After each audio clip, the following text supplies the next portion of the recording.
Join Forum IS Academy, trusted by hundreds of toppers, including IS Rank 1 Shruti Sharma.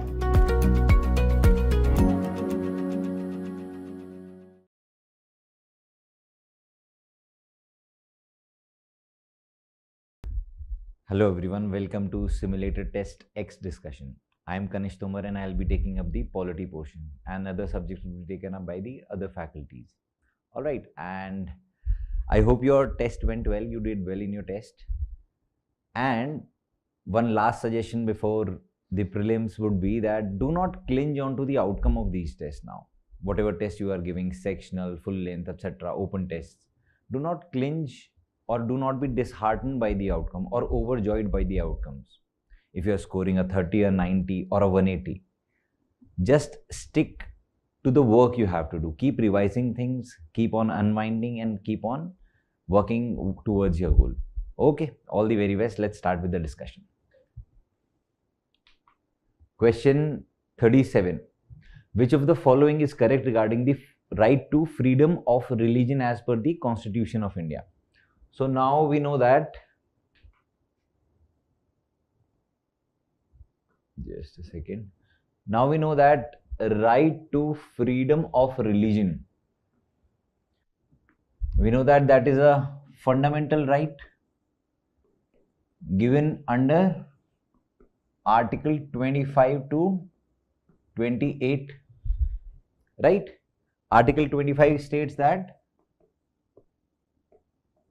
there should be freedom of conscience plus right to profess, practice and propagate one's religion, right?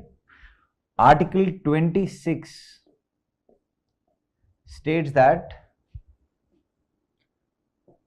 freedom to manage religious affairs, that includes your religious institution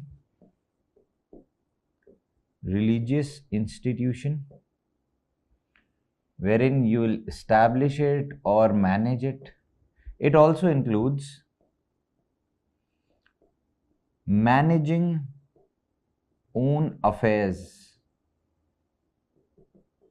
and also about the property, wherein one would be owning, acquiring or administering property.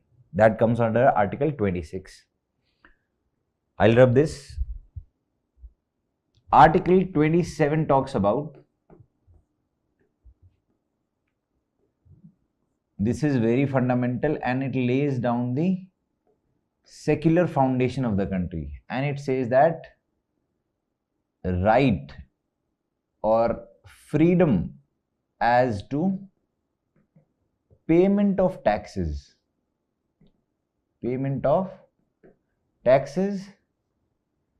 in promotion of any religion. That means that state cannot levy any tax on any individual to promote any religion. So state is secular in nature, and we follow the principle of, we know, principal distance, doctrine of principal distance, equal distance from all the religions, right? Then we have Article 28, which talks about freedom as to attendance in religious instructions or religious worships in certain educational institutions. It uses the term certain. For example, over here itself, if a state is wholly maintained by state, no religious instructions are allowed there. Alright, so that is the broader idea of right to freedom of religion. Now let's have a look at the statement. The right is available only to citizens of India. So we know that for foreigners, there are certain rights which are not available. That includes Article 15, Article 16, Article 19, 29 and 30. Right to equality, right to freedom and right to culture. freedom, equality and culture. The rights under these articles are not available to foreigners. These are only available to the citizens. So if from article 27, 28, 25, 26 are available to citizens as well as the foreigners, so this statement is incorrect. It prohibits levy of any tax by state for promotion or maintenance of any culture. Yes, that is what we have talked about. So B would be your right statement, but let's have a look at the other statements also. It provides the minorities the right to establish and administer their educational institution. This is cultural right under Article 30. It protects the right of citizen to conserve their distinct culture, script and language, right? It is under Article 29, again the cultural right. So B would be your right answer. Alright, moving forward. Question 77. With reference to urban local bodies, and we'll keep highlighting the themes and we'll talk about that theme before moving on to the statements. Alright, now we know that about the urban local government. It was established way back in 1688 by the Britishers in Madras, right? And since then we have, from 1688 in Madras, we have moved on to constitutional status under 74th Constitutional Amendment, right? Now about the mayor as an institution. It is part of municipal corporation which is given a statutory status, which is given a constitutional status under the 74th Constitutional Amendment Act. But what it says is, it says that state can establish. So what state does is, state passes an act or passes a law to make municipal corporation. And what is municipal corporation? Under municipal corporation there is a council, there is a standing committee, very much in news nowadays because of Delhi, right? And of course there is commissioner. Just like at the central level, council is the legislative body here, headed by the mayor. So mayor largely is a ceremonial head, and because it is coming through a law, it is a statutory body.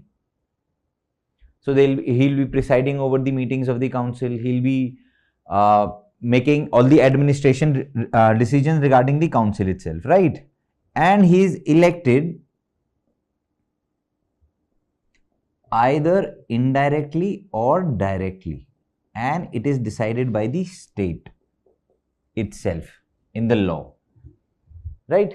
Like for example, for indirect election there are, let's say in Gujarat, in let's say Delhi itself, or let's say West Bengal, there are indirect elections to mayor. We recently saw in Delhi itself. For direct elections, Uttar Pradesh, Tamil Nadu, etc. go for direct election for mayors. So it depends on the state. Now about the committee, standing committee, it is the decision making body, financial allocation body, right? So it takes all the decision. It is kind of an executive body also.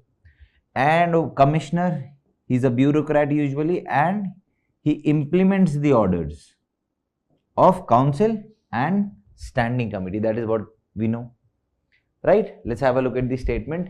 It is a constitutional office. No, it is a statutory office. So this is incorrect.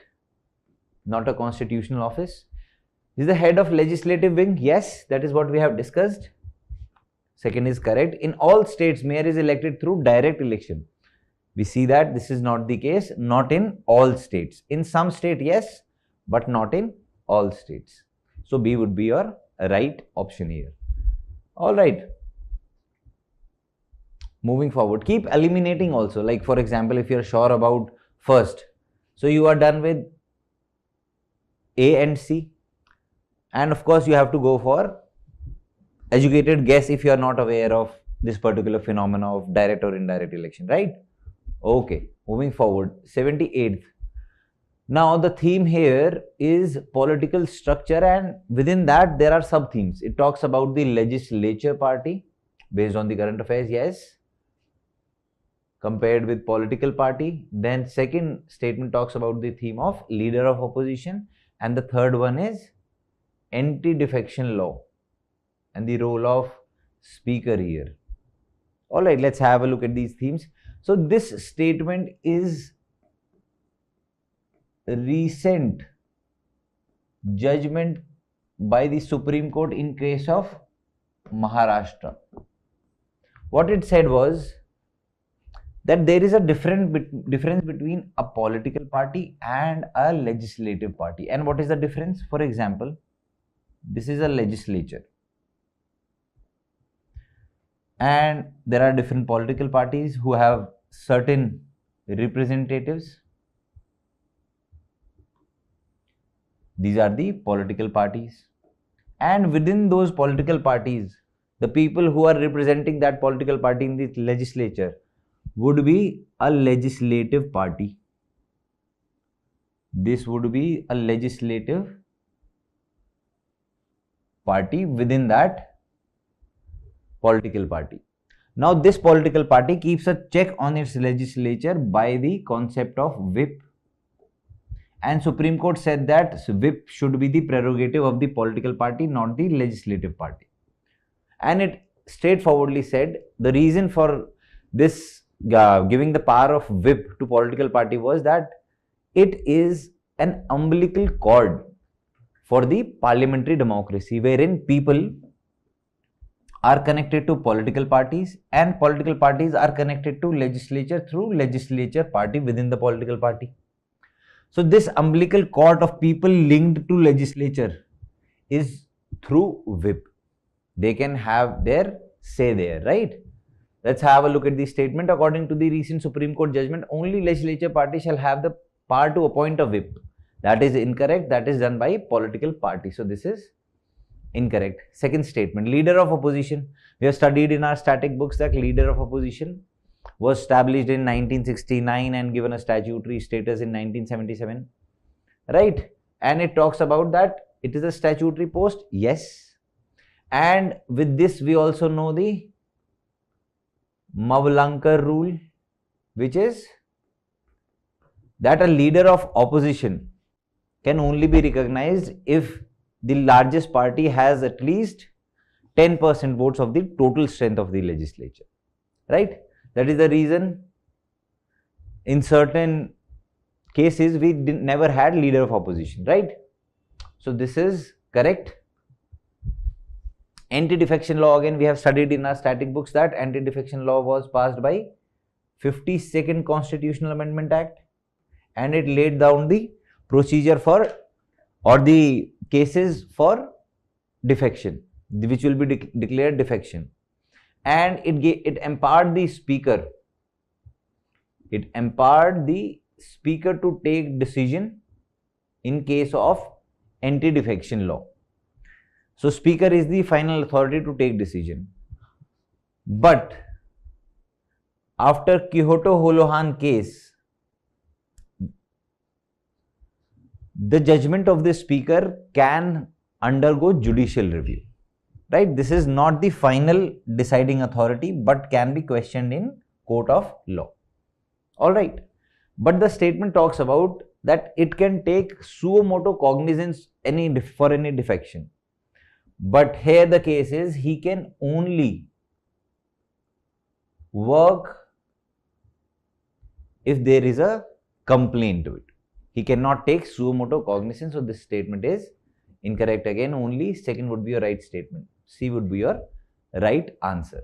Okay, moving forward, 79th. Which of the following fundamental rights are available only against the state? Now, when we talk about the fundamental rights, we know that these are the claims against the state. That is the basic theory we read. These are the entitlements and privileges given to the citizens under Part 3 of the Constitution. Yes. But when we talk about another theory wherein state was established by the society by empowering the state by giving its or giving certain rights to the state. So this was called the social contract theory. We sign a contract that certain rights can be imposed so that state helps us sustain as a society, grow as a society, do well as a society or as a nation itself. However, when they were given fundamental rights, these individuals were given fundamental rights by the constitution, but there can be a case where state becomes a leviathan, becomes a totalitarian state, wherein it claims the fundamental rights of the citizen or encroach upon the fundamental rights, and this can also be done by the society members. So against this we have the fundamental rights, but also against some private individuals as well, right? For private individuals we have article 15 and 17, wherein we have that someone is prohibiting to visit some public place. That is our fundamental right, so we can claim against private individual. If somebody is practicing untouchability, we can obviously claim fundamental right against that. We can also go for exercising our right against exploitation. We cannot accept, like for example, your employer is forcing you for forced labor, or beggar, wherein you are given less than minimum wage. So you can exercise your fundamental right, and of course for child labor as well. But why this question? Because recently Supreme Court, Constitutional Bench of Supreme Court added Article 19 and 21 to the list where they can be exercised against the private individuals as well.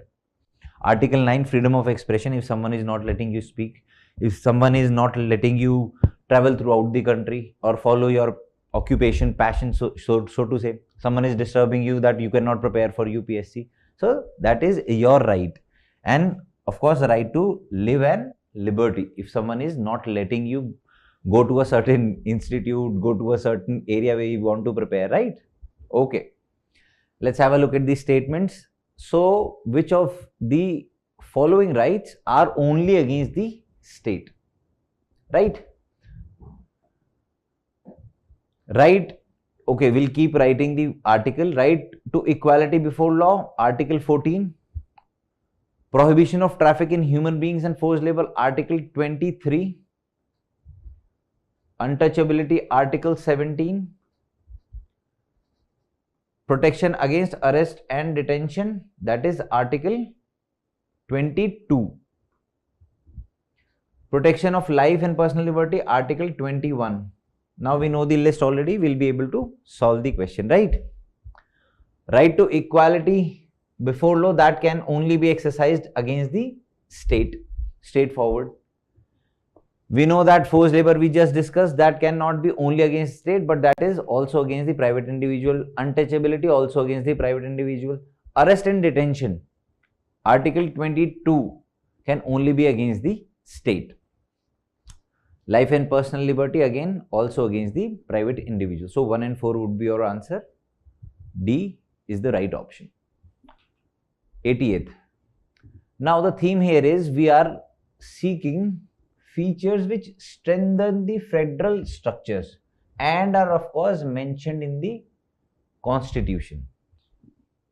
There are many things which strengthen the constitution or federal structure and are not mentioned in the constitution. Let's say Niti Aayog for cooperative federalism, right? But it is not mentioned in the constitution. So which are mentioned in the constitution and they are strengthening the federal structure. Now what is federal structure? We know that we have dual polity. What are federal features? Dual polity, written constitution, rigidity of the constitution, or let's say bicameralism, or let's say independence of the judiciary, right?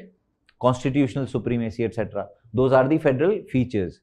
Now whichever of these options or statements tend to promote it, that would be our answer. Of course should be mentioned in constitution. Let's have a look.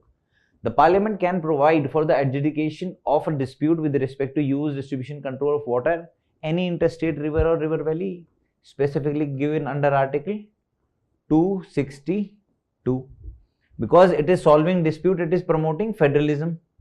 adjudication of dispute. So this is correct. The president can establish an interstate council. Yet again, I think we are done with the statement already. Article 263. It will be promoting federalism, cooperative federalism, resolving dispute or coming together to discuss issues. So this would also be, is also mentioned in the constitution. Full faith and credit clause. So for those who are not aware of full faith and credit clause, it is basically as it says, any public act, record or judicial proceedings of any state should be recognized by the other states, and it goes for center as well. So it will be given full faith and credit, full recognition, and this is given under Article 261. If we are following this doctrine of full faith and credit, this is clause 1. If we are following this doctrine of full faith and credit, we know that there will be less chances of any conflict between different types of laws, or let's say judicial proceedings, that you should have done that but our laws say that. So this is again promoting federalism. The parliament can establish zonal council.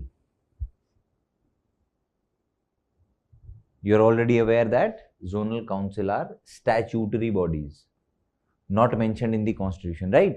Let's have a look forward. Zonal council to promote cooperation between states and center. So this is incorrect, not mentioned in the constitution. Otherwise, yes, they tend to promote federalism. So 1, 2 and 3 are your right statement. C is your right option. Okay, moving forward. 81st, Delimitation Commission. A lot is happening with Delimitation Commission. Recently, delimitation exercise took place in Jammu Kashmir. So this is very probable, so to say, topic. Now we know that what Delimitation Commission is. Under Article 82, we are aware that a boundary commission should be established, which will be dealing with the territorial boundaries of constituencies.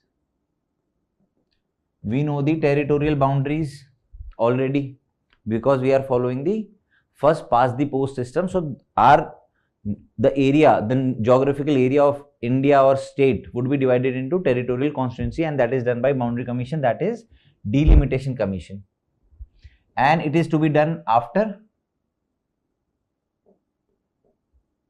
each census.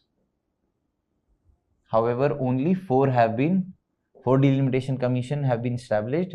That was in 52, 62, 72 and 2002. No other delimitation commission has been established yet. Also, another function is to see how many number of seats should be there in Lok Sabha. And this was freezed.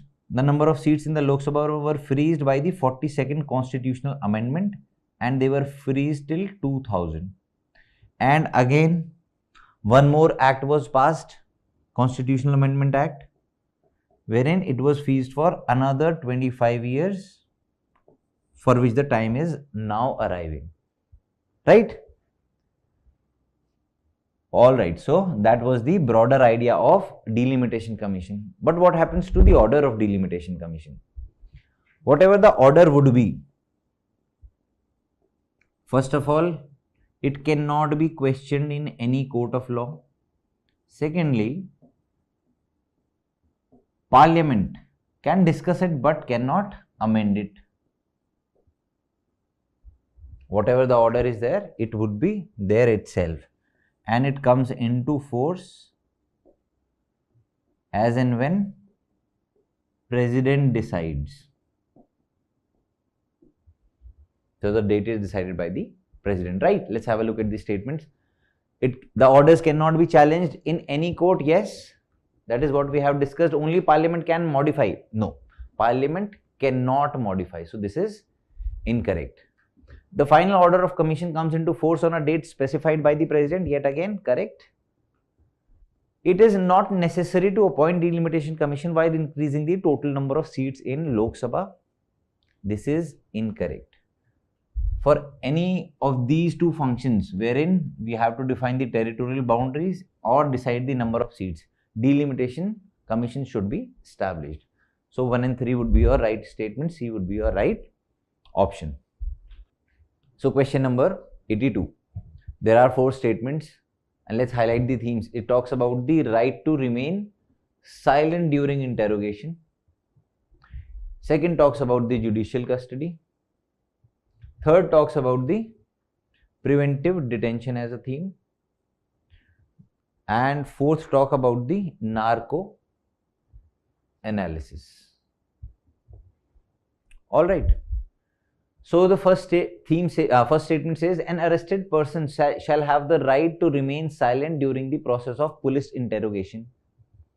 Though it is also a fundamental right, so to say, wherein you have the right to freedom of speech and expression, but this has been explicitly provided under section 161 of CRPC.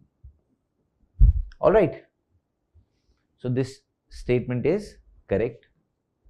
During judicial custody, the police officer, before moving on to statement, we should know what judicial custody is. As the name itself suggests, that custody of an accused would be with the judiciary, that is magistrate, and the person accused would be in jail rather than in police station. What happens in police custody? The custody is with police and the person is in police station lockup, so to say. About the interrogation, here in police lockup, interrogation can take place without any judicial permission. But when in judicial custody, judicial permission is required. Permission is required for interrogation. All right, let's have a look at the statement. I think judicial custody has also been asked in one of the previous year questions in last couple of years. During judicial custody, the police officer in charge of the case is not allowed to interrogate the suspect without proper approval. Without approval, yes. So second statement is also correct. In India, only Parliament is allowed to make law regarding preventive detention. Now we know that, as the name suggests, this is of course an exception to Article 22, wherein detention can be made to prevent any mishap, right? So over here, the Parliament can make any law in case of defense, foreign affairs, or security of India. So Parliament can make law. However, both Parliament and state can make law if the case is, let's say, law and order. If it is the security of the state, if it is the, let's say, some essential services not being provided, they can go for forming a law at the state level also. So this is incorrect. Generally, statement made during the narco analysis are not admissible in court. About narco analysis, we know that here a truth serum is given. I think this is sodium pentothal. Do look into this name if I am correct. So a truth serum is given to the individual, by which the person loses imagination power, and that in effect leads to the person cannot lie, right? So that ultimately leads to some facts, some information. However, this fact and information is generally not admissible in the court. This might lead to certain help to the investigating agency, but will not be directly admissible generally. But the court may allow as an exception. if the case is really strong. And about the narco test, who can do it? Even the district court can allow it. Do not think that only high court can do that. Only also a district court can do that with high court, supreme court, etc. And there was a judgment by the name of Selvi case of 2010, wherein it declared that the consent of the individual is mandatory. Without consent, you cannot conduct this test. So, generally, it is not admissible. So, 1, 2 and 4 would be your right statement. B is your right answer. Moving forward, 83rd. Now, we have some initiatives or portals and we have to see if they are matched properly. So, this is the new concept, new type of question UPSC came up with. So, we have also kept that. Okay, let's have a look at the first initiative, SUPACE. So, SUPACE is, we all know that it is related to Supreme Court already. We have read it in our e-governance initiatives or digitization of courts or digitization of justice also. So, it is a initiative wherein Supreme Court use artificial intelligence for any research, and that will help the judges and their burden would be reduced. They'll create a database of previous judgments of, let's say, different laws, statutes, etc. What is the full form here? It says Supreme Court Portal for assistance in courts efficiency. So that is related to Supreme Court. Strengthen e-governance in Panchayati Raj? No, that is incorrect. Champions. Champions is a portal wherein it is related to MSME, yes, wherein the smaller stakeholders would be given some helping hand. Hand holding would be given. Their grievances would be taken care of. So it is related to MSME, helping and promoting MSMEs, yes, so this is correct. Bhashini, as the name suggests, is related to Bhasha. Bhasha, the full form is Bhasha Interface for India, wherein it will be a AI-led portal for translation. It will be translating languages or different foreign languages also towards the native language, and the global content will be readable for the people living in the hinterlands. All right, this is of course the initiative of Ministry of Electronics and IT. So create a unified database for plants with medicine properties across India. That is incorrect.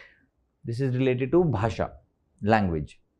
Umang, we all know, is a unified mobile application for new age governance, was launched a couple of years back, and it is a e-governance portal wherein different levels of government, local, state, central government, certain applications are there, you can access it. Provide access to e-governance services from center to local government, yes. So 2 and 4 are correct.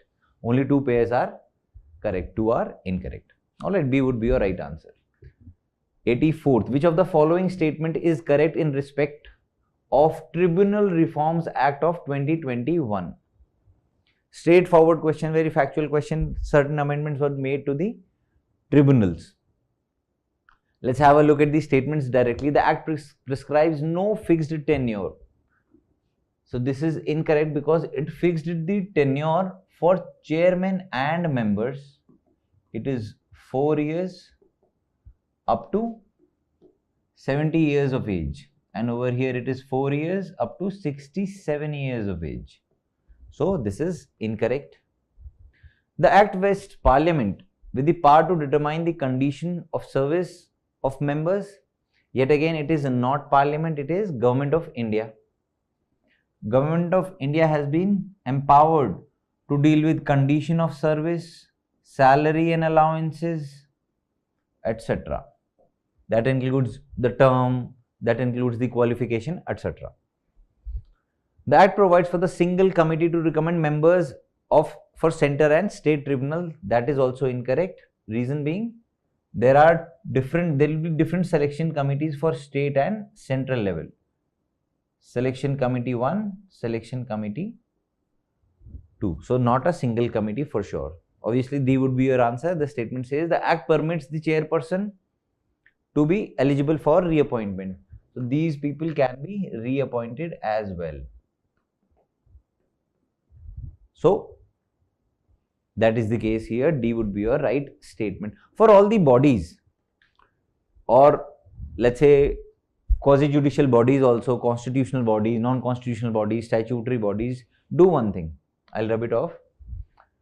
If you haven't done it already, and if you feel that you are making a mess out of that information, that factual information in your head, do prepare a table wherein you will be writing, of course, what body it is. You will be writing, let's say, qualification, let's say age, minimum age, maximum age, or retirement age, etc. Then you will be writing about the composition. You will be here itself mentioning about the appointment, who appoints, how they are appointed, are they appointed under the hand and seal, etc. of the president, how they are removed, how they are, let's say, whom they resign to, what are their functions, some keywords here would do, and can they be reappointed. So this diagram can be really helpful for you, right? Do it for every single body. If you feel the time is less, do revise whatever you feel like, but that can be a good way of retaining things, right? So D would be your right answer here. Moving forward, 85th. According to the Constitution of India, which one of the following provision is part of both DPSP and fundamental duties? Now we know that DPSPs are the directives to the state that should be included in the part of their policy decisions and should be fundamental in governance, as the Article 37 says. Fundamental duties, again, the backgrounder that it was added by 42nd Constitutional Amendment based on the Swan Singh Committee report, and originally there were 10 duties, and the last one, 11th one, was added, the K was added by 86th Constitutional Amendment, right? Now it says that where it is part of both, which of the following is part of both? Participation of workers in management of industry, we know that explicitly given under Article 43A added by 42nd Constitutional Amendment again. Is it a part of fundamental duty? There is no such thing, so this is not correct. Protection of environment, this is Article 48A again added by the 42nd Constitutional Amendment. Does the fundamental duty, any fundamental duty, talk about protection of environment? Yes. Article 51A G, fundamental duty specifically talk of protection of natural environment. So that would be your right answer itself. Other, let's have a look. Guardians to provide opportunity for education to children, that is the duty, was added later. K, 51A K. UCC, again only a DPSP under Article 44. Very much in news, you should know what it is. Okay, so B would be your right answer here. 86th. Why Indian judiciary has been described as an integrated judicial system? Integrated judiciary system we have been following. Yes, it is a colonial legacy. It is basically a pyramid structure we follow, right? At the top we have the Supreme Court, then we have the High Courts, and then we have the subordinate courts, right? So why it is called, different features are there that it is called integrated. One is, of course,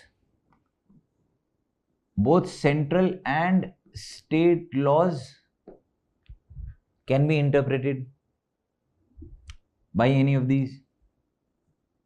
Second, by Supreme Court and High Court, so to say. The judgments of Supreme Court is binding on all courts. Article 141 specifically says that. That is another feature. Third is High Court takes care of superintendence and controls of the subordinate courts, right? Then reverse, there is always an option of appeal to the higher court, from subordinate court to high court to Supreme Court, and we can also skip levels through special leave petition, Article 136. Then what else? We know that this is the final interpreter of the Constitution, or final court of appeal, so to say, right? Supreme Court can transfer judges. Supreme Court can also transfer the cases from different high court towards itself, right? So these are the features of integrated judiciary system. In US, we follow not so integrated approach. There are different courts at federal and state level, and at state level. So what they would be doing, they will be dealing with central laws, and here they will be dealing with state laws. So there is a differentiation there, right? Okay, High Court enforces only state laws concerned with the respective states. That is not correct. They also deal with central laws.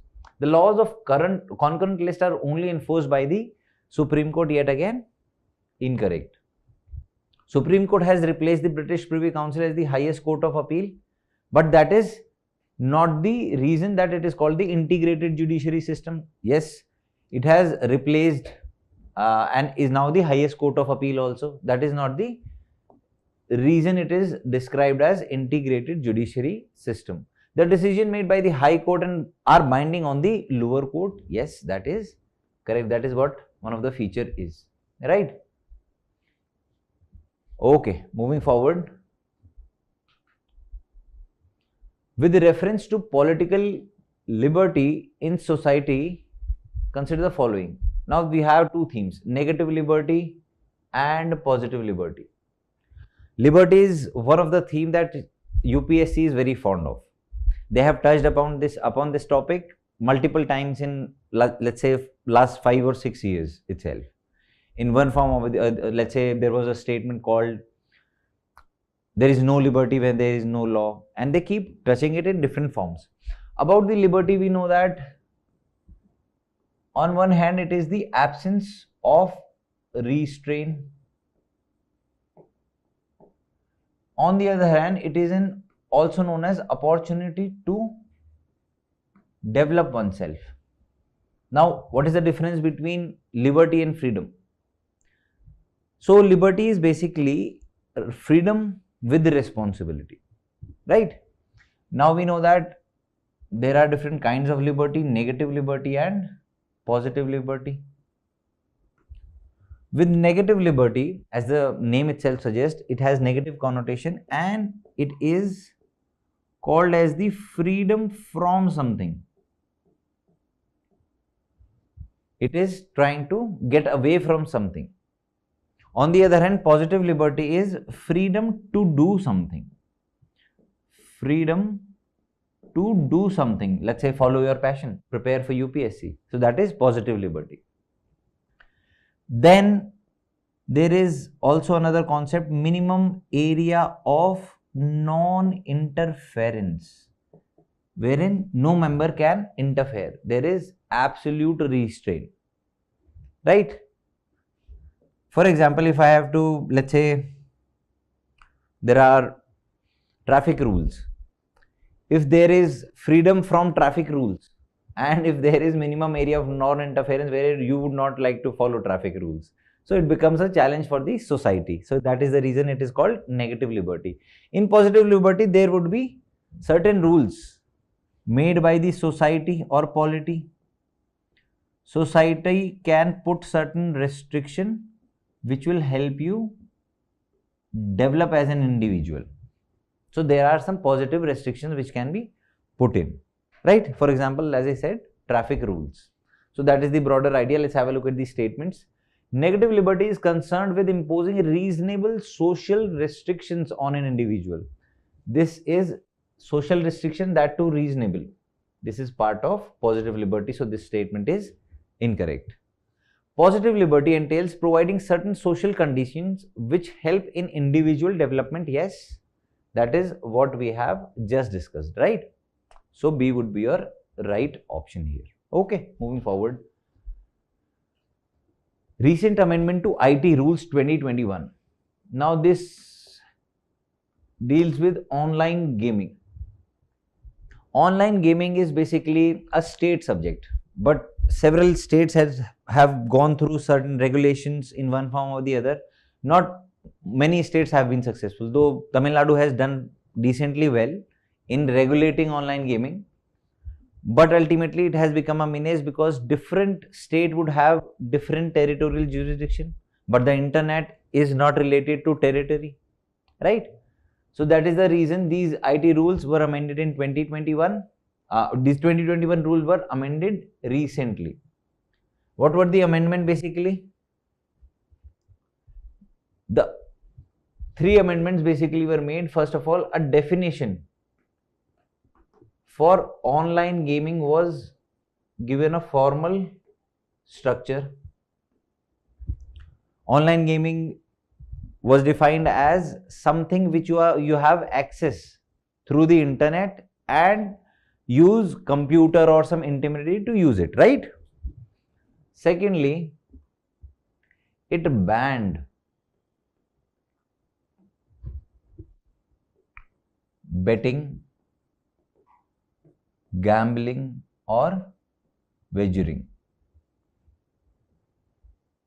and it also banned their advertisements because these are illegal activities.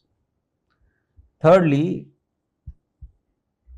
it established self-regulatory bodies. These IT rules established self-regulatory bodies. Now also, Ministry of IT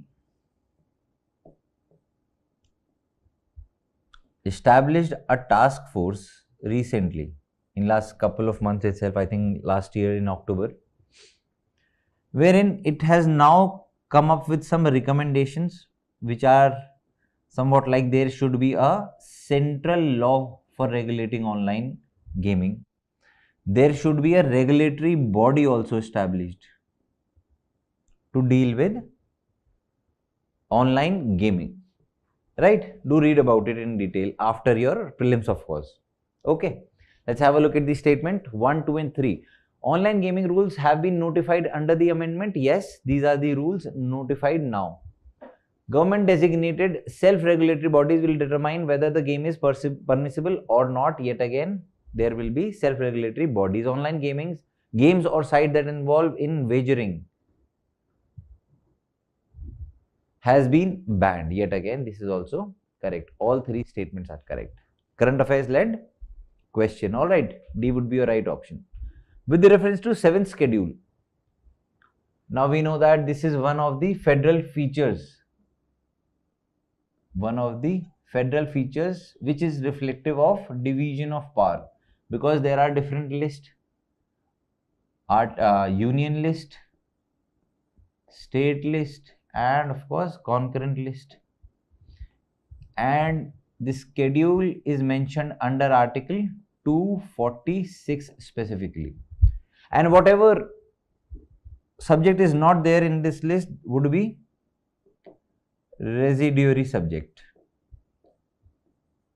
dealt under Article 248, that only Parliament can make law. Let's say there is a new subject called cryptocurrency. So it will be a residuary subject and only Parliament would be able to deal with it, right? That is what we have adopted from Canadian model, right? So any changes in the subject mentioned in the schedule requires special majority of Parliament with consent of state. Now we have read that if we have to amend 7th schedule, We have also read Article 368, which specifically mentions 7th schedule. So Article 368, when mentioning 7th schedule, says that along with 4th schedule and several other things, says that it should utilize special majority plus consent of states, 50% states, right? At least half of these. So this statement is correct. The subjects that are not mentioned are exclusive domain of the parliament. Yes, residuary power again. In case of any conflict between state laws and union laws on the subject enumerated in the concurrent list, the union law shall always prevail. If there is any such extreme keyword used in the question, stay very vigilant. Keep your eyes and ears open, right? If you will be reading aloud. So when, with this particular case, Article 354 deals with when there is a conflict between center and state law. Central law shall prevail. However, there is one exception. What is that exception? When the state law has received, when the state law has been reserved, state bill has been reserved for the consideration of president and has received his assent. That is one exception. So this is not always correct. Clause 1 and clause 2. So this is incorrect. Only 1 and 2 would be your right statement. Okay, moving forward. Question 90. In the removal of which of the following officials the Houses of Parliament do not play any role? So we are talking about removal. If you have made that list or table of different bodies wherein what is their qualification, removal, appointment, reappointment, etc., this would be your question. So again, do not play. House of Parliament, Rajya Sabha and Lok Sabha are not involved in which of the removal of which of the following. So we have High Court, Supreme Court removed likewise. Then we'll also have CAG who is also removed likewise. And for judicial removal, we know that the process is in Lok Sabha there should be 100 proposers, in Rajya Sabha there should be 50 proposers, and they'll submit it to the presiding officer, whatever the resolution would be, and the presiding officer might accept it or reject it at this stage itself. If he accepts it, an inquiry committee would be established and it will see if there is a case of misbehavior or is there a case of incapacity. These are the only two grounds for the removal of any judge of Supreme Court and High Court. And if it is found that yes, there have been this case, then it goes to the Parliament, which passes it, and it goes to the President, and they follow the majority under Article 368. Majority, special majority mentioned under Article 368, except the consent of state. Right? So this is the procedure. So we know that the House of Parliaments are involved. So this is not the case for 1, 2 and 4 already. And if you remove that 1, 2 and 4, we already know our answer would be D. We'll be dealing with 3 and 5, need not worry. Alright. About this procedure, we know that if there is a resolution for removal of any judge already there, it cannot lapse. It cannot lapse if the Lok Sabha is dissolved. It never lapses. Alright. Okay. Chairman of SPSC, State Public Service Commission. We know that he is appointed by the governor and removed by the president. And there can be an inquiry established by the Supreme Court, and whatever the Supreme Court says, that will be binding on the president to follow. So there is no parliament involved here, right? No House of Parliament involved. So this is correct. AGI, we know that is an institution established, highest law officer established, constitutional office established under Article 76. and he is appointed by the president, and Article 76 itself says that he works during the pleasure of the president. So president can also remove him anytime. So no house is involved. 3 and 5 would be your right statement. D is your right answer. All right. Now PMLA 2002, which of the following statement is correct?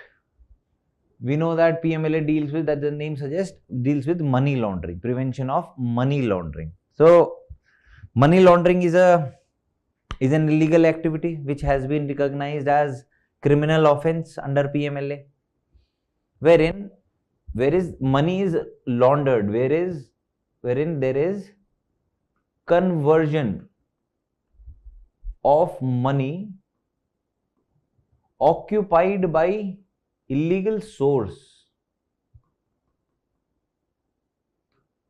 and illegal method. That is money laundering, and you know the procedure, whatever is followed in, we have studied that in internal security, right? Layering, placement, layering, etc. Need not go in detail because that is related to tilting towards means, right? Let's have a look at the statement. It empowers the ED to attach property located in foreign jurisdiction. Yes, that is absolutely correct. ED can attach property in foreign jurisdiction. Do read about ED as a body and also CBI as a body. Very much in news, right? Before starting an investigation, registration of FIR is mandatory as per the Act. So recently there was a case wherein Supreme Court said that ECIR, that is enforcement case information report, which is different from FIR, this can be filed and this will only be an internal document, will not be shared with the accused, and they can start investigation before it also, before filing ECIR. But that is not the case in FIR. That will be a first information report which has to be filed to start a investigation, and it is not an internal document. They have to give a printed copy to the accused also. So FIR is not a case with ED, Enforcement Directorate. So this statement is incorrect. Third statement, certain chartered accountants and company secretary have been brought under the ambit. So it talks about the ambit of PMLA. So the ambit of PMLA was recently expanded. Earlier, there were companies, there were banks, there were NGOs, there were FPIs, etc., foreign portfolio investors, etc. Now, this has been expanded where it will include financial companies also. It will also include chartered accountants, company secretaries, etc. Right? Banking intermediary is also there, not just banks. So CAs and CS are now under the ambit. C would be your right answer. 1 and 3 would be your right statement. All right. Moving forward, question 92. Straightforward question. Final interpreter of the Constitution. We have already discussed this in the earlier question, and we know that this is Supreme Court of India, integrated judiciary, right? Okay. Moving forward, 93rd, we have some disputed regions, and with between which states those are disputed. So, okay, here it is. Let me try to put it like,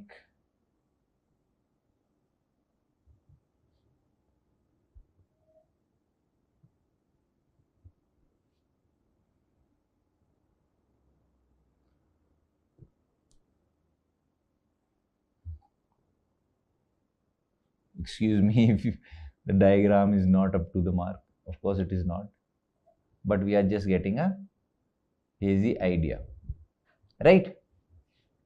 Now the first one says Belgaum. We know that it is between Maharashtra and Karnataka and also borders Goa.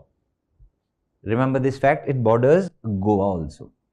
So this is Maharashtra and Karnataka, this is correct. So this is one right pair. Then there is Mera Pani.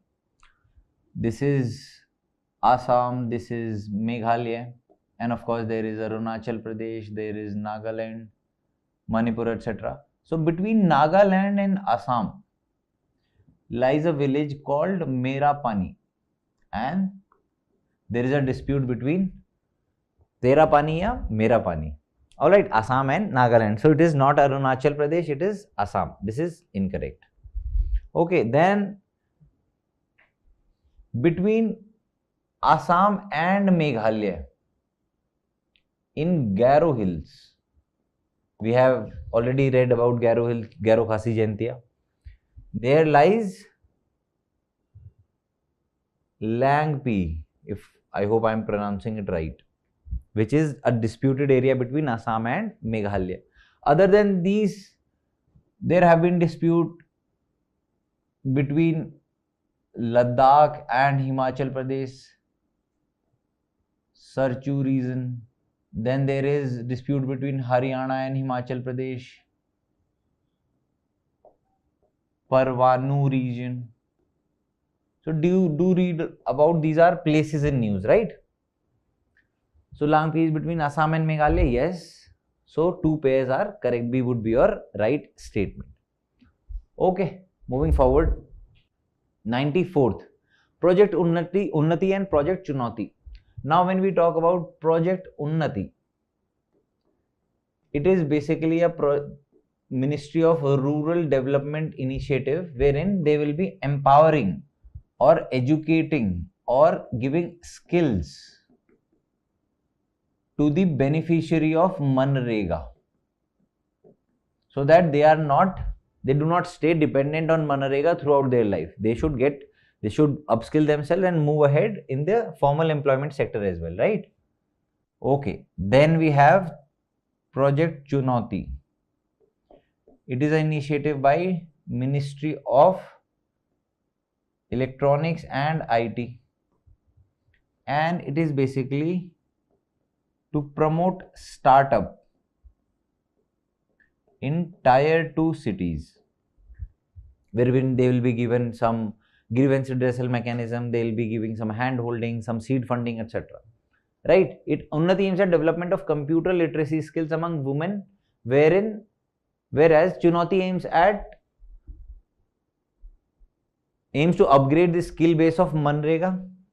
This is incorrect, we know that already, we have discussed that. Unnati is an initiative of Ministry of IT, EIT, whereas Chunauti is an initiative of Ministry of Rural Development. Yet again, reverse is correct. This also is incorrect. D would be your right statement, right option. Both statements are incorrect, neither one nor two. 96th, Governor has an obligation to reserve certain types of bills of President for consideration once they have been passed. Yes. Now they are asking which of the following need to be reserved. Okay.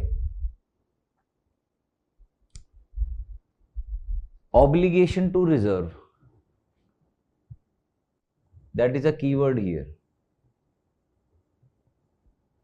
There are n number of bills which can be reserved by the governor for consideration of president, and it is given under Article 201. Governor can reserve state bills for the consideration of president, and where he is obligated to do is, first of all, when it is related to the High Court, then it is an obligation.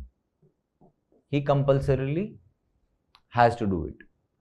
Other cases where he can do it, here it is a must, here it is a can. Other cases might include, let's say, any bill which appears to be unconstitutional, any bill which violate DPSPs, which is against national interest, which is which is regarding acquisition of compulsory acquisition of property, and also any bill of national importance. So he can reserve any of these bills for the consideration of president also. Under Article 288, there is another option wherein interstate river or river valley is there and a state is imposing tax on electricity or water, then this bill also can be reserved for president's consideration. All right. Now, when they are asking about obligation, if the bill endangers the position of state high court, yes, that is the obligation. That is the only case, right? Out of these, if the bill deals with the compulsory education, yes, it can, but not obligation. So this is incorrect. DPSP again, yes, but is not obligation. In larger interest of the country, not an obligation. So only A would be your right option. Okay, moving forward with reference to disqualification of Panchayati Raj. Now we know that disqualification for center has been dealt under Article 102, and I think for state it is Article 191, I believe. Okay. Now for Panchayati Raj, disqualification has been dealt under Article 243, Clause F. Remember the word F, disqualified, right? So it says that in the Clause 1 itself, any member or any individual who is disqualified to be a member of legislature should be disqualified to be a member of panchayat as well, but with one exception explicitly written in the constitution, that is age. Age for MLA, minimum age for MLA is 25, but for panchayat it is 21. For that age he will not be disqualified if the age is between 21 to 25. So that is about the disqualification process. If she has not attained age of 25, disqualification of Panchayati Raj, so he'll not be disqualified if he has not attained age of 25. He might be 23, 24, right? If she has been found guilty of certain election offences and corrupt practices, yet again disqualified as an MLA, including the disqualification given in the RPA. If has been failed to lodge account of his election offence, yes, disqualified. Has been convicted of an offence which carries the imprisonment more than 2 years, yes, do read the Lily Thomas case here.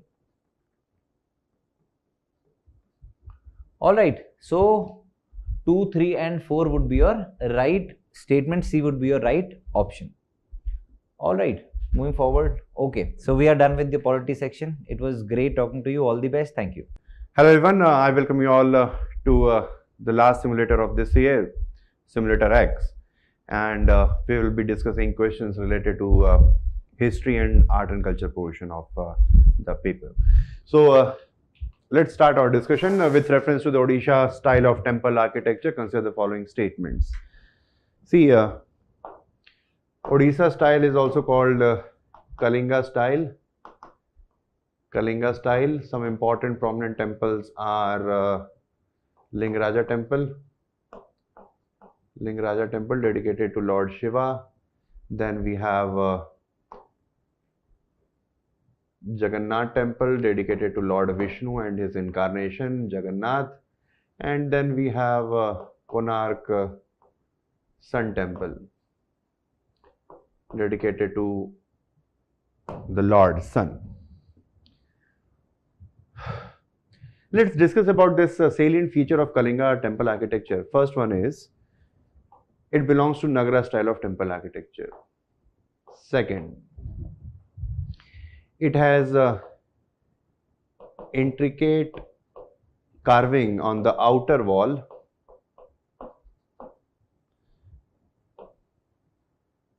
but inner walls are plain. Then third, mandaps,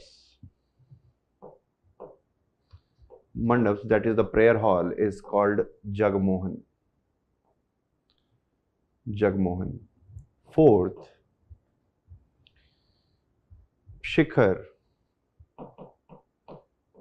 is called देवला. शिखर को देवला बोलते हैं. शिखर आपको पता ही होगा कि what Shikhar is. Shikhar is called देवला.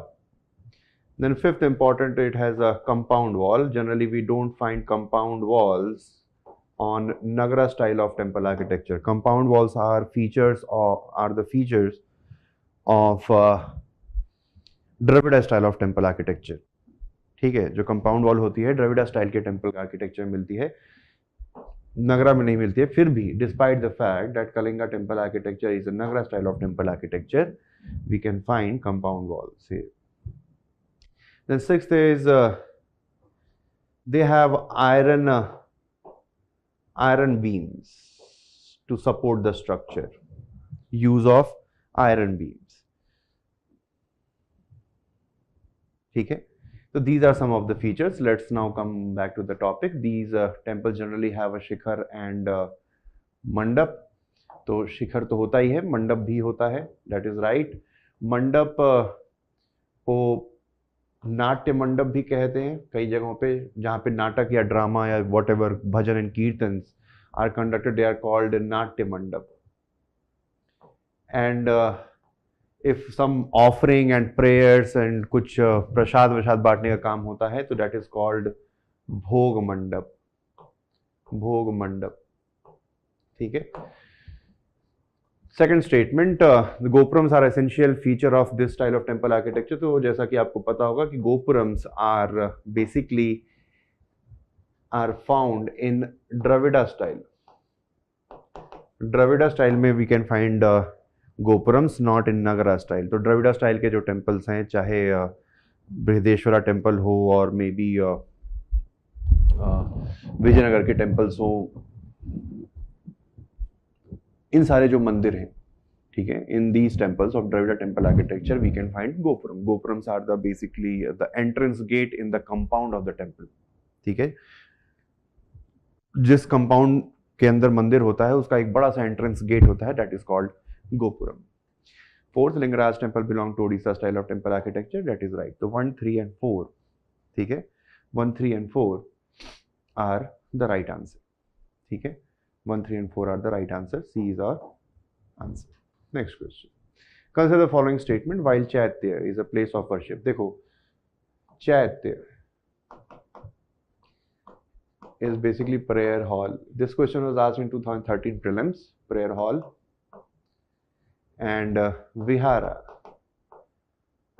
is a place of residence. So these Chaitya and Vihara we can find in most of the caves, चाहे अजंता caves हो, चाहे ना एलोरा caves हो और मे बी उदयगिरी खांडागिरी caves है, तो इन सब में यहाँ पे ये पाया जाता है. See, try to understand these Ajanta, Ellora और Udayagiri खांडागिरी caves, Bagh caves, these caves were Jogeshwari caves. ठीक है. ये जितनी भी caves हैं, they were basically constructed for the purpose of providing shelter to these Buddhist and Jain monks. ठीक है. Because in ancient period, these Buddhist monks, especially these Buddhist monks, were entrusted with the responsibility of preaching Buddhist ideas among the common population. And since they have to wander from one place to other in order to propagate the teachings of Buddhism, and sometimes weather was not conducive for the movement. ठीक है. Venture out करने के लिए, बाहर जाने के लिए, लोगों से मिलने के लिए, कई बार वेदर वैसा नहीं होता था, मॉनसून का पीरियड है या बहुत ही सर्दी का मौसम है, तो ऐसे समय में these caves where these rock cut architecture were created, these caves, man-made caves were created in order to provide residence और temporary accommodation to these Buddhist monk. ठीक है, तो वहां से उनको जहां पे रहते थे विहार बोला गया, और उन्हीं विहारों से ही अटैच्ड एक चैत्य होता था, प्रेयर हॉल, जहां पे these Buddhist monks used to worship. And it should also be noted at the always number of viharas will always be more in numbers in comparison to number of chaityas. ठीक है, so first statement, while chaitya is a place of worship, vihara is the dwelling place for the monk. That is right. Unlike vihara, some chaityas may contain stupas inside it. Yes, Kanheri case में we can find the stupas. तो stupas are also there. ठीक है, अब विहारा में तो स्तूपा होगा नहीं, ये तो रहने की जगह है, पूजा करने वाला जो हॉल है उसमें ही होगा stupa, because stupa is considered something holy. Unlike vihara, chaityas are part of both Jainism and Buddhism. ऐसा नहीं है, देखो चैत्य और विहार बुद्धिज्म और जैनिज्म दोनों में मिलते हैं, there is no distinction. Stupas are also linked to Buddhism, Jainism as well as Hinduism. Stupa, the practice of building stupa, it is common in Buddhism, Jainism and Hinduism. Although it is believed that it was the Ashoka who constructed 88,000 stupas in his life, and that made stupa architecture synonym with Buddhism.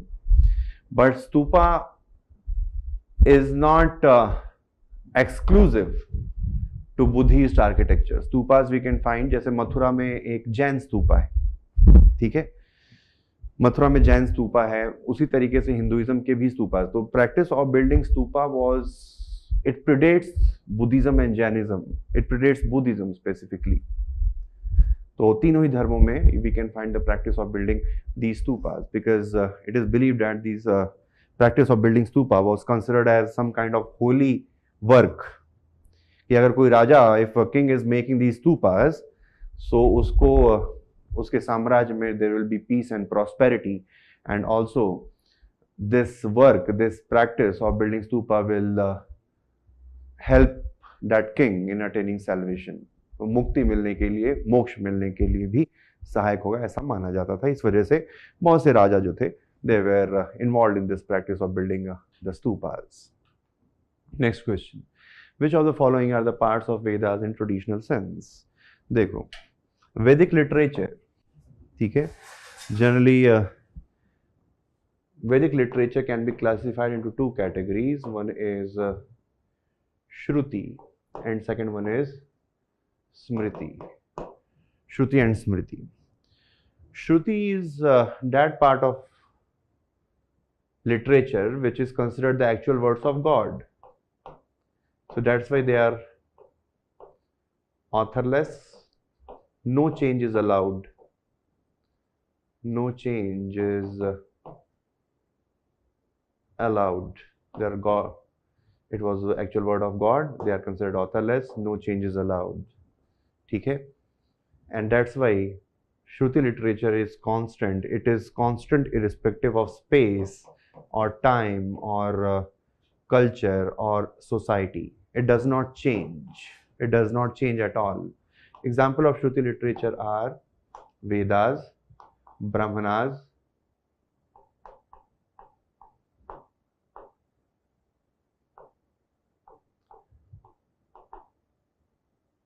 Arankas, ठीक है, Vedas, Brahmanas, अरण्यकास, Upanishads,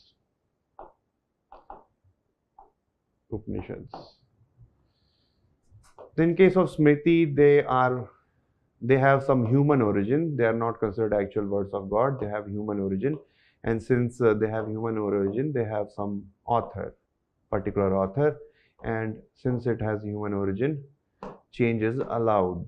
Example, Mahabharat, Ramayan, Gita, ठीक है, then उपवेदास, वेदांगास, पुराण,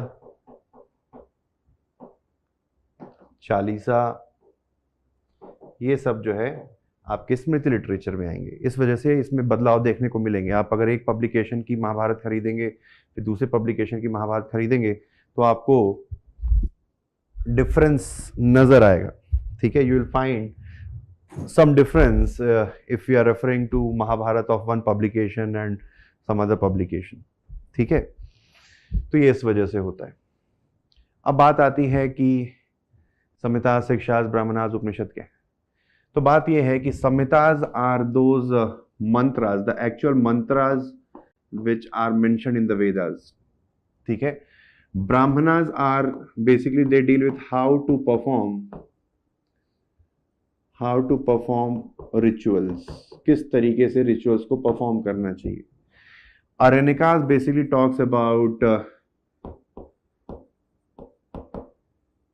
rationale behind rituals, कि क्यों करना जरूरी है, उसके पीछे लॉजिक क्या है, वो अरण्यकाज में लिखा हुआ है. Upanishad basically deals with philosophical aspect. Philosophical aspect यानी theological aspects are discussed in Upanishad. जैसे कि उपनिषद का मतलब होता है उपशद, दो शब्द से बना है उपनिषद. उप यानी कि नियर, शद यानी कि to seat.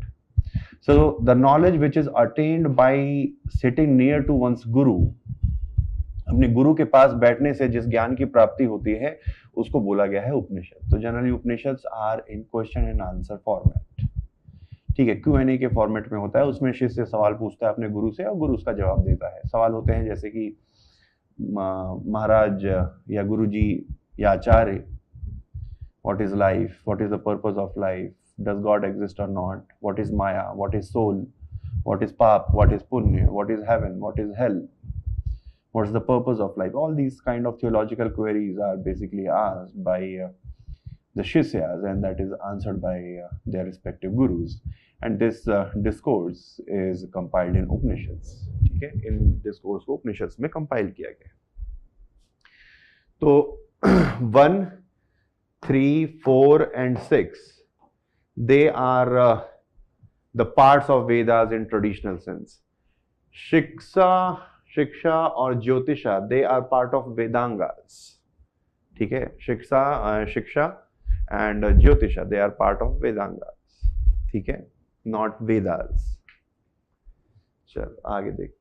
The government of India has recently decided to put forth the name of Charai Dev Madam for addition to UNESCO World Heritage Site list. In the context, the term Charai Dev Madam refers to which of the following? Very important question from exam point of view. It refers to the burial grounds of Ahom kings and queen. It is a multi-layered historic town situated in Gujarat. तो ये है नहीं. These are the large concentration of geoglyph on the laterite plateau of the Konkan region. ठीक है, laterite पता है ना laterite soil क्या होती है. These are the living root bridge cultural landscape of Meghalaya. नहीं, ये भी नहीं है. है जवाब इसका A. It refers to the burial ground of Ahom kings and queen. If you know that Ahoms were the rulers of Assam region. ठीक है. Assam was also called Kamrupa. Ancient name of Assam is Kamrupa, and this Kamrupa was ruled by Ahom rulers. Although their reign ended in 1826 after the treaty of Yandabu. ठीक है, यंदबू की treaty के बाद Ahom rulers हार गए. उसके पहले अगर आप देखोगे तो Ahoms they fought bravely against the Mughals. They also fought resisted the expansion of British rule in that area. So they were considered very powerful rulers, very effective rulers. One of a legendary figure of Ahom, there was an army general Lachit Borfukein. ठीक है, तो काफ़ी नाम है इनका. और basically जो भी अहोम डायनेस्टी में होता था कि जो भी मर जाता था तो उसको इस तरीके से आप देखोगे कि एक माउंड बनाते थे, उसके अंदर उनकी it was basically burial ground. तो जहाँ पर भी कब्र दफनाई जाती थी उसके ऊपर मिट्टी का एक ऐसे माउंड बना दिया जाता था. अभी आप देखोगे तो you will find a grassland grown over that mud mound. तो इसको बोला गया चराई देव मैदाम. ठीक है, चराई देव मैदाम बोला गया. Ahom kings. If I draw the map, so this was the area Ahom, which was ruled by Ahom dynasty. They ruled for almost 600 years or something. Next question, which one of the following statement is correct regarding Sittanavasal painting in Tamil Nadu? ठीक है, सितन वंसाल, देखो सितन वंसाल जो painting है, let's try to know few important facts about Sittanavasal painting.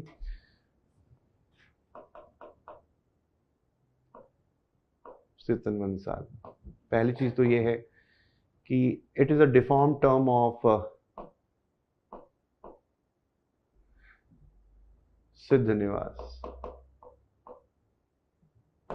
सिद्ध निवास यानी सिद्ध यानी कि holy man, holy man, and निवासन यानी कि प्लेस ऑफ रेजिडेंस. ठीक है, तो सितन वंसाल जो है, जो नाम है, वो सिद्ध निवासन का ही डिफॉर्म्ड अपभ्रंशा रूप है एक तरीके से, Siddha Nivasan. Second thing, it is located in Tamil Nadu. This was patronized, these paintings were patronized by Pandyan rulers. They are dedicated to Jainism. These paintings were made around 800-900 AD. सितन वंसाल, ठीक है, 800-900 AD के समय में इन पेंटिंग्स को बनाया गया. और if you talk about the features, तो फीचर्स ऑफ दीज पेंटिंग्स, तो you will find various celestial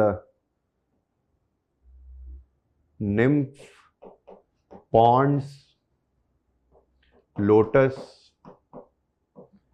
ठीक है, निम्फ यानी कि अप्सरा, सेलेस्टियल निम्फ बोलते हैं, अप्सरा को बोलते हैं celestial nymph. You will find the paintings of these celestial nymph, these various ponds, and the lotuses blooming in these ponds. These are the common themes, and these paintings are not just made on the walls, plus they are also, you can find on the ceilings. ठीक है, you can find these paintings on the ceilings of this cave. ठीक है, सितन वंसाल. So all of these paintings depict themes related to Shaivism and Vaishnavism. This is wrong. It is dedicated to Jainism. The central element of these cave paintings is Lord Shiva as Ardhanarishwar. नहीं, अर्धनारीश्वर शिवा की painting तो नहीं, मतलब अर्धनारीश्वर शिवा का जो sculpture है, ठीक है, वो आपको एलिफेंटा केव्स में मिलेगा. एलिफेंटा केव्स में you will find Ardhanarishvara, you will find Aghori Shiva, you will find Mahayogi Shiva, you will also find क्या बोलते हैं,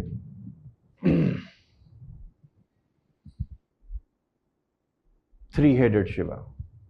ठीक है, थ्री-हेडेड शिवा, महेश मूर्ति. तो शिव का 3 सरों वाला एक की मूर्ति एक बनी हुई है एलिफेंटा केव्स में. थ्री-हेडेड शिवा, महेश मूर्ति उसका नाम है. These paintings were contemporary to Bhimbetka cave painting. नहीं यार, Bhimbetka, if you see, they are like 30,000 years old. ठीक है, they belong to Paleolithic period and Mesolithic period. Paleolithic period and Mesolithic period. ठीक है. These cave paintings have close resemblance to Bagh and Ajanta paintings. So yes, if you see, if you closely observe these paintings of Sitan Vansal, so you will find that they resemble Bagh and Ajanta paintings. Although the Bagh and Ajanta paintings, they predates Sitan Vansal cave paintings. ठीक है, बाघ जो painting, जो अजंता की painting अगर आप देखोगे, तो they were made around 200 BC for 300, between the period of 200 and 400 BC. 200 BC so to 400 AD. ठीक है. Next question. Which of the following statement is incorrect with reference to the Language Friendship Bridge project recently seen in the news? Language Friendship Bridge project. The project is developed and advised by the Indian National Trust for Art and Culture Heritage, INTAC. नहीं, ये Indian Council of Cultural Relation, ICCR का project है, इसका नहीं है. तो ये तो गलत है और यही हमें शायद इनकरेक्ट ही पता करना है. The project aims to create a pool of experts in language spoken in certain identified countries to facilitate better people-to-people exchanges. सही बात है. इसमें देखोगे तो इंडोनेशिया है, इसमें म्यांमार है, you will find उज्बेकिस्तान. तो ये सारे जो देश हैं, उनकी लैंग्वेजेस को एक तरीके से ब्रिज करने के लिए, एक तरीके से इन लैंग्वेजेस को proliferate करने के लिए in that region, this language friendship bridge project has been launched. The idea behind the project is to enable India to translate its epics, classic and contemporary literature into selected languages. Yes, this is the idea where the Ramayana, Mahabharata and all kind of these stories will be translated in these languages of these respective countries. Okay? Bhutanese, Burmese and Thai are among the languages presently selected under the project. So that is right. Okay? Next question, memory of the world. So memory of the world, अगर आप project देखोगे तो it was started by UNESCO. It was started by UNESCO in 1992. ठीक है, अगर आप देखोगे तो ये यूनेस्को ने 1992 में इसकी शुरुआत करी थी. The purpose of this memory of the world project of UNESCO, ये भी इंपॉर्टेंट है काफ़ी from exam point of view, is preservation of various literature. ठीक है, कुछ अच्छी किताब जो है जो which are basically ancient in nature, उनको प्रिजर्व करने के लिए, ठीक है, उनको प्रिजर्व करने के लिए इस प्रोजेक्ट को लॉन्च किया गया है. If you C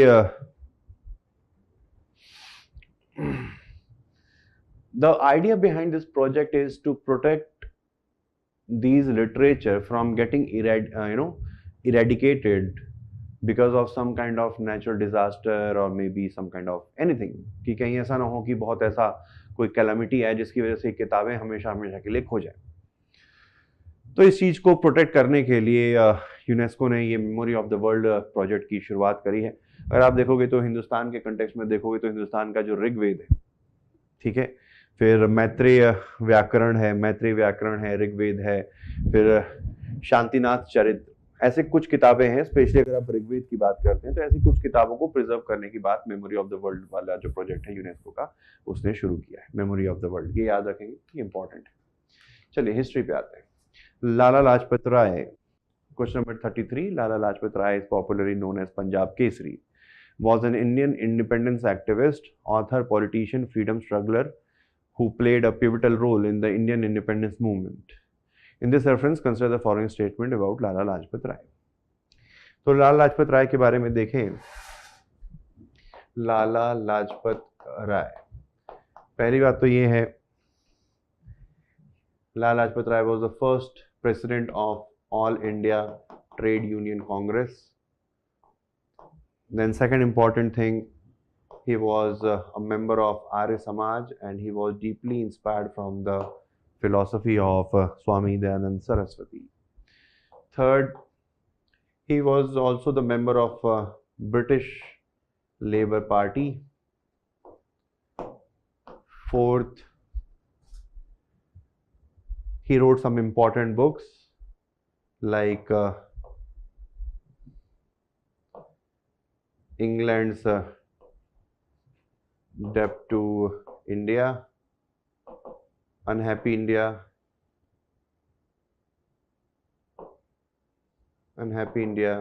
then history of Arya Samaj, then Young India. These were the important books which were written. He also wrote on the life history. He also wrote the biography of Mazzini, Garibaldi. These were the basically important personalities related to unification of Italy. Mazzini was the one who started Young Italy movement. Garibaldi was the one who established a Red Army. ठीक है, तो मजीनी और Garibaldi they played a pivotal role in unification of Italy. So उनकी biography लिखने का जो काम है वो लाला लाजपत राय ने किया था. फिर he also established servants of people society. देखो, servant of India society Gopal Krishna Gokhale का है, ये ध्यान रखेंगे. Servants of India society was the society which was created by Gopal Krishna Gokhale, who was the part of Indian National Congress moderate group. फिर servants of peoples society was found by Lala Lajpat Rai. ठीक है, so first one is right, second one is also right and third one is also right. ठीक है, question 34, with reference to cultural history of ancient India which of the following statement is are correct with respect to Jorwe culture. तो India में कुछ Chalcolithic cultures, एक तो आपके you will find Harappan civilisation. ठीक है, हरप्पन सिविलाइजेशन भी चालकोलिथिक पीरियड का है, लेकिन there were some other cultures also which were contemporary to this Harappan civilization, but they are not called civilization, they are called culture because they were not as advanced in comparison to Harappan culture. ठीक है, तो कुछ ऐसे cultures यहाँ पे exist कर रहे थे, उस पर थोड़ा सा नजर डालते हैं। एक तो आपका है ये वाला एरिया, इसमें था आपका जोरवे कल्चर। ठीक है, फिर this was the area Kayatha या Malwa culture. Then we have this area, this is Banas culture. ठीक है, बानस कल्चर भी इसको बानस कल्चर बोलते थे। फिर इसी में बानस कल्चर में एक ज्ञानेश्वरी कल्चर भी था राजस्थान में, ज्ञानेश्वर या ज्ञानेश्वरी कल्चर। ठीक है,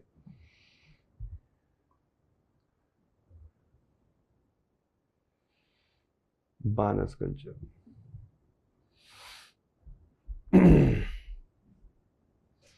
बानस कल्चर को आहार कल्चर भी बोलते थे, आहार। ठीक है, बानस का था Jorwe, Dnyaneshwar. So first they had mastered the art of making metal tools from iron. तो पहली बात ये है कि भाई आपको ये पता होना चाहिए कि since it is a chalcolithic culture, तो सबसे पहले chalcolithic culture आया। If I make you the timeline, तो सबसे पहले 2 million years से लेके 10,000 BC तक, 10,000 BC तक we had Paleolithic period. From 10,000 BC till 8,000 BC we had Mesolithic period, मध्य पाषाण युग जिसको कहते हैं, middle stone age. From 8,000 BC till 4,000 BC we had Neolithic period, 8,000 से 4,000 तक Neolithic period. From 4,000 till 1500 BC we had Chalcolithic, Chalcolithic जिसको bronze भी कहते हैं, ब्रॉन्ज एज। अब ब्रॉन्ज एज बोलना is technically not right because during this Chalcolithic period, chalco यानी होता है कॉपर, लिथिक यानी कि stone, both copper and stone were used during this period. ठीक है, जो वेपन्स थे, जो औजार थे, वो इंसान कॉपर और पत्थर दोनों के ही बने हुए औजारों का इस्तेमाल हो रहा था इस पीरियड में, 4000 BC से लेके 1500 BC। और ये जितने भी कल्चर्स की हम बात कर रहे हैं वो इसी पीरियड से बिलोंग करते हैं। From 1500 BC till 500 BC we had iron age या वैदिक पीरियड भी कहा जाता है। Vedic period from India point of view it is called iron age, iron age. अब Vedic period can be classified into 2 categories, early Vedic period, later Vedic period. Early Vedic period था आपका 1500 BC से लेके 1000 BC, and later Vedic period belonged to 1000 BC till 500 BC, and after 500 BC we saw the age of 500 BC के बाद age of Mahajanapada, age of Mahajanapada भी कहते हैं, या we also call it age of Vardhaman Mahavir and Gautam Buddha, Buddha and Mahavir.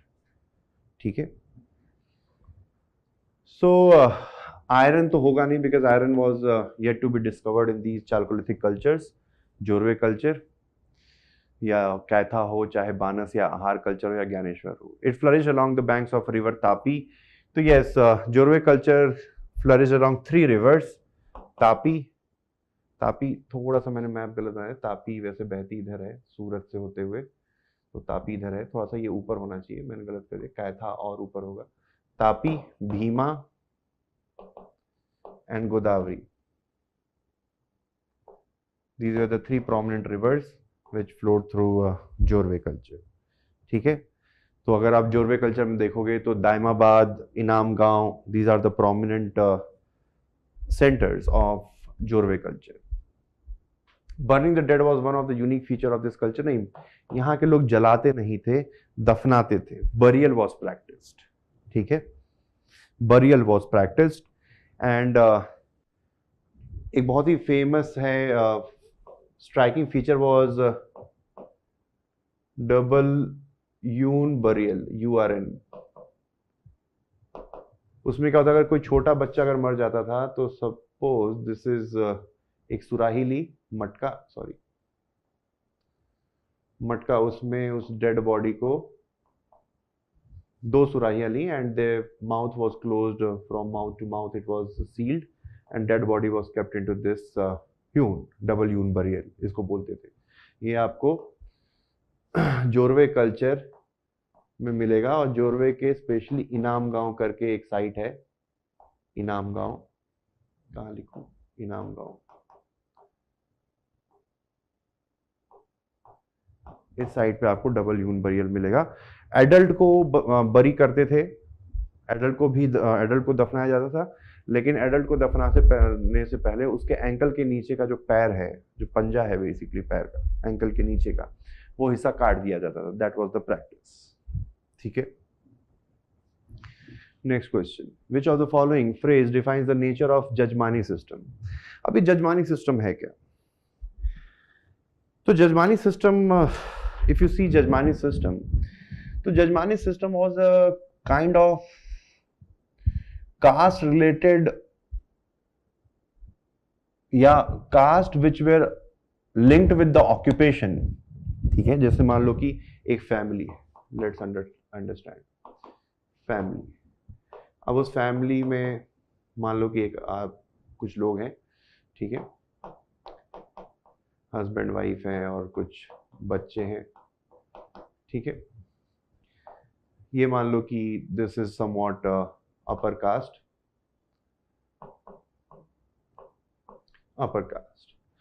तो इस family को some certain kind of services will be provided by some other family.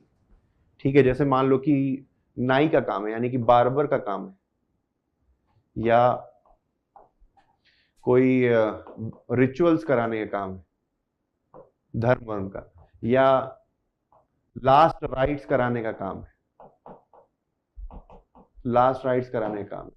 या गोल्ड या सिल्वर या मतलब क्या बोलेंगे, गोल्ड स्मिथ या उसका काम है. तो जितनी भी the services will B provide which will be required by this family. ठीक है, इन सर्विसेज के जो भी रिक्वायरमेंट होगी इस फैमिली को, the services will be provided bye a designated family. ठीक है, एक डेजिग्नेटेड फैमिली का ही मेंबर, ये जैसे बार्बर है तो उसी डेजिग्नेटेड फैमिली का बार्बर इस परिवार के सारे लोगों के बाल काटेगा, कहने का मतलब. ठीक है, he will be responsible for providing all these haircut related services to this family. Is that clear? And this system will carry on from one generation to other generation. यानी कि ये फैमिली है, फिर मान लो कि इनके बच्चे हुए तो इनके बच्चों को भी यही फैमिली का जो बार्बर है उसका बेटा प्रोवाइड करेगा दैट सर्विस. देन फिर इसका बच्चा होता है, then again the hair cutting service will be provided by some descendant of this family. तो एक तरीके से it was a kind of system which was created on the basis of occupation, and this occupation was the reason behind this caste identities. ठीक है, तो ये है कि जैसे एक मेरे घर पे there was a नाई, तो मेरे दादाजी का भी वही नाई था.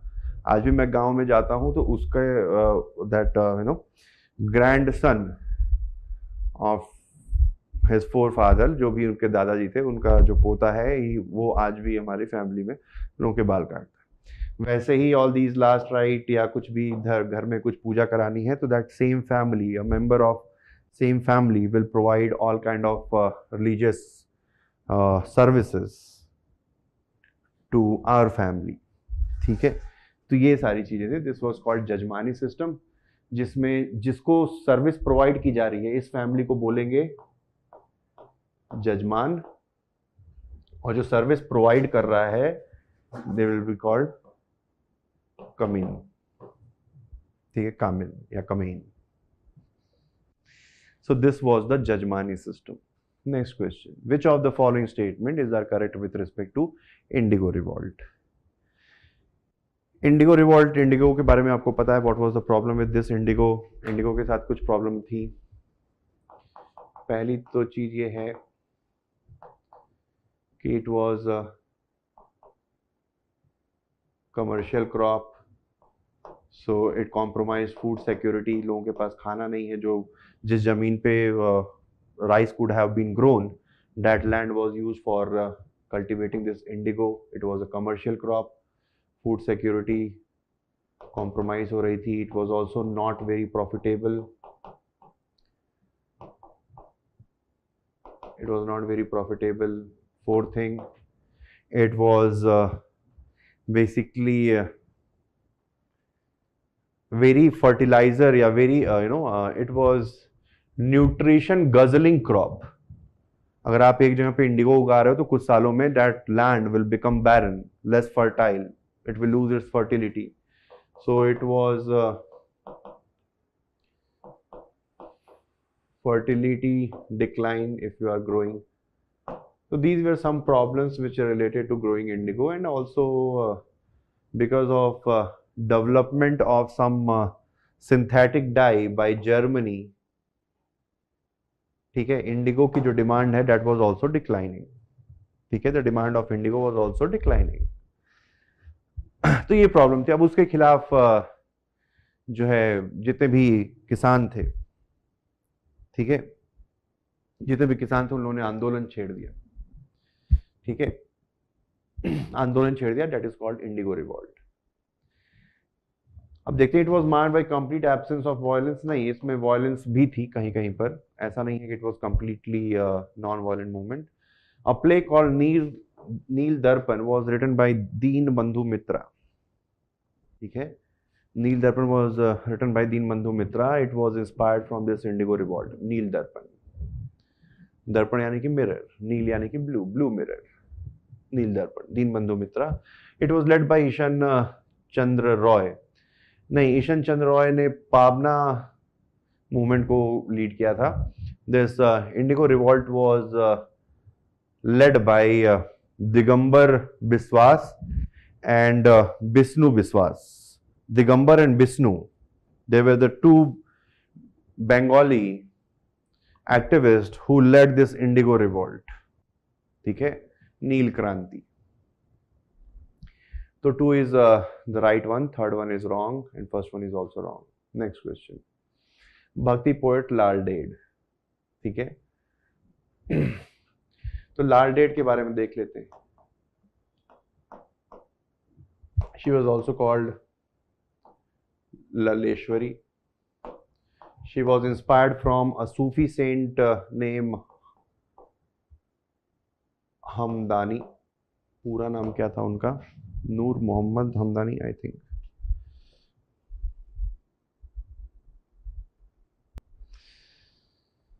हाँ, yes, Mir Syed Ali Hamdani.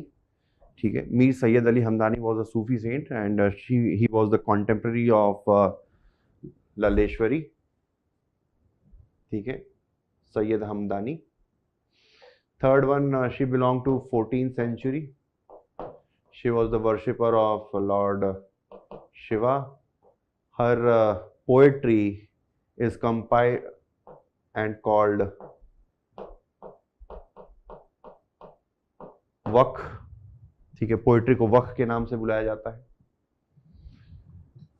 So she belonged to Kashmir region, that is right. She composed the verses known as Waqf, that is also right. She belonged to Shaivite cult of Bhakti, that is also right. So D is the right answer in this regard, Lal Ded. So I would request that you should study about some prominent Bhakti, female Bhakti saints. ठीक है, जिसमें आपका लालडेड, then Karaikal Ammaiyar, अंडल, then Bahinabai,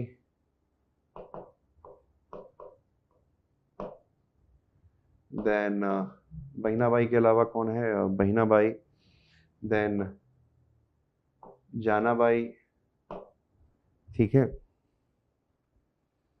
फिर एक there was also शवाइट भक्ति Saint इन कर्नाटक, उनका नाम मैं भूल रहा हूँ, ठीक है, शवाइट भक्ति सेंट इन कर्नाटक, तो एक बार देख लें। तो दीज आर सम प्रोमिनेंट, बाकी there no need to mention like no Mirabai. There were some important female bhakti saints. You should have some basic knowledge about them. They are important from exam point of view. Next question. With reference to history of ancient India, consider the following dynasties. तो पहले थे Mauryas. And the last Mauryan ruler, Brihadrat, was assassinated by his army general Pushyamitra Shunga. ठीक है, पुष्यमित्र शुंगा. तो पहले फिर आए मौर्यास, फिर मौर्यास के बाद आए शुंगास.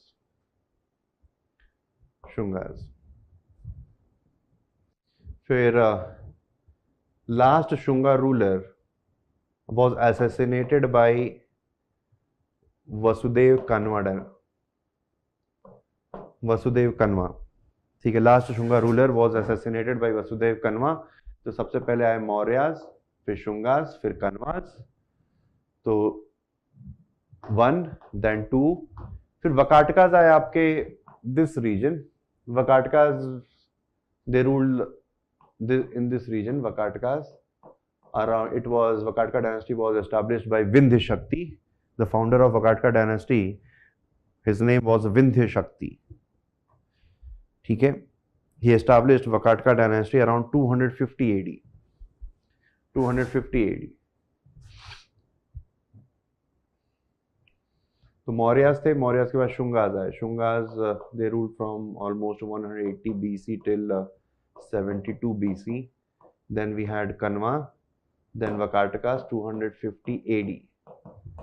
फिर पुष्यभूति डायनेस्टी या वर्धन डायनेस्टी भी इसको कहते हैं. It came into existence around 600 AD. ठीक है, 600 AD के समय में आया.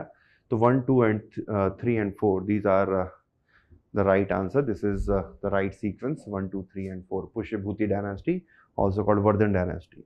Harshvardhan was the ruler of this Pushyabhuti dynasty. Their initial capital of Pushyabhuti dynasty was Thanesar, जो कि हिसार जो हरियाणा है वहाँ पे था. फिर बाद में when Harshvardhan defeated शशंका. शशंका was a Gowda ruler. Gowda पहले बंगाल को गौड़ा भी कहा जाता था. So when Shashanka defeated Gauda ruler, West Bengal region was called Gauda.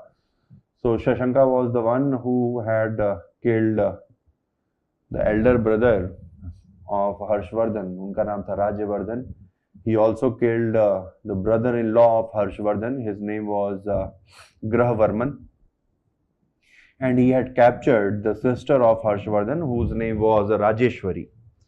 तो इतना सब कुछ आतंक जो है शशंका ने मचाया था, उसी आतंक का बदला लेने के लिए हर्षवर्धन देन fought against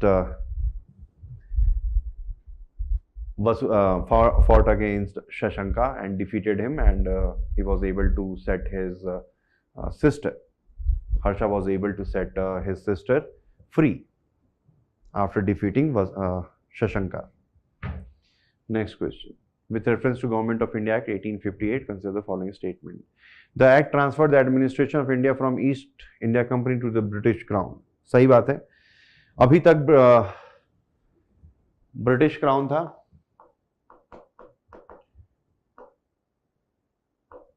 फिर ईस्ट इंडिया कंपनी थी, which was a middleman. It was East India Company was ruling over India. ठीक है, तो ईस्ट इंडिया कंपनी एक तरीके से इंटरमीडियरी के रूप में काम कर रही थी. But after 1858 act the India this was abolished and India was put directly under the British crown. ठीक है, India was put under direct control of the British crown. फिर उसके बाद क्या होता है कि there was a paramountcy, a condition of paramountcy was to be signed by all those rulers of India, princely states. They have to accept the suzerainty of the British crown. Like they will continue to rule their respective kingdom, but they will accept that their super monarch, overlord will be the British crown. ठीक है?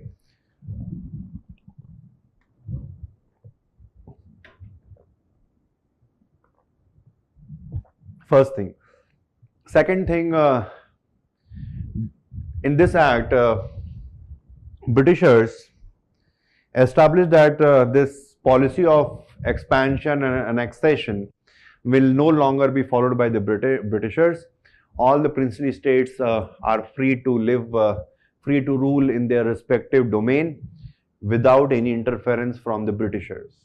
ठीक है, दूसरी चीज ये important चीज हुई. फिर तीसरी important चीज हुई कि a Secretary of State, a new kind of post called Secretary of State was established. This Secretary of State was the supreme authority with respect to Indian affairs. और ये जो Secretary of State था, Secretary of State, he was the member of British Cabinet. जो British parliament में जो British government की जो cabinet थी उसका एक मेंबर जो है सेक्रेटरी ऑफ स्टेट की का काम करता था. उसका पूरा काम था कि basically the viceroy of India will report to secretary of the state. ठीक है, और secretary of state will use a small group of council called council of India in order to govern the affairs of India. ठीक है, तो ये कुछ चीजें हुई 1858 के एक्ट के थ्रू. तो पहला है the act transfer the administration of India from East India Company to the British crown, that is right. Second, the act vested the Secretary of State for India with complete authority and control over Indian administration. That is also right. ठीक है, viceroy से ऊपर की authority थी secretary of state. The act ended the system of double government by abolishing the board of control and court of directors. So this is also right. This diarchy was established by Pitt's India Act. Pitt's India Act. इसमें क्या हुआ कि east India company में dyarchy आई. एक तो है कि political and administrative role और कमर्शियल रोल. तो the functioning of East India Company was divided into administrative and commercial functioning. Administrative role को देखने के लिए there were board of control. Commercial को देने के लिए there was board of directors. The administrative functioning of East India Company was separated from its commercial functioning. Commercial functioning में it was working as an enterprise, एक profit making organization, एक company होती है उस तरीके से काम करेगी. And that administrative function of ruling over India and all those political and administrative and military functioning, that will be undertaken by Board of Control. So that was the division which was created by Pitt's India Act. This division was removed by 1858 Act. ठीक है.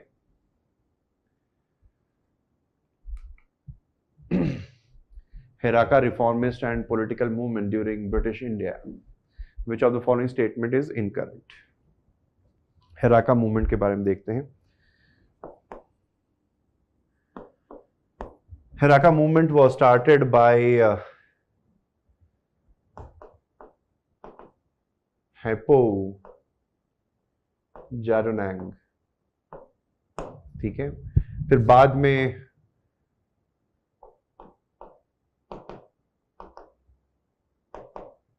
Gadinliu, ठीक है, Gadinliu was made responsible for carrying forward this campaign. अब ये campaign थी क्या? It was a religious reform movement against the British, against the Christian incursion in Manipur region. ठीक है, जैसे कि मणिपुर में इतना ज़्यादा कन्वर्जन हो रहा था, क्रिश्चियनिटी इतना ज़्यादा फैल रही थी कि these tribal people, they were not happy with dilution of their culture and encroachment on their traditional practices.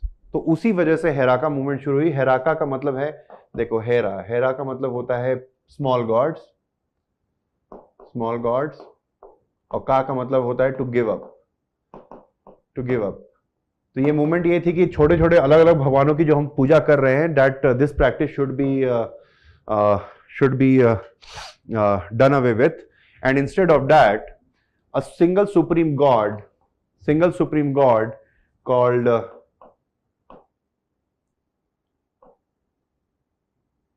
Tanang. ठीक है, Tanang, if I'm not writing exact spelling क्या है, Tingwang. Tingwang was the supreme god of this Manipur community. That person should be, this god should be worshipped instead of worshipping multiple gods. So it was a religious reform movement. Religious reform movement against Christian missionaries. ठीक है, against Christian missionaries. तो रानी कैंडलू ये land grabbing के लिए नहीं था, ये ध्यान रखेंगे. Rani Gaidinliu was associated with this movement, that is right. The movement recognises the idea of supremacy of one god, that is also right. ठीक है, बाद में कैंडलू को after independence she was conferred the title of Rani, the queen of hills by Jawaharlal Nehru. Rani का नाम दिया गया Manipur. Next question. With reference to constitutional development in British India during 20th century, consider the following statements. Most of the legislations post 1909 contain the provision for separate electorate. तो बात सही है.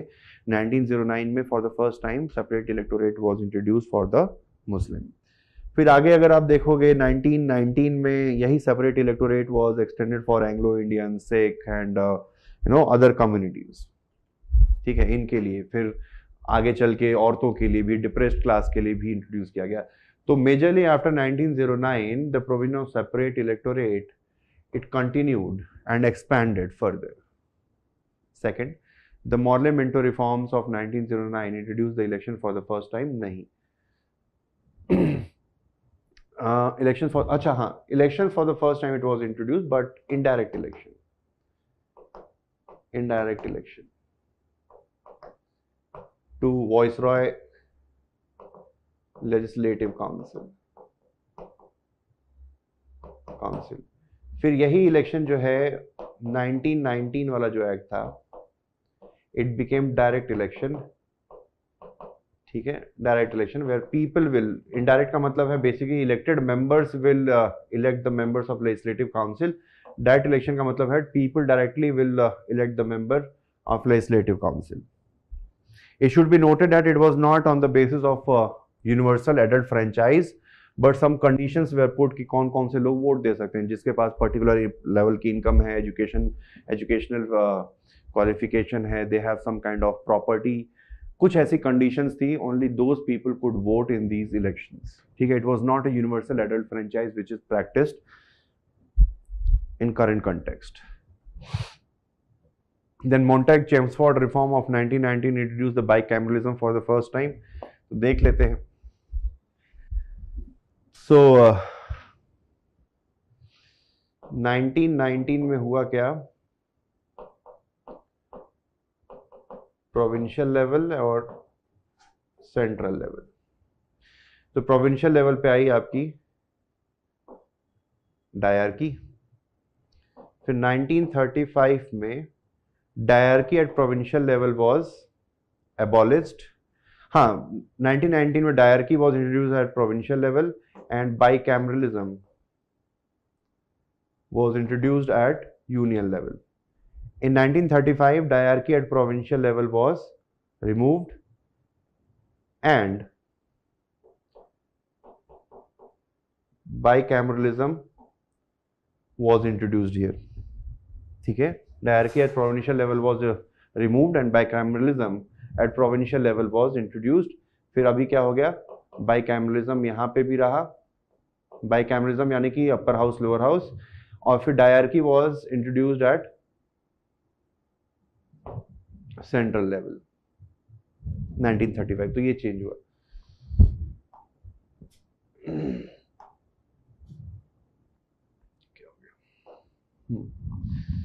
So Montague-Chelmsford reform of 1919 introduced bicameralism for the first time, that is right bicameralism at central level.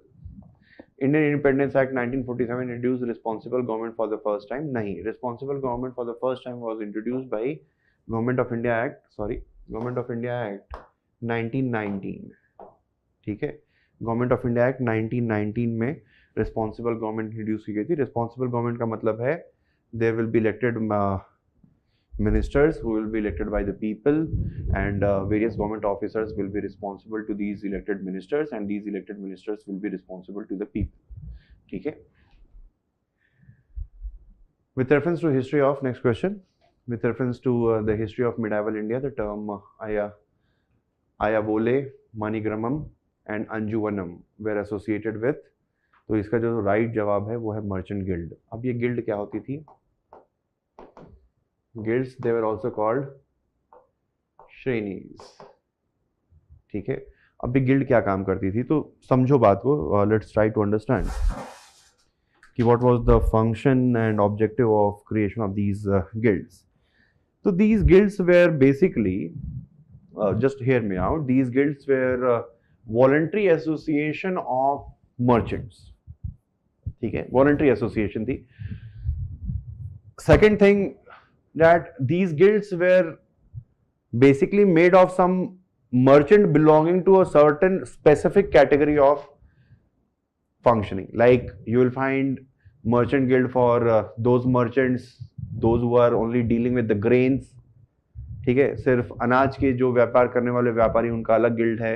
सोने का व्यापार करने वाले gold का अलग गिल्ड है. For iron smith there is a different guild, for wood smith it is a different. तो अलग अलग फंक्शनिंग के हिसाब से these guilds were basically created. It was voluntary association. ठीक है, तो it was voluntary, it was voluntary. Second, it was specific to a particular task या area of functioning. Third, it was not regulated by state. It was independent.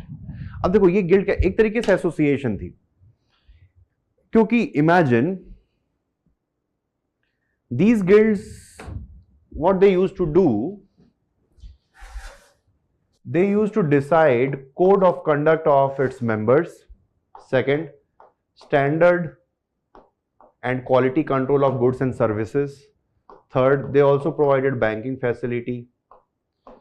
They also made some rules about the functioning. They also had the power of penalty for those who are not adhering to the rules. ठीक है, तो इससे that helped in bringing trust. That helped in bringing trust in business transaction. Because आज के जो समय में आप देखोगे तो जो आरबीआई करता है या गवर्नमेंट के जितने भी रेगुलेटर्स हैं, they are doing something, government laws are there, then at international level WTO is there, all these organizations are there which actually facilitate. There are some arbitration council also if in order to resolve trade related disputes. So these organizations are there. So these organizations helps in enforcement of contract and regulating the market, and also ensuring that affairs of the market are carried down on the basis of certain laws. There is no anarchy. There should not be any anarchy in business transaction. नहीं तो क्या होगा, trust नहीं रहेगा तो नहीं हो पाएगा. So that's why these guilds and श्रेणीज were basically created. ठीक है, और ये स्टेट से या राजा जो है इनको रेगुलेट नहीं करता था, ये अपनी खुद की थी, उनके खुद का ही काम करने का तरीका था. दे वर ऑटोनॉमस एंड इंडिपेंडेंट. ठीक है, और इनको जो है अगर आप देखोगे तो guilds and shrenis in Chola empire they were called Nanadesi. Important, guilds and shrenis. Next, Indian national army known as Azad Hind Fauj. The idea of creating the Indian National Army was first mooted by Subhash Chandra Bose. No, it was first mooted by Mohan Singh. Mohan Singh first conceptualized that why not we can make a separate army of those British Indian soldiers who were captured, who were basically prisoners of war. तो Japan के खिलाफ जितने भी British Indian soldiers, जो Indian soldiers थे who were part of British army, उनको prisoner of war बना दिया गया था. So why not use these prisoners of war in order to invade India and free India from the yokes of Britishers. So this kind of army was first conceptualized by Mohan Singh. फिर हुआ क्या कि मोहन सिंह फिर Japanese के बीच में there was some kind of dispute.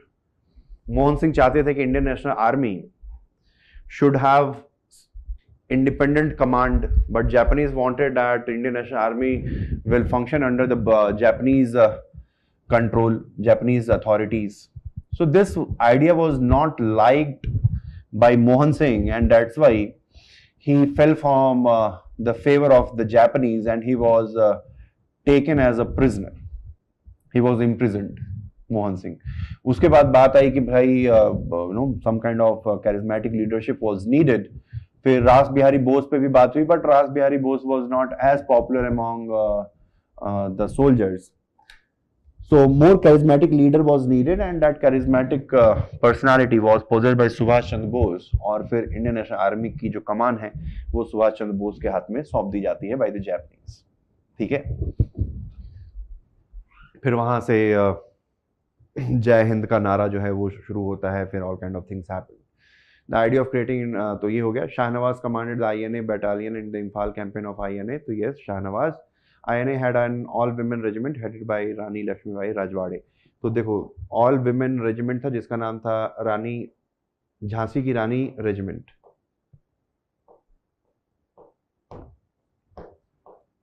की रानी regiment. इसमें सिर्फ औरतें थी.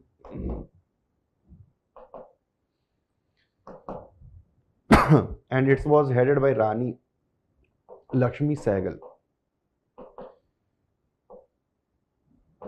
Lakshmi Sehgal, not Lakshmi Bai Rajwade. So this one is wrong. In the late 1942, Ras Bihari Bose was relieved of command of INA as he was against the control of Japanese over the INA. It was the Mohan Singh who was relieved from the command. Next question, Cripps proposal of 1942. The proposal made it mandatory for independent India to join the Organization of Commonwealth.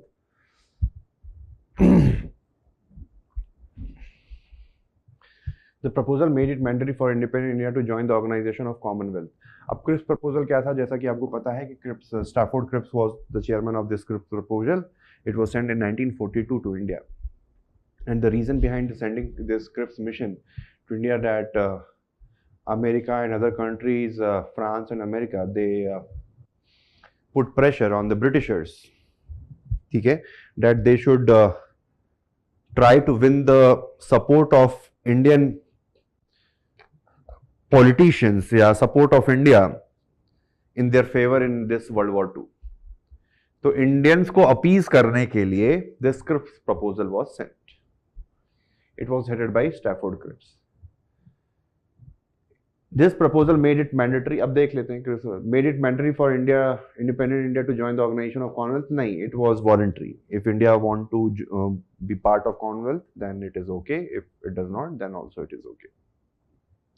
B, there was no representative of princely states in the Constituent Assembly to be formed. इसने बोला था कि नहीं, Constituent Assembly बनेगी, उसमें जो है princely states से जो लोग आएंगे, they will be nominated, ठीक है, और बाकी जो ब्रिटिश इंडिया से जो लोग आएंगे, ब्रिटिश इंडिया के जो लोग होंगे, they will be indirectly elected by the members of the provincial councils, provincial assemblies. फिर उसने ये भी बोली कि provinces were given the right to secede from the union. It said कि भाई जिस भी princely state को इंडिया के साथ रहना है, that can be part of India, or it can secede from India, or it can form its own constituent assembly. तो कोई भी राज्य जो है जो इंडिया का नहीं हिस्सा बनना चाहता है, वो इंडिया से अलग रह के अपना खुद की संविधान सभा, कॉन्स्टिट्यूएंट असेंबली बना सकता है. There was no concrete plan for immediate transfer. This was the major reason behind the failure of Cripps proposal, because Cripps mission जो है, it was offering dominion status to India and not the complete independence. And as we know that after Lahore session of 1929, the demand of Indian National Congress was complete independence, Purna Swaraj, not dominion status. Dominion status नहीं चाहते थे, complete independence चाहते थे. That's why this proposal, Cripps mission was rejected. Cripps mission was rejected, and it was Mahatma Gandhi ने बोला कि it's a post dated cheque. Cripps mission को, Cripps proposal को उन्होंने बोला पोस्ट डेटेड चेक. किसने बोला? Mahatma Gandhi. Next, regarding the jagirdari system of Mughal empire. ठीक है, sorry, regarding the jagirdari system of Mughal empire consider the following statement. अब देखो, तो मुगलों के समय में there was a system called mansabdari system. Mansabdari system. This Mansabdari system was introduced in India by Akbar. It should be noted that Mansabdari system was not innovated by Akbar, rather it was a Central Asian system which was transplanted, which was introduced in India during Akbar. Mansabdari. अब मनसबदारी system में होता ये था कि each government officer was, चलो उसको समझने से पहले एक और चीज समझते हैं. देखो, there are two types of army. एक तो है स्टैंडिंग आर्मी एंड दूसरी है कि इट इज पूल्ड आर्मी.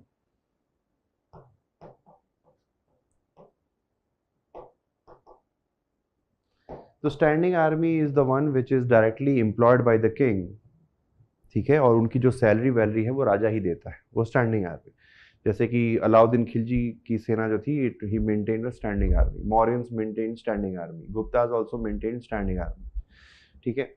दूसरा होता है pooled army. Pooled army case में क्या होगा कि जो राजा है, he will do कि he will divide his kingdom in small areas, and these area will be entrusted with some other person. This person will collect the tax. He will collect the tax from this area. He will maintain a small part of army. Along with that, he will also be responsible for some law and order administration, judicial administration, ठीक है, and some kind of civilian administration. ठीक है, तो ये सारा काम जो है ये आदमी करेगा, उसको एक जमीन दे दी जाए. तो इसी मनसबदारी सिस्टम.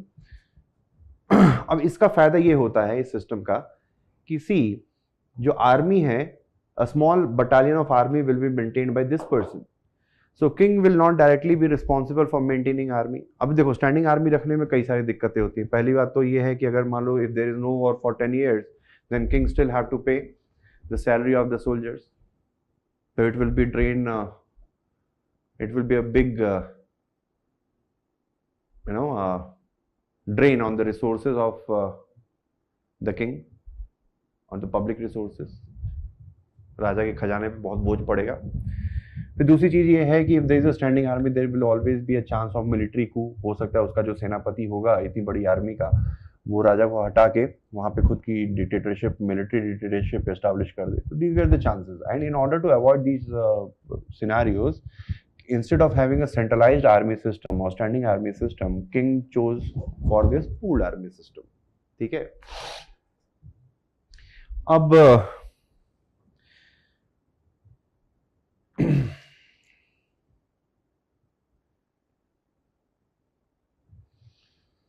मनसबदारी जो है, इसी चीज को, in order to achieve this pooled army system, Mansabdari system was mooted.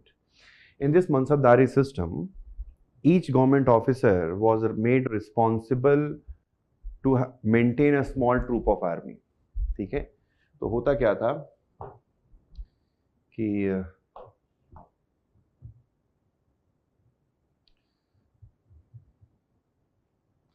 in this Mansabdari,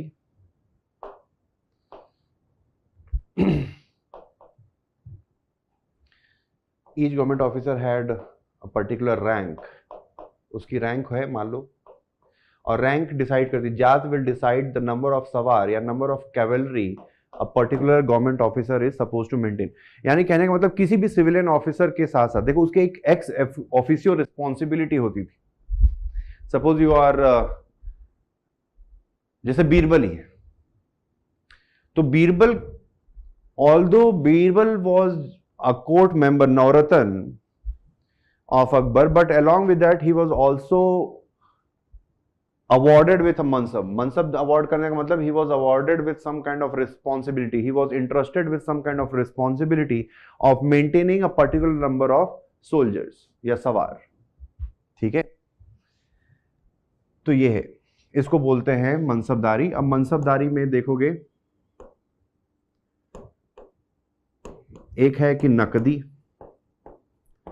नकदी में है कि सीधे particular sum will be given by the king to mansabdar, और उसके बदले में mansabdar will will maintain a particular number of सवार.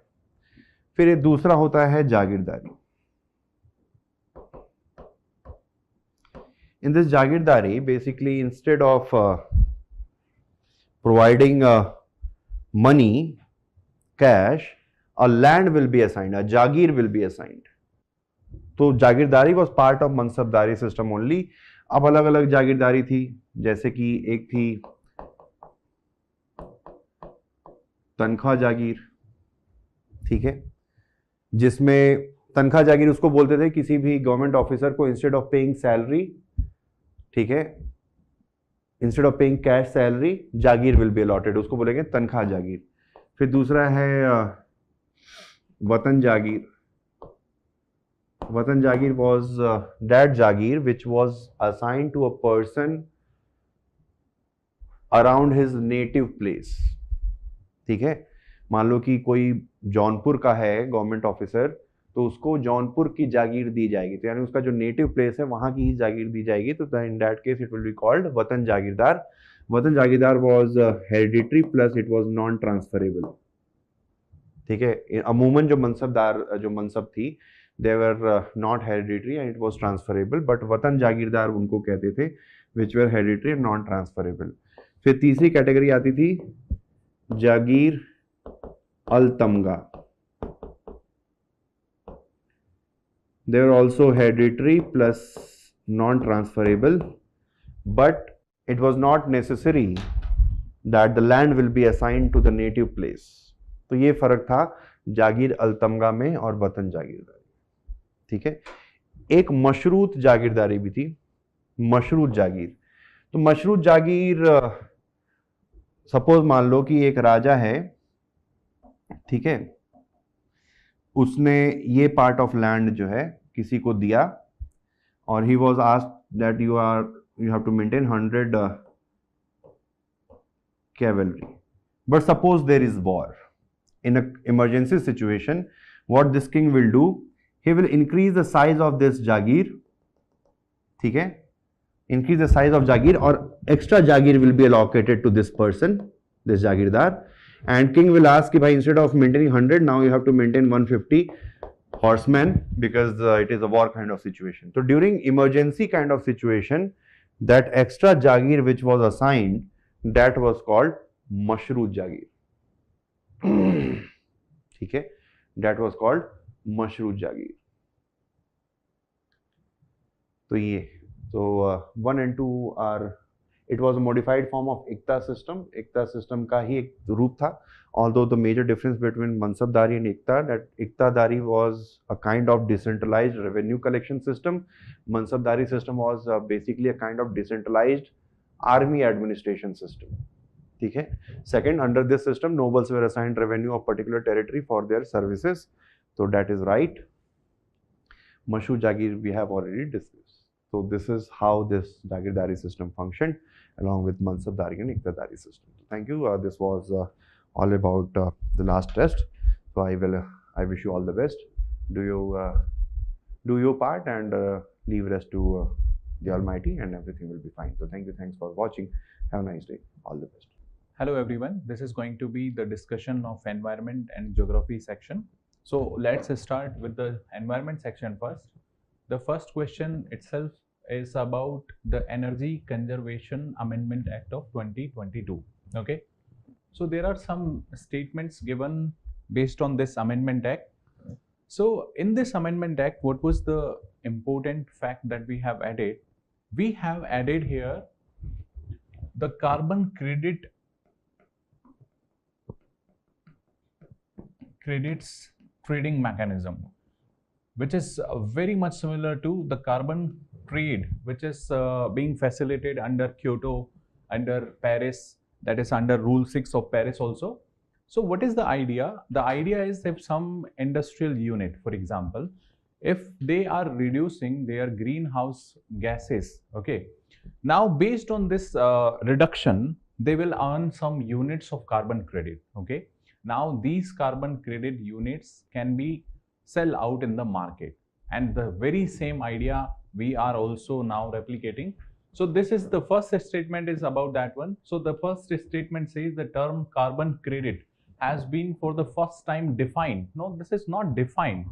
We just have added this mechanism inside this Amendment Act, but this is not, we are going to define this one. So what is carbon credit? We know if some emission, for example, earlier one industry was producing, let's say, CO2, let's say 2 ton CO2.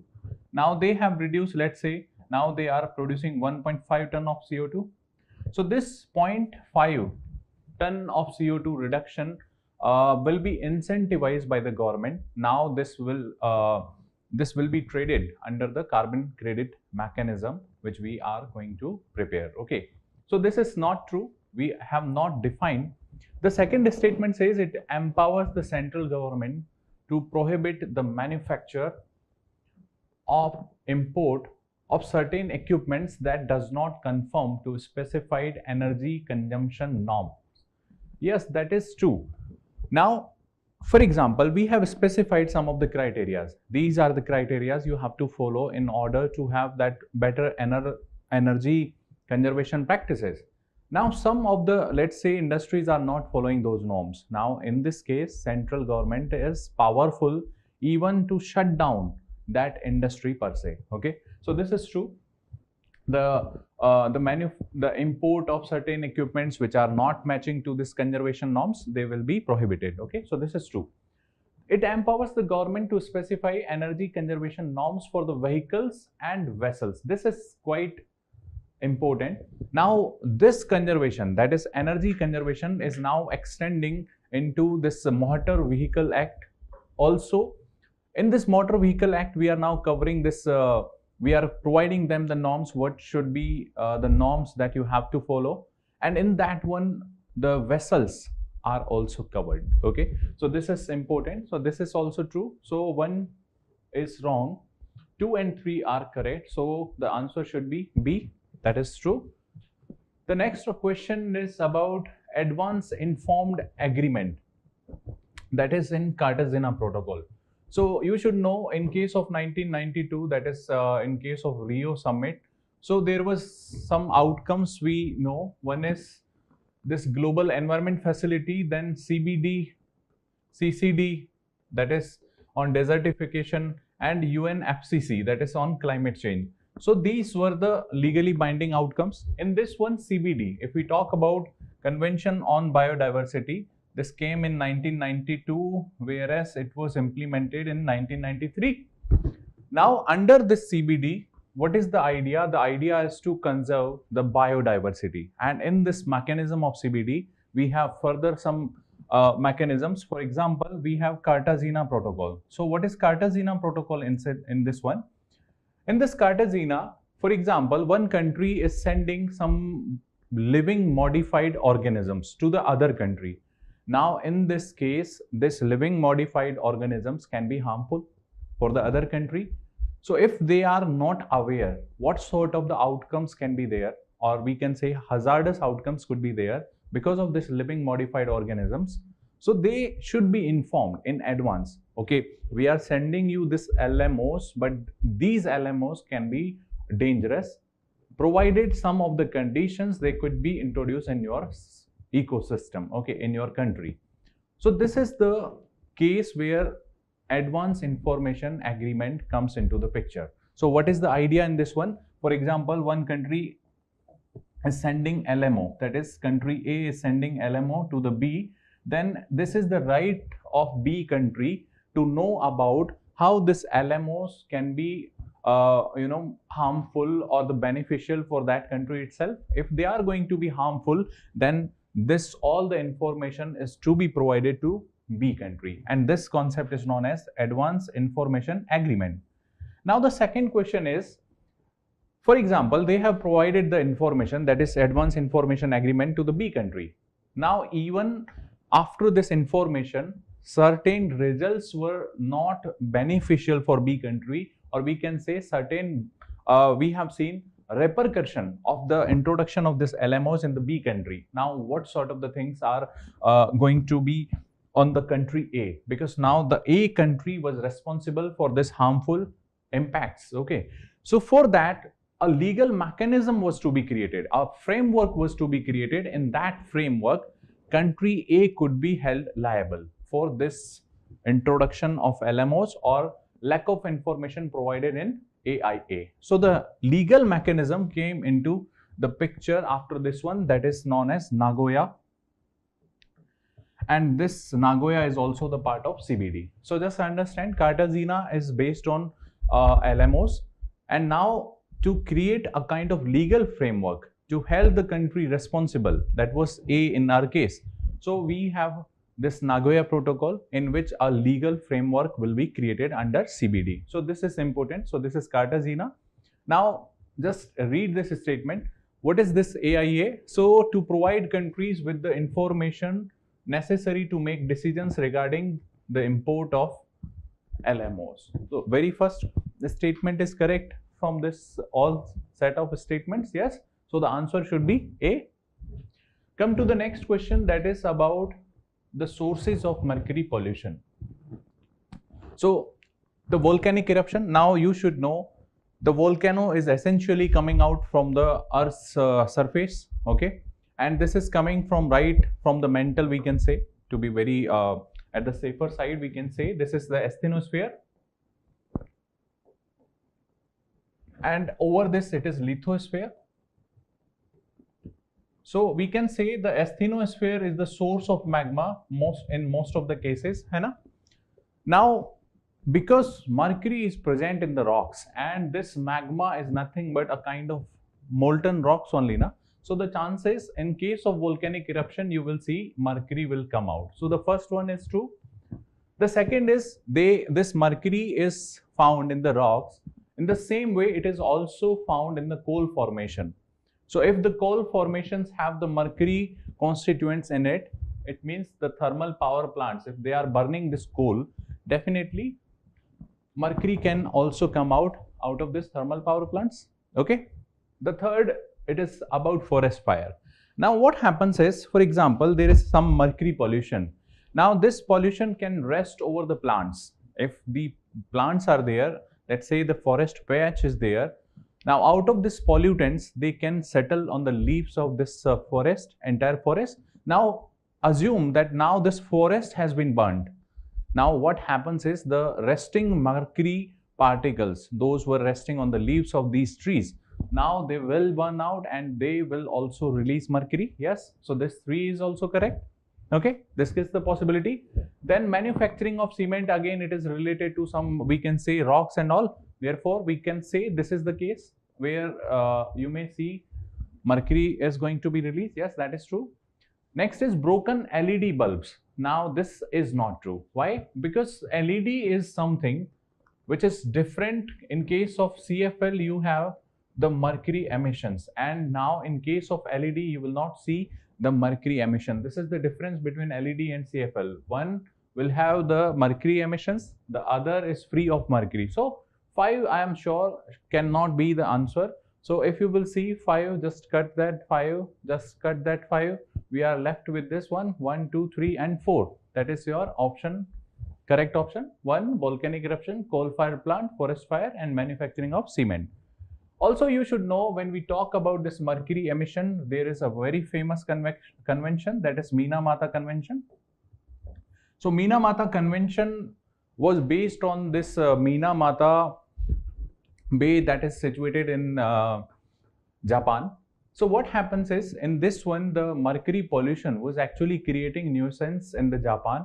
That first time the phenomena was identified in the cats. Those cats which were feeding on the fishes in the this Minamata Bay, they were dancing on the street. because of their nervous system was impacted by this mercury pollution, and from there we have seen the outcomes, the very harmful impacts of the mercury pollution. Therefore, this convention is named as Minamata Convention, that is after the name of Minamata Bay in Japan. Okay. So, next question is, it is about qualitative pollutants. Okay. So, what is qualitative pollutant? The two things are there. One is quantitative, the another is qualitative. Now, what is quantitative? Quantitative means, for example, something was already present in the atmosphere. For example, if we say CO2 and various other gases, so they were already present in the atmosphere. What a human being have done is, they have just impacted their we can say we have actually raised their quantity. Okay, in quantitative terms, we have increased their percentage in the atmosphere. For example, CO2. CO2 was always there in the atmosphere, but we have now increased its percentage beyond some, we can say, the level which is required. Okay, so the quantity we are increasing, otherwise they are found naturally in the atmosphere. That is quantitative pollutants. The second is qualitative. Qualitative means they were not existing in the atmosphere earlier. Now we have introduced them. For example, let's say many of the pesticides. So pesticides were not there in the atmosphere, but we have introduced them. Let's say herbicides. So these all are the examples of qualitative pollutants. Now just read the statement. This statement is saying it was not present in the environment naturally, but we have added that this is true. Statement A is the answer. Okay. Come to the next one. Next question is about the main objectives of space coalition. Now in this coalition, what is the idea?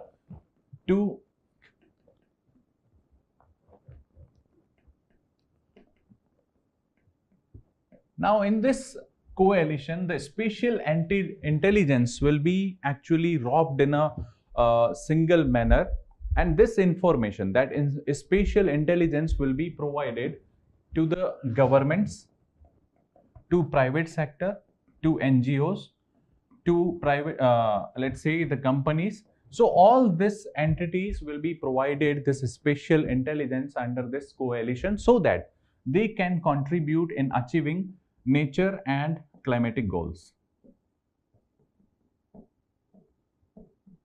Okay. For example, governments are trying to achieve SDGs. Okay. Now, how this spatial intelligence can be beneficial for these governments to achieve SDGs? So this is the aim of this coalition. Okay. For example, to achieve the targets under Paris deal. Okay. To achieve the post 2020 targets. So all these are the objectives under this coalition, that is Spatial Intelligence Coalition. This is coordinated by UNEP and UNDP. Okay, there are another institutions also, but you should primarily remember this has been coordinated by UNEP and UNDP. So this is nothing but to utilize the spatial intelligence, okay, so that the climate and natural goals, the environmental goals, can be achieved by various governments, private entities and NGOs. Okay, come to the next one. This is about the species, hai na? Now there are certain statements have given. Let's read one by one. Sentinel species. What is sentinel species? Sentinel species are also known as indicator species. Now what it means? They are very sensitive. Okay, sentinel, they are very sensitive to the climatic change. For example, the temperature is increasing. Some of the species might leave that space or might end from that habitat completely. So if they are present in an ecosystem or if they are absent in an ecosystem, that will decide whether the ecosystem is healthy or it is not healthy. Okay, so this is sentinel species or indicator species. So they will decide how a particular habitat is healthy or unhealthy. Okay, so for example, the frogs, I will say frogs are very, very important.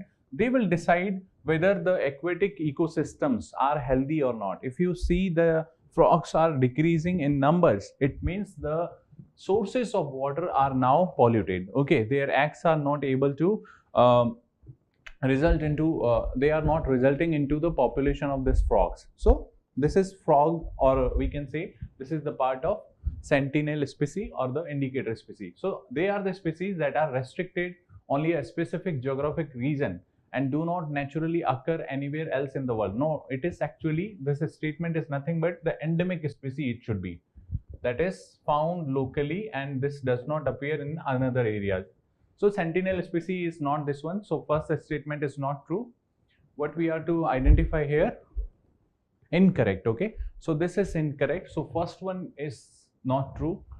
Umbrella species. So what is umbrella species? For example, there is one species which is playing a very important role, and so many other species are aligned if we are conserving this particular species. For example, if you are conserving, let's say, tiger, now based on this tiger conservation, you are supposed to create this green grass fields for the deers and for the prey on which tiger is going to thrive. Now if you are creating such ecosystem for the tigers conservation, you are actually helping so many other species which are living in that area. So this species can be termed as an umbrella species. Means if you are conserving this particular species, this is working as an umbrella, and so many other smaller species and other species can thrive based on the conservation of this particular species. So what is the statement? Umbrella species are the species that are selected for making conservation related decisions. Yes, that is true. In a particular habitat, this is true. Okay, 2 is right. We have to identify incorrect. So 2 can be eliminated. If 2 is here, we can eliminate. And now we know for sure the first is incorrect. So first is only in the option A. So A is the answer. Let's check the third one also. Dominant species are non-native species that have negative impact. No, this statement is not correct. Dominant species are the species which are dominating that space or ecosystem by their numbers, and therefore you will see most of the times these habitats are named after this dominant species. For example, you must have seen this example of tundra climate. Let's say Sundarban. So Sundarban is known to have this Sundari tree, okay, and because they are dominating in that area, so Sundarban.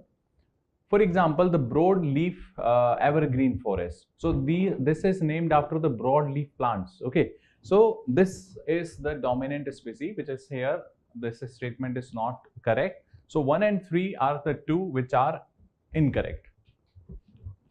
The next question is about what is green status of a species, okay, which is in news. So IUCN, if we talk about IUCN, this will identify whether a species is going to be, if it is, let's say you must have heard these terms, a particular species vulnerable, this is now endangered, then it is critically endangered. So these are based on various criteria, then further goes to extinct in wild and extinct completely from the planet.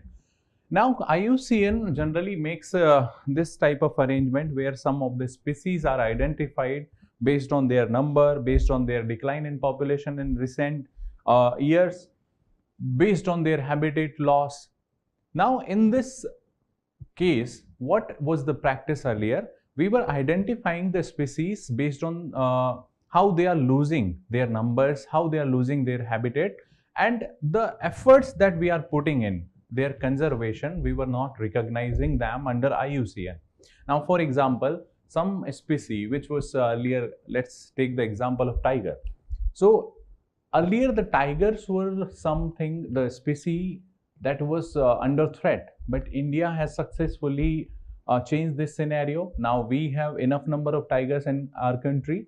So this efforts of the countries, in order to accommodate these efforts, now IUCN is introducing another category, that is green status category. Means how a particular species is now benefited from the conservation impacts or the conservation practices, that will tell us that is going to be the new green status category under IUCN. So what is given here? It is the new global standard of assessment of those species which are no longer in need of conservation. This is not true. They could be still in the need of conservation. The only idea here is we are telling how this efforts under the conservation practices are helpful for them, but this is not true. So one is not true, you can cut this one. Then it was created by IUCN. Yes, it is true. So 2 is the right answer. So we have to identify correct one, na? Yes, so this is the answer 2. Come to the next one. Which of the following rivers flow through Kaziranga National Park? So Kaziranga National Park has some rivers, you can remember them. The one is very famous, that is Brahmaputra. The second is, it is given here, that is Deeplu River. Deeplu, then also Mora Deeplu. Then another river, that is Mora Dhansari. Okay. So all these rivers are passing through the Brahmaputra, you can remember them. Okay. So here it is given Brahmaputra and Mora Deeplu. Then Pachnoi. No, it's not passing through the Kaziranga. It passes through Orang National Park in this area. Then Manas. Manas is also passing through Manas National Park and not from this Kaziranga. Okay. So you can remember 1 and 2 are correct. So 1 and 2 should be the answer. Rest of other rivers you can also remember. They are passing through the Kaziranga. Kaziranga has the largest population of one-horn rhinoceros. India has 2/3 of one-horn rhino population. Mostly this is located in the Kaziranga National Park. Next is about XC2. What all are the measures of XC2 conservation? Now, what is XC2 and in situ conservation? Now, if we are conserving any particular species right in their habitat itself, for example, this was the habitat of any particular species, and now you are helping to restore the numbers of that particular species, and this conservation practices are being followed in that particular area itself. Means we are conserving that species, we are helping that species to thrive only in the local area where this species is actually residing. This type of the practice is known as in situ conservation practice. Whereas in case of XC2 practice, what happens is you are picking this up. Let's say this species was picked up and now this can be put into some of the, let's say, botanical garden, for example, zoo. For example, you are doing captive breeding. So all such practices where you are moving a particular species away from their local habitat and then we are conserving it. This is known as XC2 conservation practices. So we have to identify XC2 conservation. Now, biosphere reserve. So biosphere reserves are nothing but the part of in situ practice. So this could not be the answer. So 1 should not be in the answer. So you can eliminate 1 from A and D can be eliminated because they have this 1. The botanical gardens, yes, that is true. This is the part of XC2 practice. National parks, again, this is the local conservation, means you are creating national park, you are protecting them in their natural habitat only. So 1 should not be there, 3 should also not be there. So okay, still we are left with the B and C option. Then zoological parks, this is essentially XC2 practice. So 4 is correct, 2 and 4 are correct, 2 and 4 are there in both the options. Then wildlife safari park, this is again XC2 only. Okay, this is XC2 practice. So 5 you can add. So 5 is available here. That is option B is the correct for this one. Wildlife sanctuary, again, this is the part of in situ practice. Okay, so here you can remember national parks, biosphere reserve, wildlife sanctuary, forest. Okay, the creation of reserve forest, all these are helping species to thrive in their local area, local habitat. Okay. The next question is about emission gap report. Now they are talking what this report is all about. Just know first, this is UNAP. So UNAP will release this report, that is emission gap report. Okay. Now what is the idea in this one? For example, if you know about the Paris deal, what Paris deal says, we have to limit our this decadal increase of temperature. If it is possible, that should be 1.5 degrees C, or otherwise this should not breach the limit of 2 degrees C by the end of this we can say 2100. Now the countries are supposed to provide their intended nationally determined contribution, that is INDCs. In this way, for example, India has given that how we are going to reduce our emission in, let's say, in the upcoming 10 years. Okay, so I am just taking hypothetical example. Let's say India says I will cut 10% of my emission in the next 10 years. Okay, this is hypothetical. Now India has not reduced this 10% and we are failing in achieving our targets, or we are failing in achieving the overall targets of, let's say, 2 degrees centigrade. Now the countries which are saying we are going to cut the emissions under our nationally determined contributions, but they are not cutting their emissions up to the expectation, and this gap is analyzed by emission gap report. Also there are another report that you should remember, adaptation gap report. Both of them will be released by UNEP. Now you can see what is the statement here. The gap between the current level of emissions and emissions that can be made to maintain the average global temperature rise below 2 degrees C. Okay, the difference between the current and future level of greenhouse gas emission, this is not true. The difference between the pledges taken by countries to reduce greenhouse gases, this is essentially true. We are talking about this INDC, that is nothing but the pledges taken by the country, how we are going to contribute in the cause of environment. Okay, so the next question is about coral reefs. So they are known as rainforest of the oceans. Why? The simple answer of this is, as they are only covering 1% of the oceanic areas, but still they are having 25% of marine biodiversity. So therefore they are known as the very high biodiversity zone. So answer should be C. You should know some of the things about the corals. Let's say the coral is the kind of, we can say, the symbiotic relationship between zooxanthellae and the coral itself. Okay, and zooxanthellae or zooxanthellae, both are correct. Now we know about the corals, they need certain conditions. Let's say the temperature should be 22 to 28 degrees C. They need salinity. Okay, they actually will be developed far away from the mouths of the river. Why? Because rivers will add sediments and they are something, those don't like these sediments. Why? Because they need clear substratum over, because they need to do this photosynthesis activity, and for that light must penetrate inside now, and therefore you will see the sedimented areas, for example the mouths of the river, are always not preferred by these corals. Okay, next is, you can say, the areas where the mangroves are there. So mangroves you will find in the areas where the rivers are there, where the estuaries and deltas are there, but in that area you will not find corals. So can I say mangrove and corals cannot coexist together, because one will live somewhere near the somewhere near the coast, the another will prefer to go towards oceanic side. Okay, so this is about some things about this corals.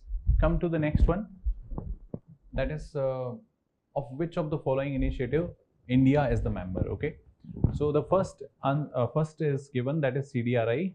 If we talk about CDRI, that is Coalition for Disaster Resilient Infrastructure. So this CDRI is actually the brainchild of India's idea, and this was launched in Climate Action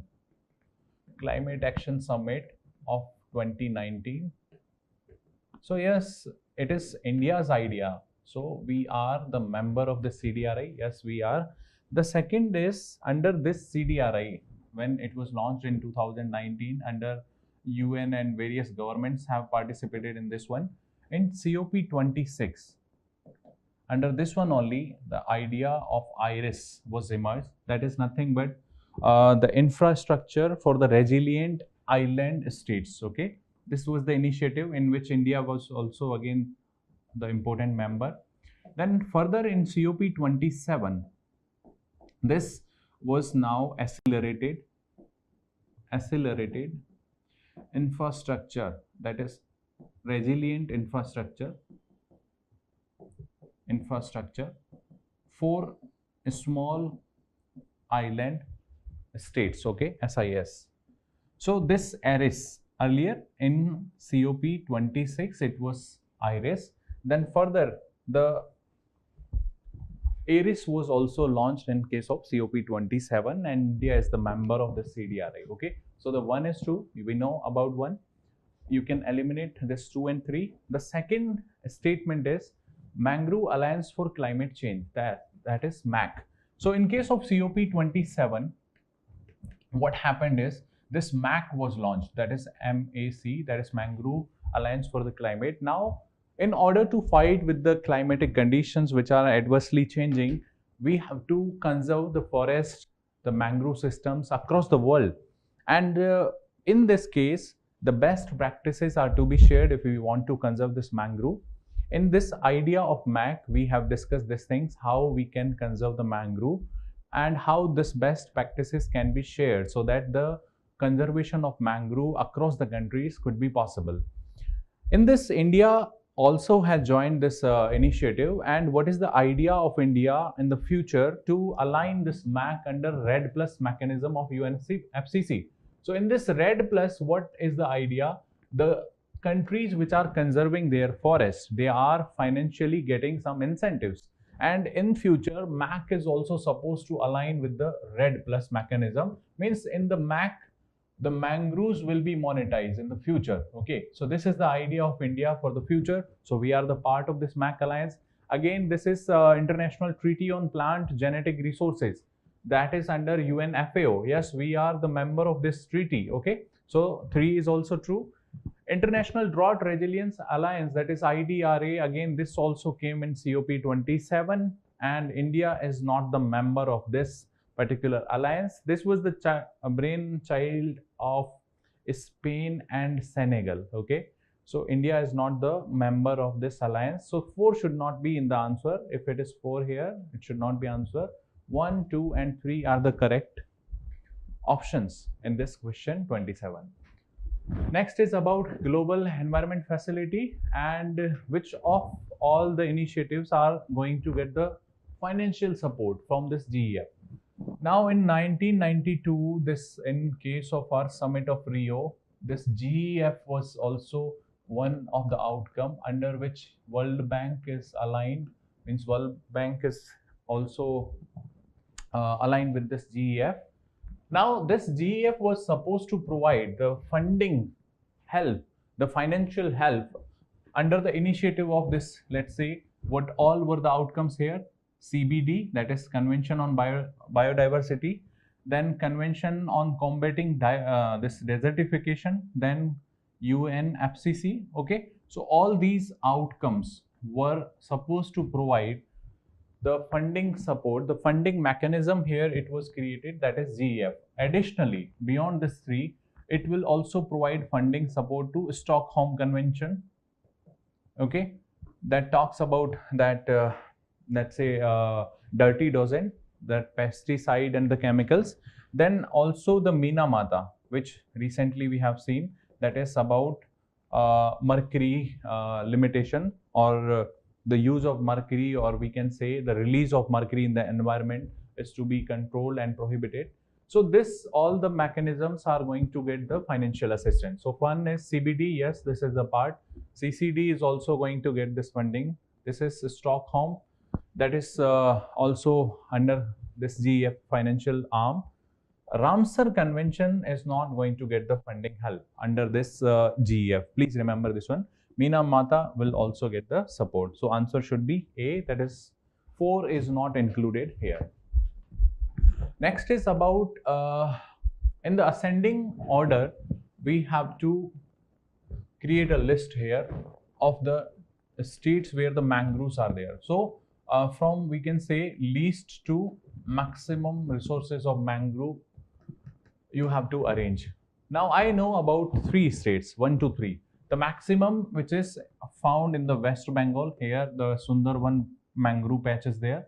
The second should be the Gujarat, and the third it is the Andaman and Nicobar. So I know this order should be in the last must be 3, 2 and 1. Okay. Now just see this order 3, 2, 1. Sorry. Yes, 3, 2, 1. So West Bengal is at number 1. So 4 should be the maximum. Then we know Gujarat.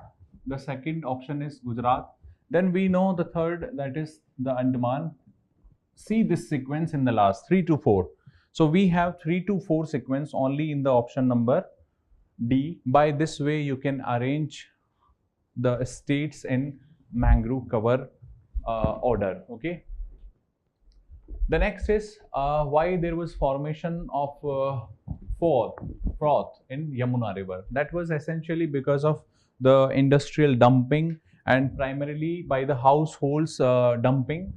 The households which were using some let's say detergent. So these detergent have the surfactants and the phosphate. Because of that we have seen the Yamuna froth. Okay. So this is simple. Come to the next one. That is now long-term low emission development strategy. So we have submitted, India has submitted this low emission development strategy, that is long-term strategy. So in this strategy, India had actually talked about how we are going to escalate our renewable energy resources, how we are going to focus in this urban development. Okay, and what all will be our strategies we have submitted in this particular COP27. Now, what all are the statements? The first statement says we have promised there we are going to double the target of carbon sequestration. No, we have not promised such doubling of this target. We have said ki we will create another 2.5 billion ton CO2 to 3 billion ton CO2 carbon sink by 2030, and we have not said ki we are going to double this one. So one is not true. We are supposed to eliminate the use of carbon based resources for its energy needs by 2070. No, we have not promised this. We have promised India is going to be the net carbon neutral country. We are going to be net zero country. Means whatever the emissions we will create, we will also create such sinks to absorb such carbon from the atmosphere. Okay, so net we will be zero in case of carbon emissions. So this is also not true. The third is to triple the capacity of nuclear power generation in India. Yes, this was the promise. We have said this thing, and also India has said we are going to be the next hub as far as hydrogen energy is concerned in the future. Okay. The next is 3 is true. The fourth says this is going to be the based this principles that we have submitted here under our strategy are going to be based on common but differentiated responsibility. Yes, that is true. What is this common but differentiated responsibility? So common but differentiated responsibility talks about that, for example, the developed countries are the one who can be held historically responsible because they have destroyed this climate. They are the developed countries. Now they are saying developing countries has to do something for the cause of this environment. Now these developing countries are saying you are responsible for this historical developmental we can say your greed. You have actually destroyed this environment, and therefore this role where we are talking about environment, that should be differential. Means the developing countries, the least developed countries and the developed countries should not be put on the same foot grounds. Okay, they all should have differentiated responsibility. We acknowledge commonly we have to work for the environment, but this should be differentiated, and this mechanism was the part of this Kyoto. Okay, so under this mechanism only our strategy is saying the common but differentiated responsibilities we have again highlighted, and this should be based on the respective capabilities of any country. Okay, so this is the principle that we have followed here. So 3 and 4 is the answer, 1 and 2 are not true. The next is about scientific name. Match the scientific name. So the Jowar scientific name is matched. This one is also matched. Bajra's scientific name is not matched here. Ragi is also not true. So you can go by this one, that is only 2 pairs are correct. So the next question is about environment impact assessment, and the question says, which of the following projects require mandatory environmental clearance? Okay, so in this one, the first statement says all the thermal power plants based on biomass or non-hazardous municipal solid waste. This all is wrong here. This is not about all the plants which are running based on this biomass and non-hazardous municipal waste. The plants which are less than 15 megawatt, okay, so they are not required any such clearance. The idea here is if they are using even 15% of auxiliary resources like coal, okay, the petrols, all these things, still they don't need any environment clearance, because primarily they are using 85% of their fuel needs by biomass and the non-hazardous waste. Okay, so all is incorrect here. The plants only up to 15 megawatt capacities are the one. Okay, all offshore and onshore oil and gas exploration and production projects, yes, they need to have this environmental clearance. So 2 is the one. Hydel power generation projects with the capacity of more than 50 megawatt, this is also true, they need to have this environmental clearance. Then irrigation projects which are for beyond this 10,000 hectares of the land that they are covering, they also need this clearance, yes, this is also true. Then the highways of strategic importance, yes, this is exempted, this does not require any such clearance. For example, the BRO, Border Road Organization, is connecting some of the areas, okay, so that roads are not beyond 100 kilometers of the length. So these strategic highways don't need any such environmental clearance. Okay, expansion of toll booths in the highways, this is also not this is not the one which needs some mandatory clearances. Okay, so what should be the answer? 2, 3 and 4. So the answer is C, that is 2, 3 and 4. Okay, come to the next one, that is IUCN. Which of the following conventions are these conventions are created with the help of IUCN? We can say the role of IUCN was instrumental in all these conventions. So Ramsar Convention, Basel Convention, World Heritage Convention, Convention that is Sites and Migratory Species, that is CMS. Okay, so I know about this Basel Convention. This Basel Convention is the idea of under UNEP. Okay, so Basel, which talks about the hazardous elements, hazardous waste was earlier being dumped from developed countries to developing countries. Okay, so in this Basel Convention, it was said this is a kind of toxic colonialism where developed countries are dumping their hazardous waste in the developing or least developing countries. So which is to be checked, and this is the idea of Basel Convention. So this Basel Convention is the part of UNEP and not the IUCN. Okay, so 2 you can directly eliminate. Wherever this 2 is there, you can eliminate this one. Now Ramsar Convention was the idea of IUCN. Yes, that is true. Okay, then World Heritage Convention was this draft of this convention was written by IUCN itself. Okay, so this is also by IUCN. So 1 and 3 are correct. 2 should not be there.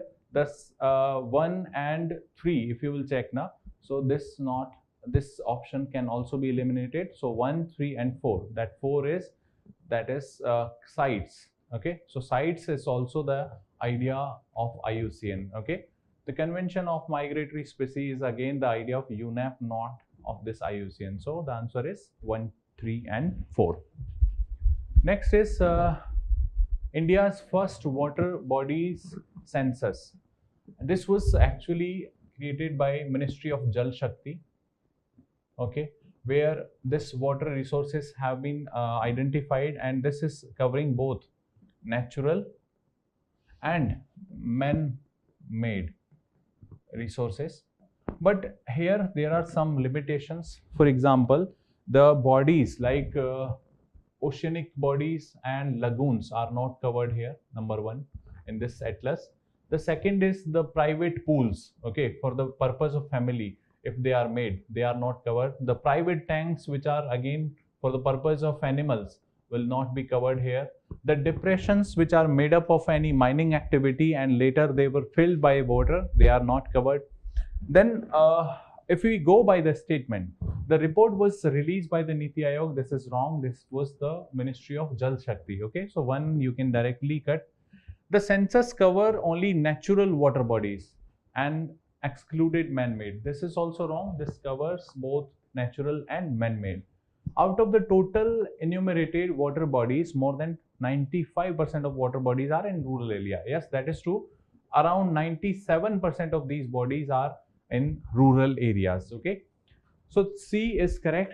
As per the census, more than 80% of the enumerated water bodies have suffered encroachment in recent time. This is not true. This is somewhere around 1.5% of these bodies are suffering through encroachment practices. Otherwise, this 80% is not true. So answer should be C. Okay. Come to the next one, that is Bharat states term for emissions. Okay. This is for the non-road machinery and which is running on diesel especially. Okay. So for example, the tractors are covered here under this TREM for emission norms. So you can directly see here the certain type of tractors are covered here. The tractors which are of the capacity of 50 HP plus, they will be the part of this TREM for emission norms to align the this emission norms for the this diesel machinery, which is primarily non-road machinery. These norms are here. Okay. The next is The Elephant Whisperers. This was the movie which has got the Nobel. This was the documentary which has got the Nobel Prize. So what is the question which has recently won the best documentary short film at this 95th Academy Awards? It was shot in the Thepakadu Elephant Camp. This camp is located in which of the following tiger reserve? This is located in this Mudumalai Tiger Reserve. This is direct question. If we talk about Satyamangalam Tiger Reserve, this is the area. Let's see. This is India. The Satyamangalam Tiger Reserve, or we can say the Satyamangalam Forest. These are the forests which are the part of Nilgiri Biosphere Reserve, and here you will have the Western Ghats and Eastern Ghats. Okay, so both Western Ghats and Eastern Ghats are merging, and you will see this phenomena in Satyamangalam Tiger Reserves. Okay, so Mudumalai Tiger Reserve was the one where this actual practice of elephant conservation on which this movie, that is Elephant Whisperers, is based off. Okay, the next is the questions now we are covering from geography. Yes, the first question is what all are the factors required for the formation of peatland? Now, what is this peatlands? The peatlands are the areas where you will see most of the organic matter is there. And why this organic matter is there? Because the rate of decomposition is very, very slow here. Okay? Rate of decomposition is somewhat slow.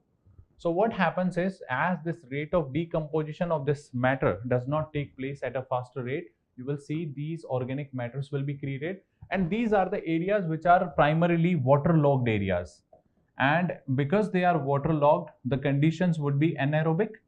So all these factors, waterlogging, anaerobic, and lack of nutrients is also the another factor. So all these conditions are actually not allowing the bacterial growth here, the growth of certain we can say organisms which are going to decompose this material. Okay, therefore you will see this organic matter is always present in case of these peatlands. Okay, now just see the statement. Waterlogged conditions are required. Yes, it is required. Aerobic conditions are not required. Anaerobic conditions are required. So this is not true. You can cut the statement where 2 is present. Okay.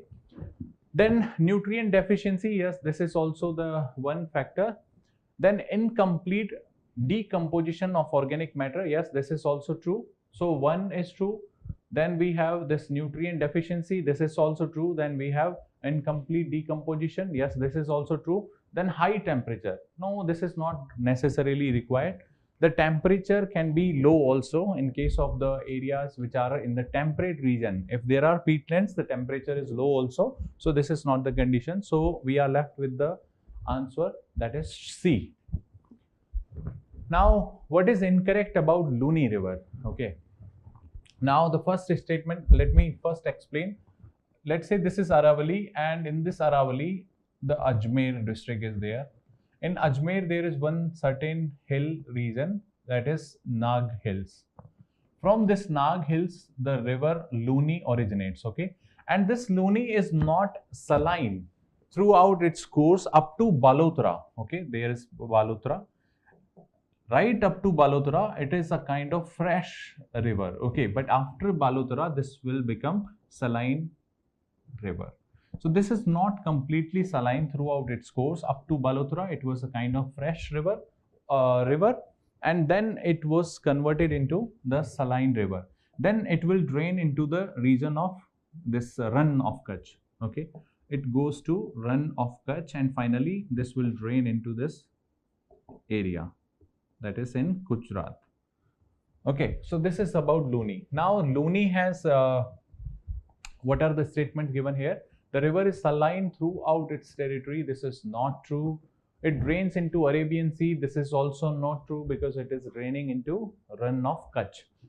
Then what is the next? The river forms a lake of this Bihar, is known to have oxbow lake. What is oxbow lake? That is, for example, the sinusoidal patterns, that is meandering, is the feature of later stage of the river, let's say in the mature or in the old stage.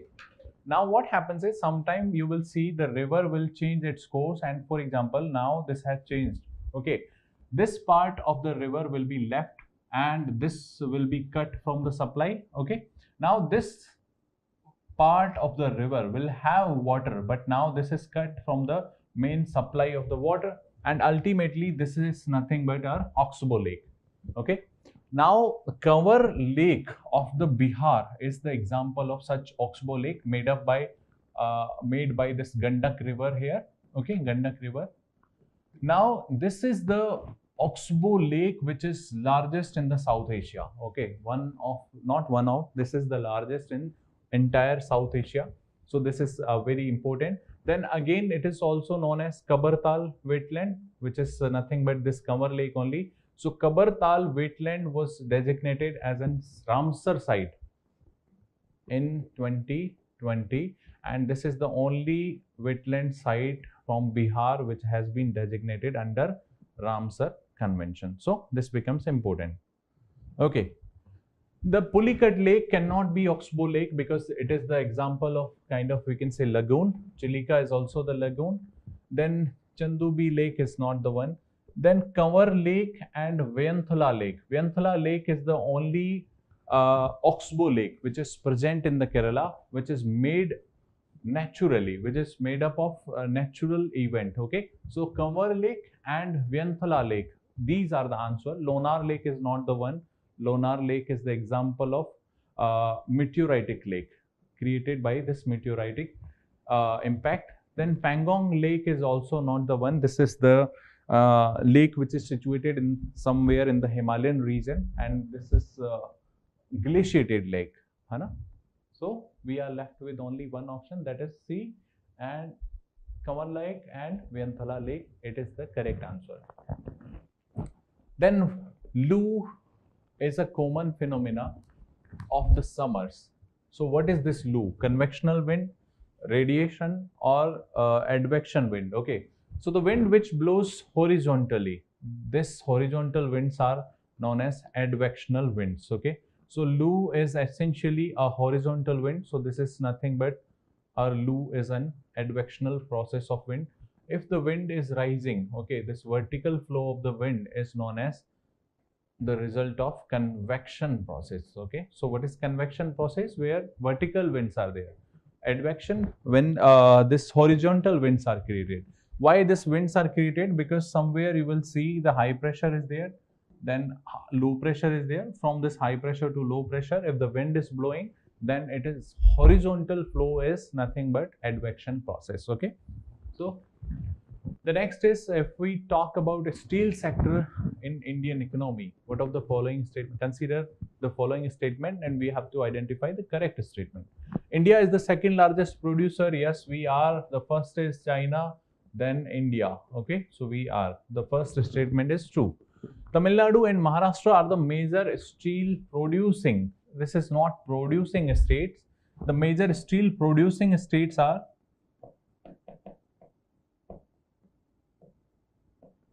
that is Odisha, Chhattisgarh, and let's say this Jharkhand.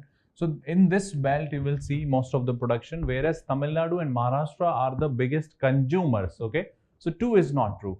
India's steel sector accounts for more than 30%. No, it's not correct. We account for 12% of CO2 emission by this steel industry, whereas global average is 8% is the contribution by this sector in CO2. Okay, so this is not true.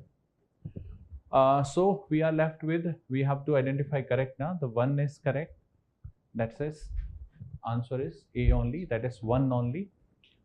Next is consider the following about black paper. Okay, before going into these statements, let me tell you what is this black paper. So you must have heard this black paper is produced primarily in the areas of Kerala, then Karnataka and Tamil Nadu. In small amounts, it can also be grown in the areas of Maharashtra and all, but these are the major producing states. Now, by knowing this fact, can I say this is going to be an essentially tropical crop? Okay, so for that we need 2 conditions. One is the temperature, that should be on an average 20 degrees C. Then rainfall is also required here, that is somewhere around 150 to 200 centimeter. Then we need moist climatic conditions, okay, because it is a tropical crop, right? Now, just knowing these conditions, coming back to the statements, the rainfall of 150, yes, 120 to 200 centimeter, yes, 125 to 200. Then the third statement is average temperature below 20 degrees C is going to be injurious for this crop. 3 is not correct. Acidic soil, yes, the soil will have pH of somewhere around 5 to 6.5, that will be considered as an acidic. Then low humidic climate, no, this is also not required. We need humid and moist climate. Okay, so we know this 3 is incorrect and 4 is incorrect. Eliminate this 3 and 4. 3 is here, then we are left with 1 and 2. The answer should be B. Next is what of consider the following pairs regarding some places which have been in news recently. Okay, this is more of current affairs, not the geographical, we can say. Kiladi was the site which was discovered and it belongs to Sangam age in Tamil Nadu. This is correct. Birana is in Haryana and this is the Harappan site. This is also true. Okay. Then Mana. So this is the Mana village of Uttarakhand. Okay. So which is nothing but the boundary village. On this side we have Tibet, that is China's part. Then UK, that is Uttarakhand of India's part. Earlier this was designated as a last village of India, okay, in this Uttarakhand, but now this has changed and this is termed first village of India, okay, first village of India. So therefore it is in news. So Mana is recently designated as first village of India rather than last village, okay. Then it is Mamula, that is geological site under UNESCO. Yes, that is also true. So recently all these were in the current affairs, all these were in the news. So you can say this is also the geological site under UNESCO's mechanism. Yes. So coming to the next question, the division of Earth's surface which is based on the adaptation of living organisms to physical environment, okay. So it may exist in more than one geographical region, can be classified into various type of habitats based on climatic factors such as temperature, rainfall, etc. So essentially we are talking here about biome. The answer must be biome, okay. So answer is A. So what is biome? Biomes are nothing but, we can say, these are the geographical units where this is primarily classified based on, let's say, climatic conditions. What is the temperature? What is the rainfall? For example, if I say tropical rainforest biome, what you will understand? You will understand the conditions are wet conditions here. The temperature is high because it is in the tropical region. Okay, so rainfall would be there. If I say tundra biome, so what is tundra biome? Situated somewhere in the north. Okay, the climatic conditions will be very cool. Okay, so in this way, this is, we are talking about biomes. Then what is ecotone? Ecotone is nothing but, if let's talk about first ecosystem. What is ecosystem? Ecosystem is when this biotic factors, our biotic factors along with their climate, all these things are interacting with each other and within the community. That space is the ecosystem. Okay, now ecosystem could be, let's say, particular grass system. Okay, if there is any grassland, we can say this is grassland ecosystem. If there is some water, we will say this is aquatic water, aquatic ecosystem. So in this way, the forest ecosystem, the grass ecosystem, grassland ecosystem, the desert region can also be the part of this type of classification. Now what happens is, for example, if we talk about this Bengal region, okay, that is the mangrove region, let's say. Now what you will see, the delta, and after that, for example, this is ocean. Okay, so what you will see, the area here, the area which is right side, we have aquatic ecosystem, let's say, and in the left side we have, let's say, this mangrove, or we can say the coastal ecosystem is there. The part which is in transition, or the area between these two different ecosystems, these two are different ecosystems. This area, the transitional area, is known as ecotone. Okay, so please remember, what is ecotone? The ecotone is the transitional area between two different and distinct ecosystems. Now what is habitat? Habitat is essentially the address of any species. Okay, for example, let's say this is a biome. A particular species is living in this area only. So this is the habitat or the address, and that is the habitat system. Okay, so ecotone, ecosystem, the basic functional unit where the interaction is the primary character. Then biome, we have seen this much of the detail is belonging to biome itself. Okay, coming to the next question. The regions behind the occurrence of volcano around circum-Pacific belt. What is the reason? Now, if you know about this circum-Pacific belt, let's say this is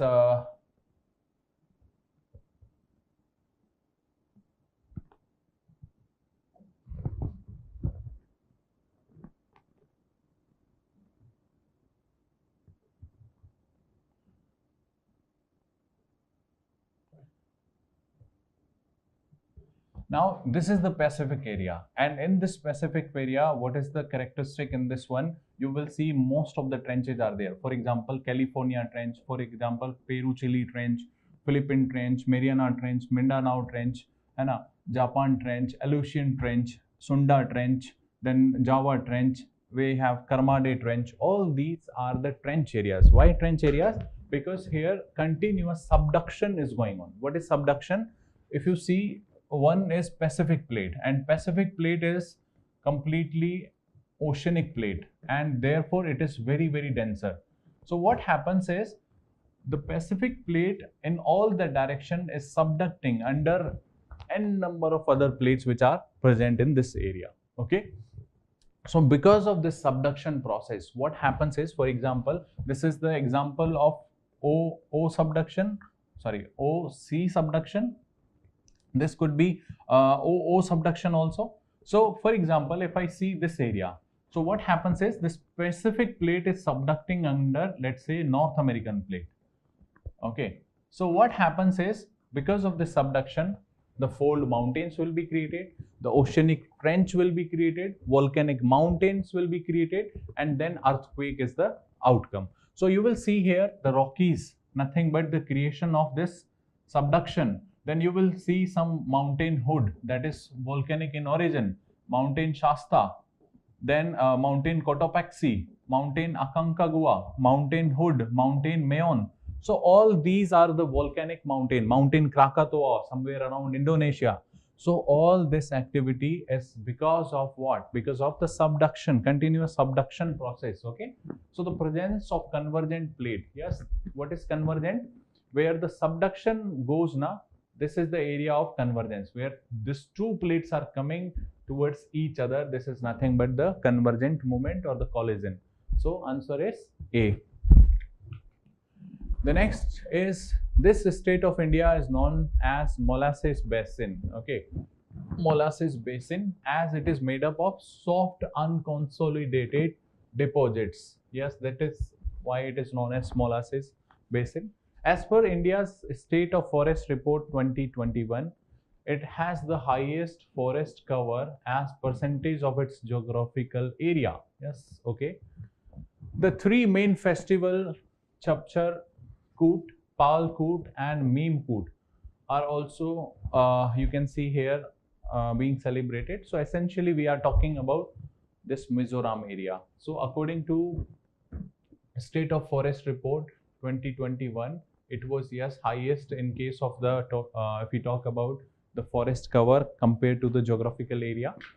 Then these three are the very famous festival of this Mizoram only.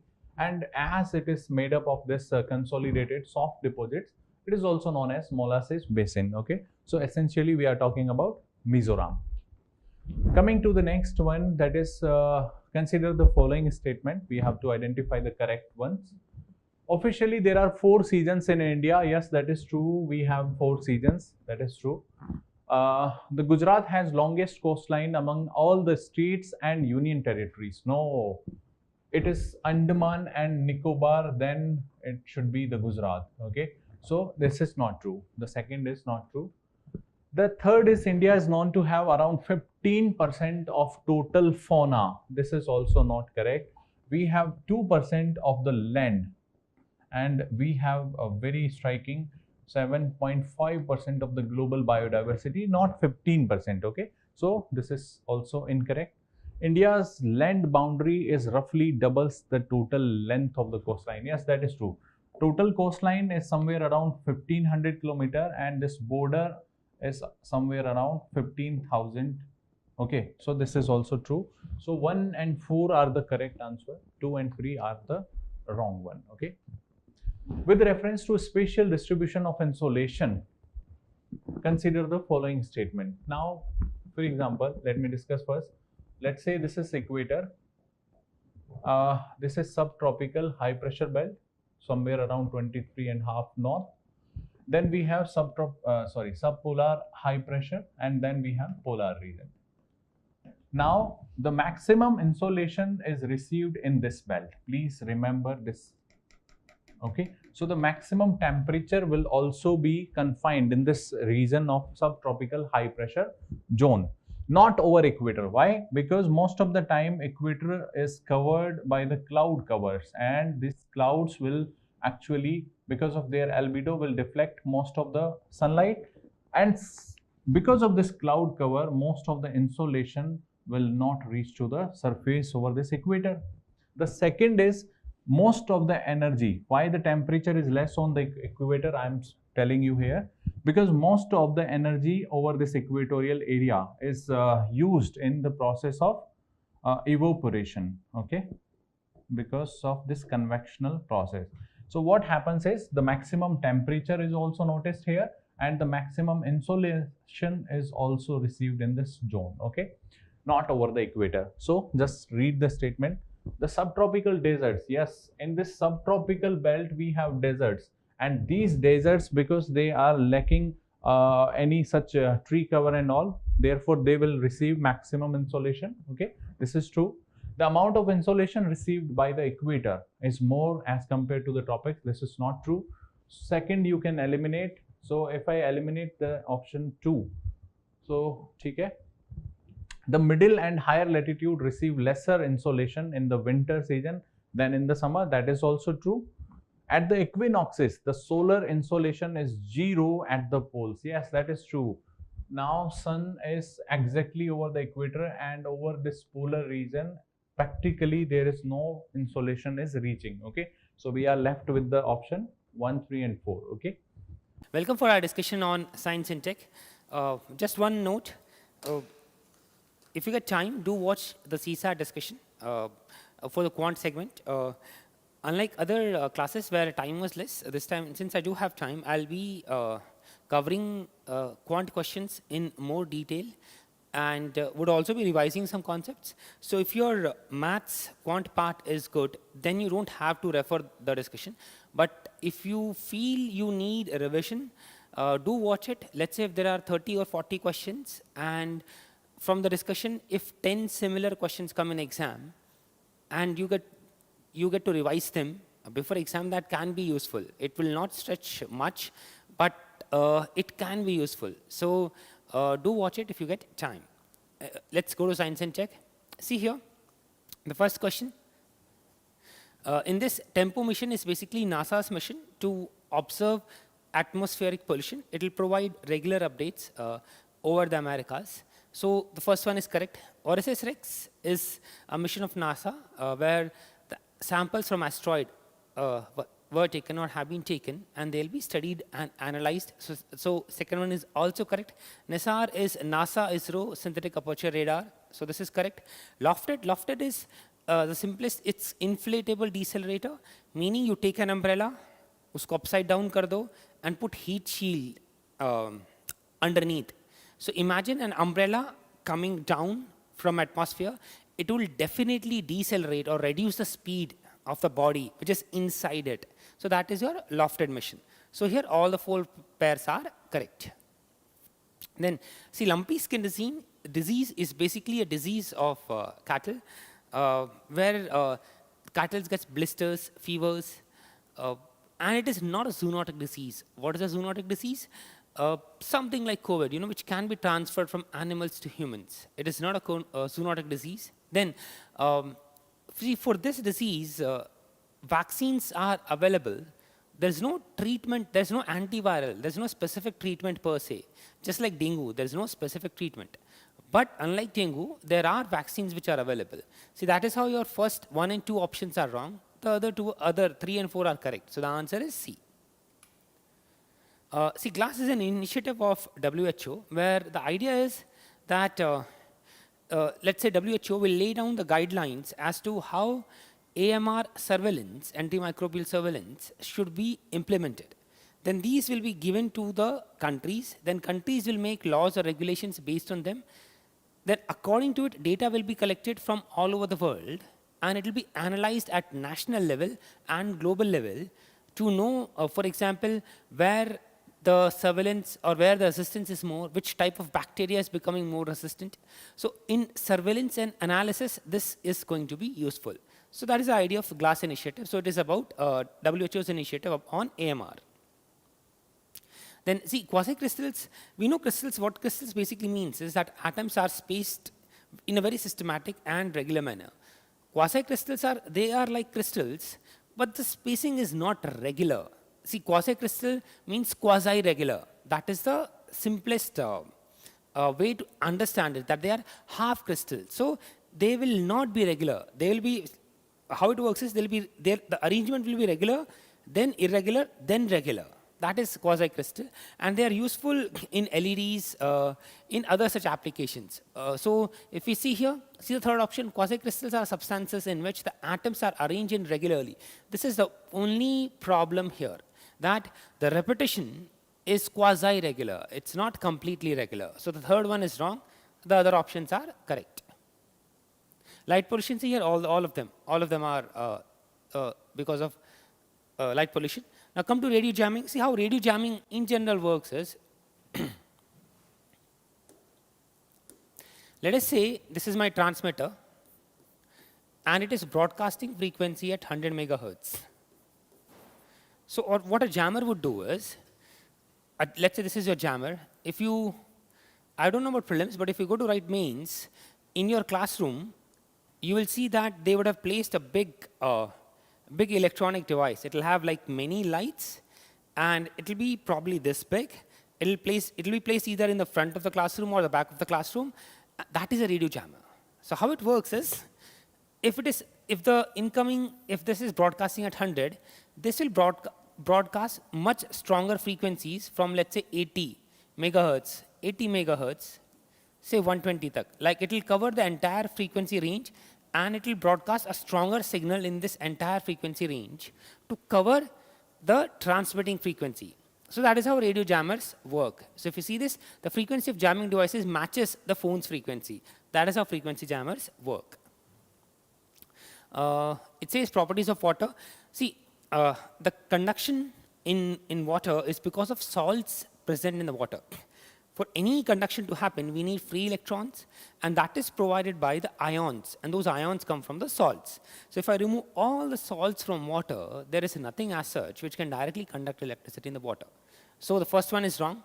Then we know that when water becomes ice, it expands.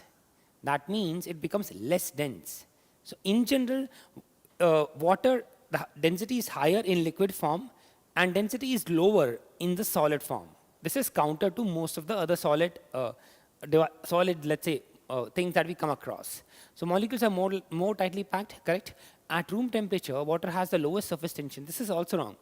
Water has one of the highest surface tensions in the of the known liquids. So only 2 is correct.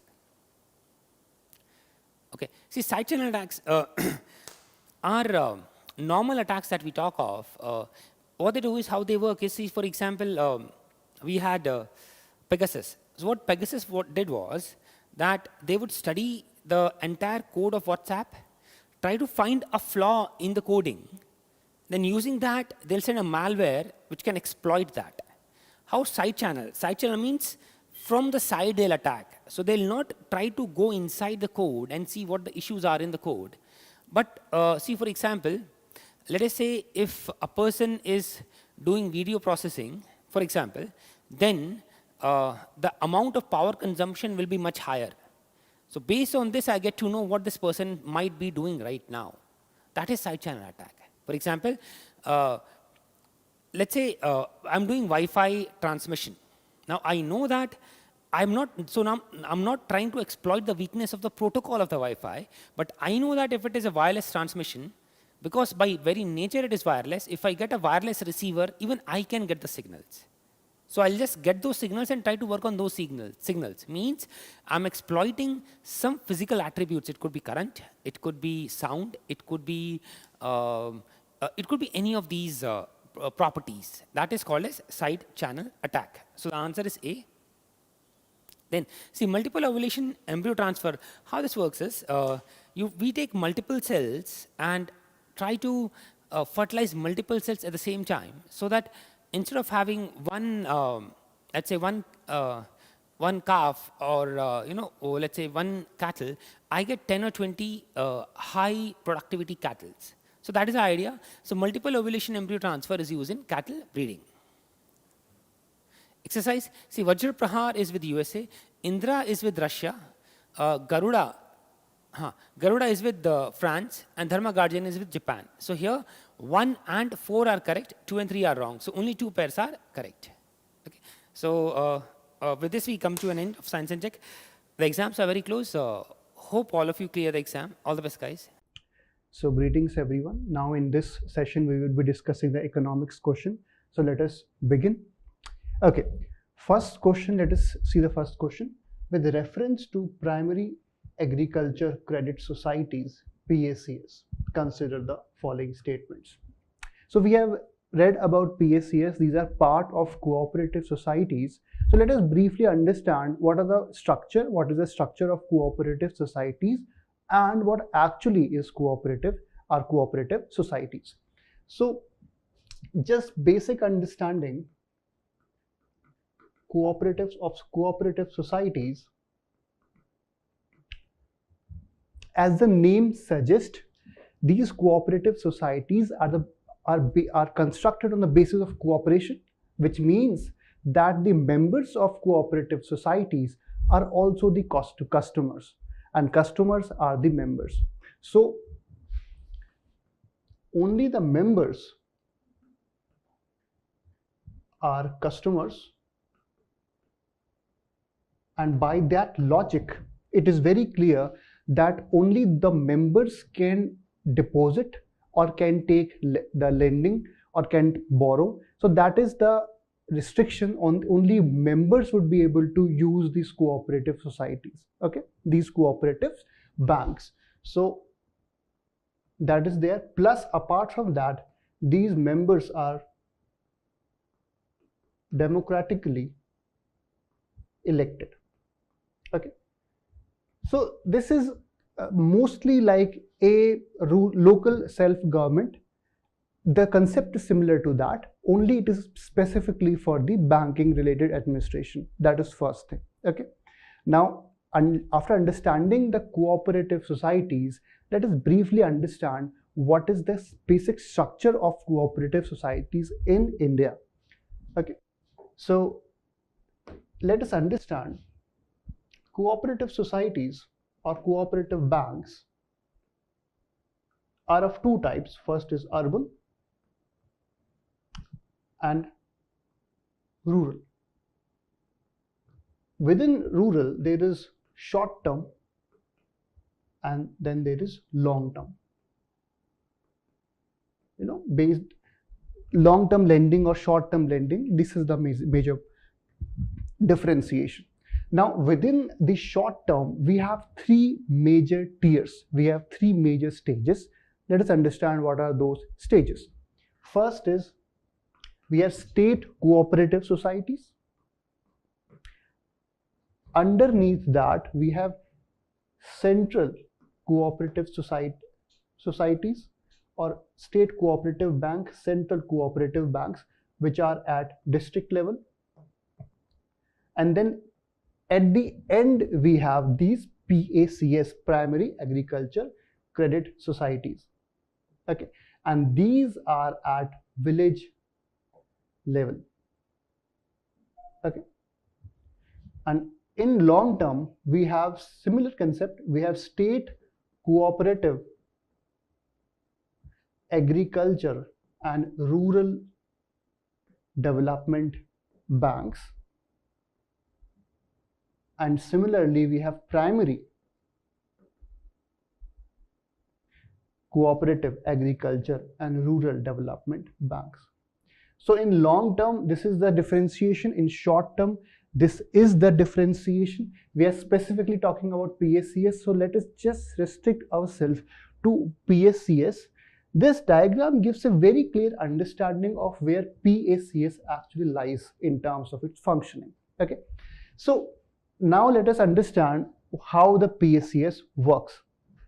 The first statement is saying that they provide short-term and medium-term credit to their members. From this flow chart, we can easily understand that these are not long-term but restricted to short-term and this medium-term. That is first thing. Secondly, it is talking about individual farmers can become members of PACS. Very much. They can become, because it is at rural level, it is at the most basic level. So in that level, individual farmers can directly become members of PACS. So that is correct. Member word comes from the cooperative aspect of the society. A farmer cannot become a member of a bank or of a scheduled commercial bank. It can become a customer of that bank. But with respect to cooperative societies, we have this concept of being a member of cooperative societies. So here it is completely valid. Okay. Third statement, they are regulated by Reserve Bank of India. So let us hold for a second and understand how this system works. With respect to regulation, there is dual regulation in case of cooperative societies. First is RBI, and then we have NABARD. Okay. In general, this is the case, but when it comes to PACS, right, here, as the name suggests, scheduled commercial banks state cooperative banks, central cooperative banks. So here the term itself suggests that they're regulated by RBI under Banking Regulation Act of 1949. But when it comes to PACS, it is a society. So it is not regulated by RBI, right? Mostly by the NABARD and the Societies Registration Act. Okay, so this becomes wrong. Fourth, they can issue credit card and debit card to their members. When it comes to credit card and debit cards, right, only banks have the capacity to distribute credit cards specifically, right? So banks, cooperative banks either can issue debit card or they can issue credit card through other banks. But PACS is not like any other cooperative banks. It is at the most local level and it is not allowed to issue credit or debit card. Okay, so this is also wrong. Extra information: in this year's budget, the finance minister has said that around 63,000 PACS across the country will be fully digitized. Okay, this is extra information that may come, that may be helpful in the actual paper. So 1 and 2 only are correct. Okay, question 2. In India, a foreign portfolio investor can invest in which of the following instruments or securities, right? So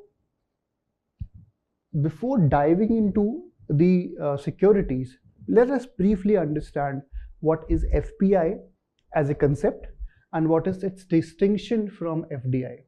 Okay, so FPI, first of all, is an arrangement to invest in financial securities, right?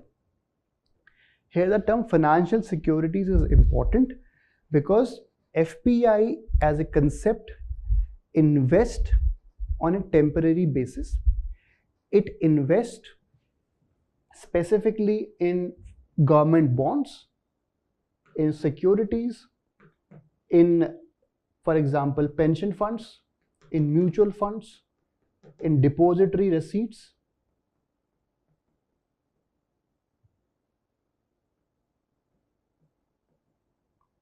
Right? So this is the basic understanding of how FPI actually works. And how it is different from FDI is the concept is where it invests in. The differentiation lies there. In case of FDI, the investment is in productive assets.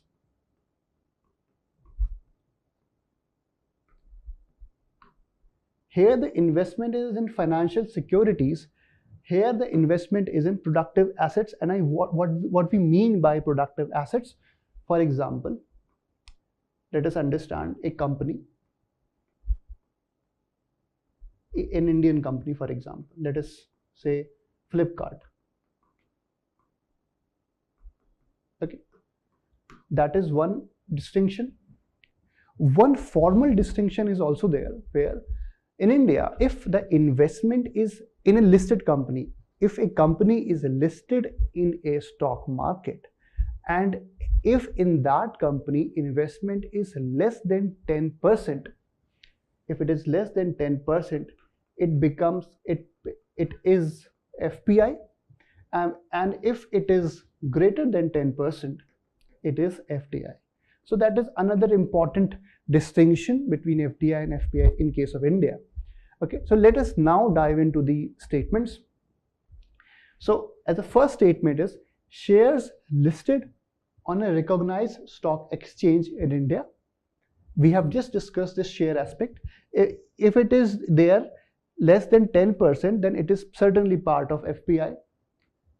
Okay. Units of mutual fund. Mutual fund is a financial asset. So that is also part of FPI.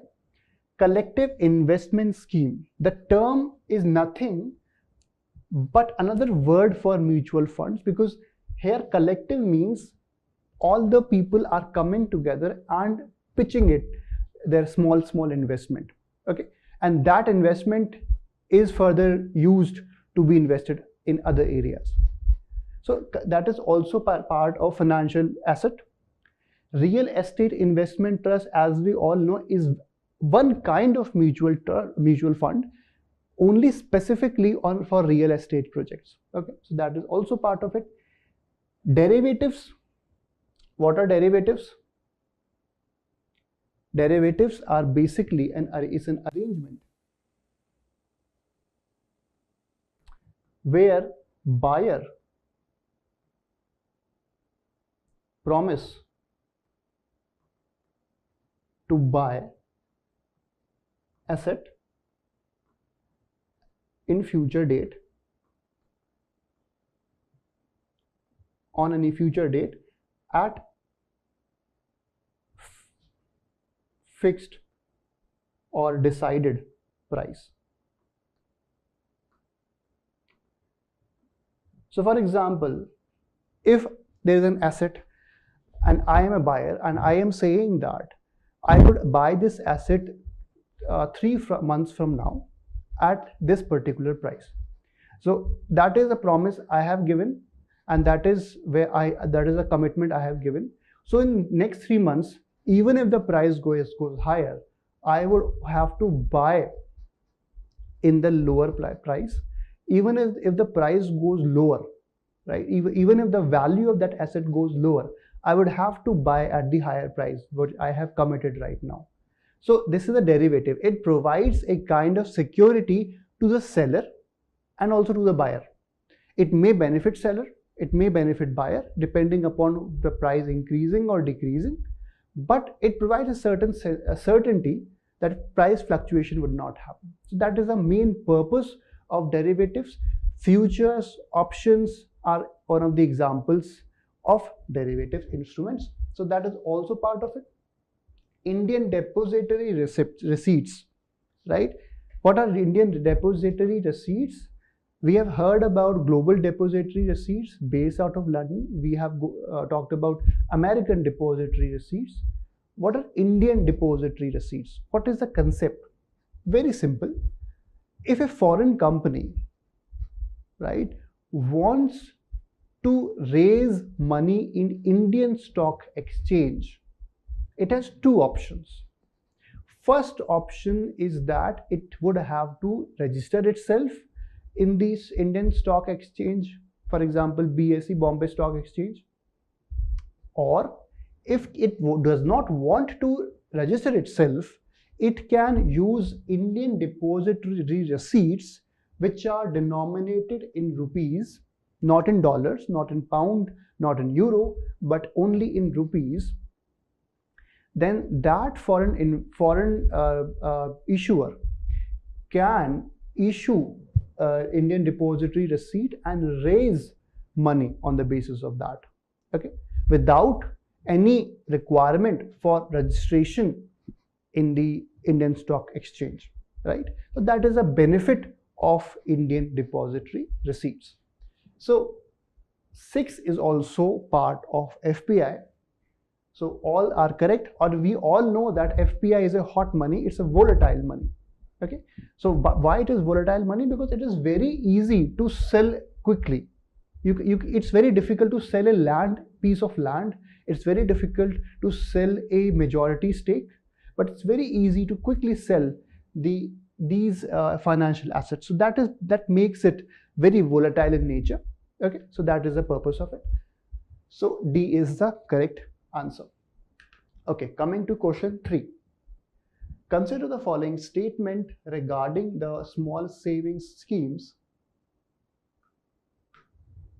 Consider the following statement regarding the small savings schemes. So first of all, before diving into the statements, let us briefly understand the small savings schemes. What does that specifically means? So as the name suggests, small means small amount of savings would be done, right? So there would be a bank, there would be an account in a bank or in any other, in a post office, etc. And people would be encouraged to do small saving on a regular basis in that bank account. Okay, so small savings on a regular basis.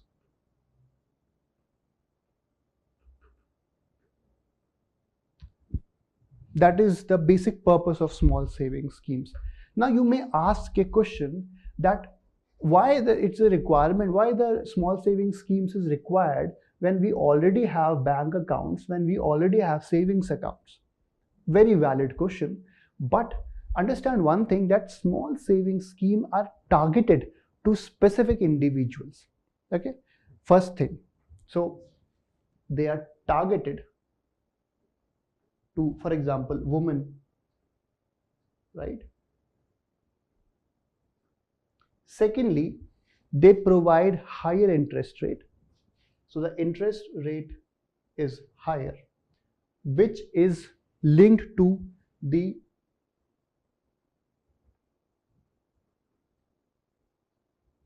government securities. Okay, whatever the interest rate of government securities is, same would be the interest rate of that specific saving scheme. One thing. Secondly, it provides a sovereign guarantee. What does that mean? The central government would be placing guarantee that this scheme is valid, and in future it would remain valid. There is no question of bankruptcy or any other issue. That is one good advantage.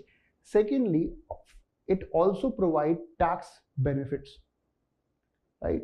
So those who are investing their money in those savings, small savings schemes, that specific money would be deducted from the calculation of person's income, so that the taxation benefits are provided. So this is the advantage, first thing. Now let us quickly understand what are the important kinds of savings scheme. We have, let us say, Sukanya Samriddhi Yojana for women. We have post office savings scheme for 5 years, right? So these are the schemes, the examples of it. Let us understand now the statements. In the interest rate on a small savings schemes are determined by RBI. We have all said that it is specifically from the government side. So it is the government that is deciding the interest rate. It is the government that is deciding the scheme actually. So it has no role of RBI but of central government. We have said that the interest rate depends upon the government securities interest rate. So it is the government that is deciding all of that. So that is wrong. Mahila Samman Savings Schemes certificate is a recently launched small savings scheme. Yes, in the budget we have seen that this specific savings scheme has been launched. So that is right. Now let us understand what are the major features of that scheme. First is that any number of accounts can be opened. That is first thing. Okay. Secondly is that between opening of two accounts, 3 months period must be there. The 3 months period must be there between opening of two accounts.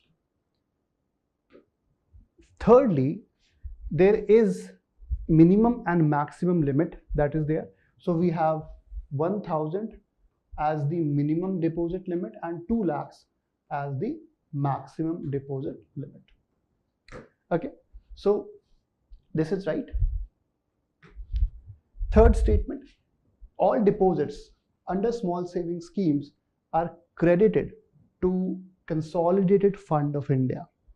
The deposits are first of all deposited, all the deposits are finally deposited into National Small Saving Fund, which itself is part of public account of India, right?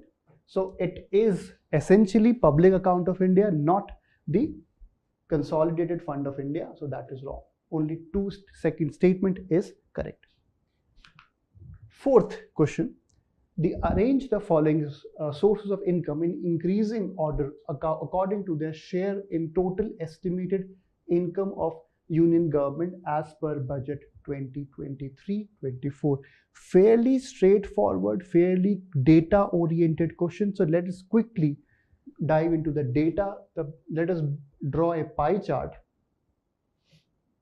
Okay, so in this pie chart, around 34% revenue, or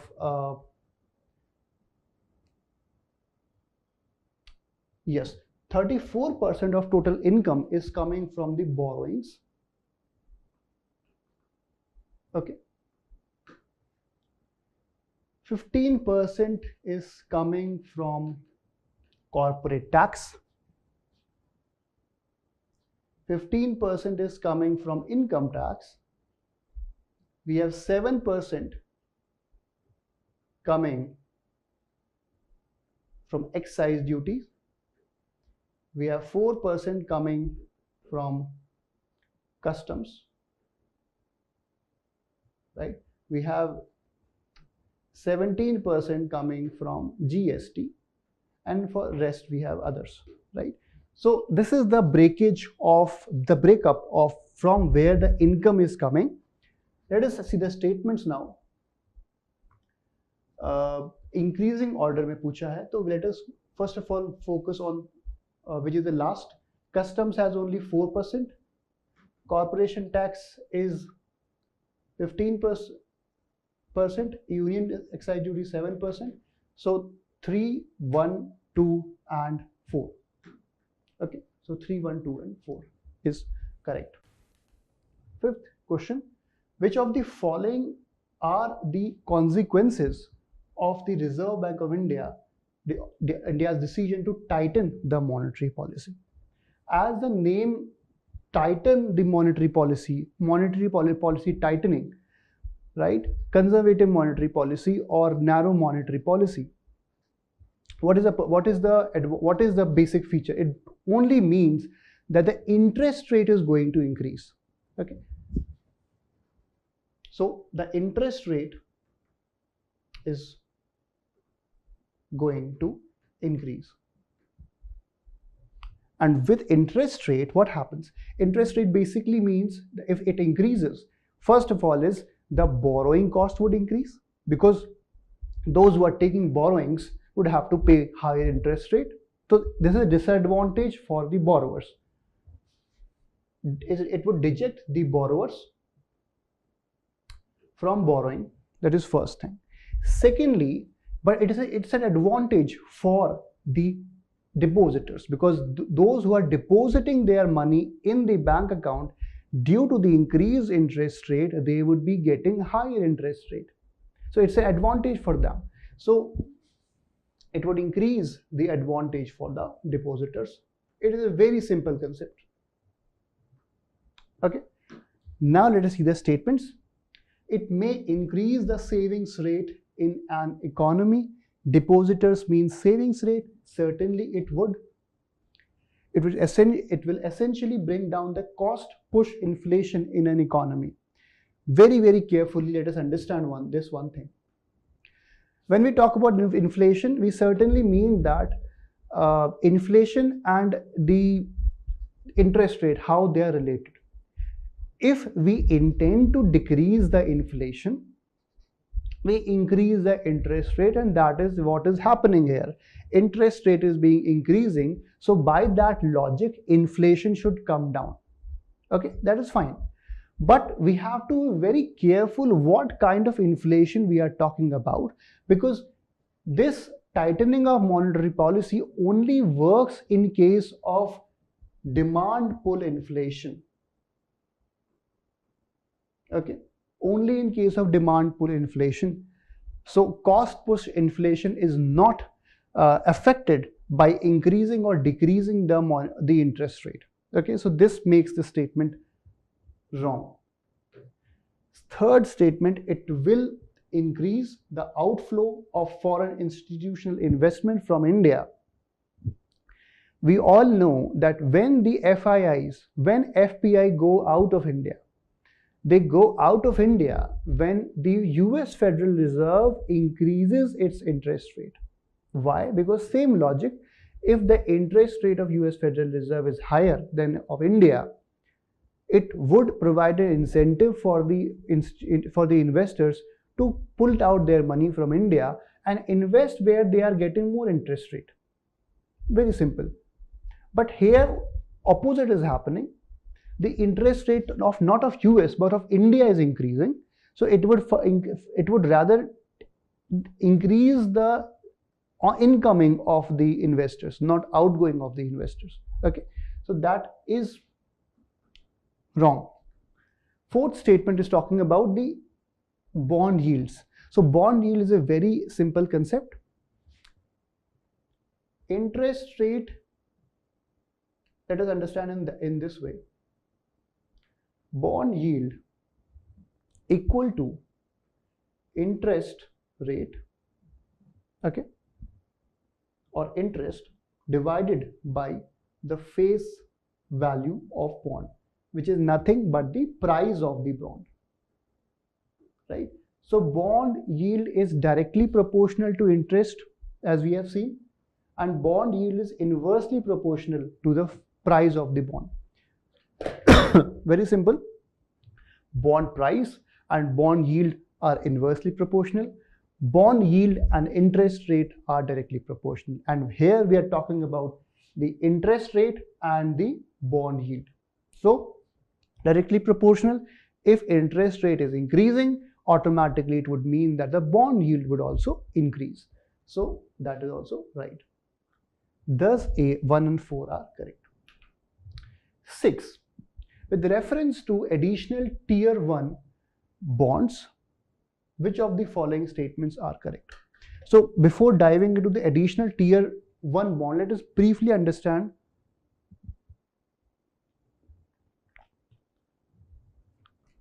why these are needed. Let us briefly understand the concept of Basel III norms, the concept of capital adequacy ratio, because only then we can understand this statement. Okay, so before that, let us discuss what is Basel III norm. What are Basel III norms?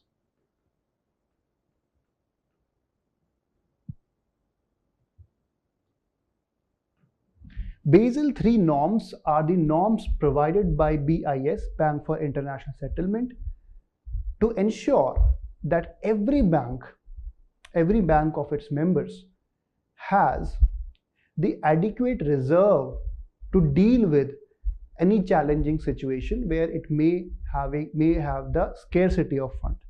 So if a bank is having any scarcity of funds, it should have any reserve fund available so that it can do its regular day-to-day business properly. So that is the purpose of Basel III norms. And to implement that purpose,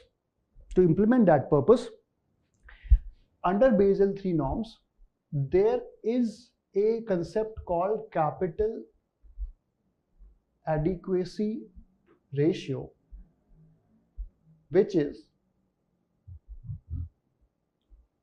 total asset by total liabilities. That is, total assets should always be higher than total liabilities. Now this is the CAR given, and in case of India, what is the number? What is that number which is mandated by the government to be followed by the banks? So the number is, this number is 12% of all the fund that a bank has should be reserved in case of public sector bank. If a bank is public sector banks, then out of all the funds it has, 12% should be reserved, set aside to deal with any situation of a fund crunch, etc. in future. Okay, that is one thing. 9% is there for other commercial banks, scheduled commercial banks, which may include private banks. Okay, so these are the norms given with respect to the capital adequacy ratio in case of India. Now let us come towards these additional tier 1 bonds. What is the usage? The usage comes here. Now, if a bank, let us understand a situation. If a bank has to maintain the capital adequacy ratio of 12%, okay, but it does not have the money. So what it will do? It would have to raise money. How it would raise money? It would raise money through issuing these bonds, right? If a bank is not maintaining this, then penalty can be imposed on that bank. To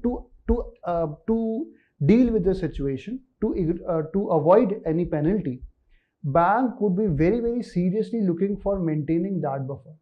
And how they would maintain that buffer? They would maintain that buffer by issuing the additional tier bonds, AT1 bonds. They would issue these bonds to investors, and investor would give fund to the bank, and this fund would be used to maintain this 12% limit in case of public sector bank. So that is the, when it comes to what is the purpose of additional tier 1 bond, this is the purpose, only to make sure that fund is available and by issuing that bond. Now let us understand the nature and the structure of this specific bond. Okay, let us now understand the structure. First of all, this bond is perpetual. That is, this bond is of it doesn't have any maturity date. So it can be paid, it cannot be paid, right, in future, because it does not have any maturity date as to after 5-6 years it has to be paid. So bank can choose not to pay it. Only bank can choose to provide the interest rate on a regular basis. Bank can pay the interest on a regular basis, but bank can choose not to pay the loan at all. So there is no maturity date fixed, first thing. Secondly, these are unsecured. To get these funds, collateral is not required. Okay, so that is the first statement. It is a type of secured bond with fixed maturity date, completely opposite, reverse of what is required. So wrong. It is issued by the banks to meet their capital requirement under Basel III norms. We have very clearly discussed that, so that is correct. Third, a bank issuing AT1 bonds has to mandatorily make interest payment to the investors every year without fail. Let us understand this. Here we discussed that bank can choose not to pay the principal amount. It can only pay interest on a regular basis. That is we discussed. That is how it works. But even there is a situation that in case in future the capital adequacy ratio of the banks, let us say, goes from 12 to 10%. It means that banks are in difficult position very clearly, because they do not have the money to maintain that buffer. They must not be having the money to have day-to-day business. So in that case, bank is having a difficult situation. In that case, bank not only can refuse to pay the interest rate, but also can refuse to pay the face value, that is the principal value of the bond. Okay, so this statement is wrong, because mandatorily it is not required to make interest payment in any case. Fourth statement, it is the type of bond cannot be traded in secondary market. Again wrong, because this can be traded in secondary market. Okay, so 2 only is correct. Seventh question. Seventh question is talking about National Career Service project. We all have read about it, current affairs. Let us quickly touch upon the concept. As the name suggests, it is a career service project. So it provides guidance, it provides services to job seekers. That is first of its requirement. Secondly, apart from providing job seekers with the opportunities, with the list of jobs that are available, right? That is, it connects job seekers with job creators. So it acts like an intermediary. That is the first and the most important purpose of this National Career Service portal. Secondly, but apart from acting as a catalyst, apart from being providing as an intermediary these services, it is also responsible for providing soft skills, right? Soft skills plus technical skills to all the people, youth registered in this portal, in this project. Okay, so that is there. So it organizes the training programs to augment the employability skills of the job seekers. Very valid. Let us now understand what is the requirement of within this National Career Service portal. First is, there is no education qualification. No education qualification. Second is, 14 years is the minimum age, right? So this makes this wrong automatically. Third is, third statement is talking about it is involved in recruitment process for certain kind of government jobs. It at all is completely excluded from any kind of recruitment, whether it's government or whether it's private. Any kind of recruitment is completely out of it. Okay, so that is wrong. The project is implemented by Ministry of Labor and Employment. So that is right there. So 1 and 4 only are correct. Okay, question 8. With reference to card tokenization, consider the following statement. We must have heard this term somewhere. What is tokenization? Let us briefly understand. And card tokenization. Card tokenization is an alternate code to replace card details.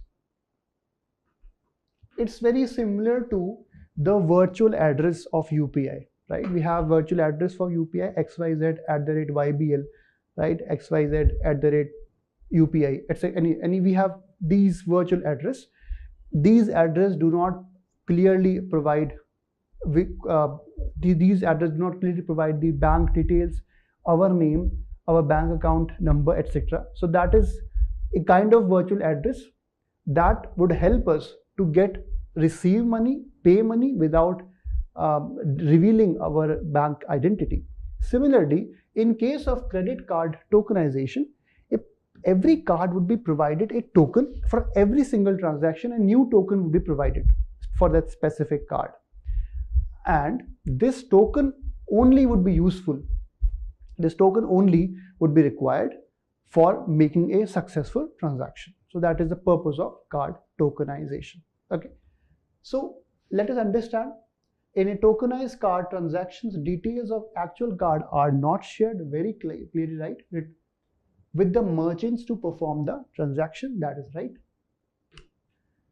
Second statement recently RBI has made the card tokenization mandatory for the users of Bharat Bill payment interface. To say that it is mandatory is actually going against the norm or the purpose with which this card tokenization is launched. It is only to supplement the right now what is the process. The process includes providing your bank, your credit card details, the number, the CVV, etc. Right? It is just to supplement that. Right? It is just to add another type of transaction, but not to replace that. Those who want to use the credit card normal function, normal way of paying or the bills, as for example, can use that. There is no issue with that. Okay, so wrong. Third statement, according to the RBI guidelines, tokenization and de-tokenization can be performed only by card issuing banks. Again wrong, because card is not issued by banks. Card is also issued by the companies like Visa, MasterCard. So they also can be, they also can perform this tokenization. Okay, so this is wrong. One only is correct. Okay. Consider the following statement about production-linked incentive scheme of Government of India. Let us briefly understand. We all know that it is this PLI was implemented as part of Atmanirbhar Abhiyan.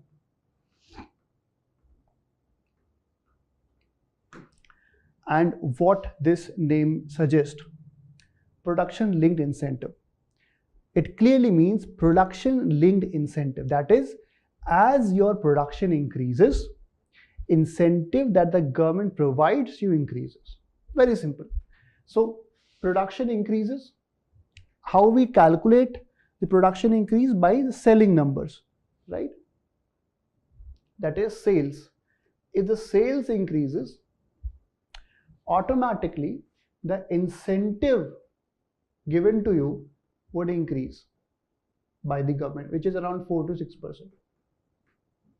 So very clearly it is aimed toward increasing the domestic manufacturing capacity. First thing, it is aimed toward decreasing our import cost. It is aimed toward increasing our exports, decreasing our import bills, increasing competitiveness. So these are the advantages with which the government has launched this PLI. Okay, so let us now understand the statement. Under the scheme, companies can receive incentives on incremental sales. Very much sync with what we have discussed. So that is right. The scheme aims to boost domestic manufacturing by increasing the investment in targeted sectors. We have discussed this. And what are those targeted sectors? These targeted sectors are sunshine sectors, right? Or strategic sectors. What are sunshine sectors? Sectors like, for example, automobile, pharmaceuticals, right? These are sunshine sectors. Strategic, defense related manufacturing, etc. Okay, so that is correct. Third statement, currently the scheme is applicable in the electronics and pharmaceutical sectors only. So this only makes it wrong, because 14 important sectors are included.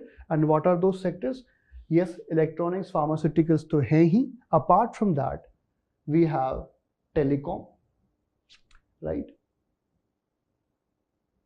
We have automobiles, we have white goods, ACs, for example, refrigerator, consumer products.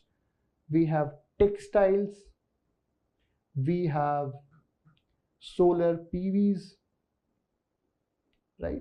So similarly, we have 14 important sectors like that where it is being implemented. So recently we have seen the Tesla debate, and Tesla is now agreeing towards this PLI scheme to come to India. Earlier it was not. Now it has, it has accepted the attractiveness of Indian market. So it has certainly pulled it to India, and obviously everyone wants to do business, right? So in that sense, it would be only beneficial for India, not just in terms of employability, but not just in terms of increased exports, increased manufacturing, but also in terms of very important, crucial technology of EVs are coming to India, the best of the best. It would certainly have its multiplier effects. Those who go there learn as an employee, and then they can join other companies afterward. They can launch their own ventures afterwards. So certainly that is there. Question 10, rubber board in India.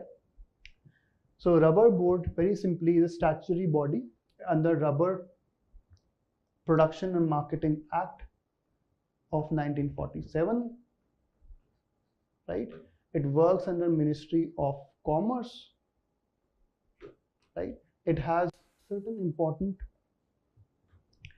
features, which is, first of all, it acts as Export Promotion Council, EPC, for rubber products. It ensures registration and membership certificates to all those who are registered. It also issues certificate of origin in case of rubber products from India. Okay, so that certification it ensures. So that is there. It is wrong because it is Ministry of Commerce. So 1 and 3. 11. Which of the following are potential benefits of internationalization of Indian rupee? The term internationalization very simply means that the increased usage of a currency outside the domestic country, right? In case of India, what does that mean? It basically means that the usage of Indian rupee outside India, if it increases, if it gets popularized, it certainly would ensure the internationalization of Indian rupee. Okay, we have tried to ensure, we are taking steps, very slight and slow steps towards internationalization of Indian rupee. Very recently, the capital account convertibility, the limits have been relaxed. First thing, FPIs, for example, the norms have been relaxed. More and more sectors are open now for FPIs and FDIs. So that is another important advantage. Step towards internationalization, right? So that is there. We have Vostro account concept, where the foreign bank can open its account in a domestic bank, where the individuals where the customers of foreign banks do not have to deposit their money in that bank outside the country, but they can deposit it in SBI, for example, and SBI would have the bank account of that foreign bank, HSBC Bank, for example. So that is these are the steps that are being taken to ensure that internationalization of rupee happens. So this is the concept of internationalization of rupee. Let us understand what is the benefit of internationalization. It may reduce the transaction cost for Indian exports and import. Let us understand what is transaction cost. Transaction cost here means the exchange rate fees that is being charged. So we have an exchange rate fees that is charged on every transaction, on every exchange from rupee to dollar or from dollar to rupee. When we do that, in that transaction, the transaction is not free. We have to pay a certain amount of rupee as exchange rate fees. So that fees increases our transaction cost naturally. So that is not beneficial for Indian exporters naturally. So that is the focus area, that this would reduce the transaction cost for Indian exports and imports. Okay. Now, secondly, it can reduce the cost of holding foreign reserves by RBI. why we hold foreign reserves? Why we hold dollar? We hold dollar because we have to pay in dollar. If we are buying crude oil and we have to pay in dollars, and if we are not having dollars, how we would pay it? So that BOP crisis would happen. So that, to prevent that, we are having dollars. The most important purpose of foreign reserves in a country is only to pay for its imports. And if that purpose, if that currency itself becomes as important as dollars, for example, if Indian currency becomes as important as dollars, or very close to the importance with dollar, then certainly our rupee would be acceptable to Saudi Arabia, our rupee would be acceptable to UAE as payment for crude oil. We can pay for crude oil only in Indian rupees. In that case, we do not need dollar. So if we do not need dollar, what is the point of storing dollar? So that is where it goes. That is what the statement is talking about. It can reduce the cost of holding foreign reserves by RBI. So that is right. It may make India less vulnerable to external shocks. What does this statement means? This statement means, let us understand through an example.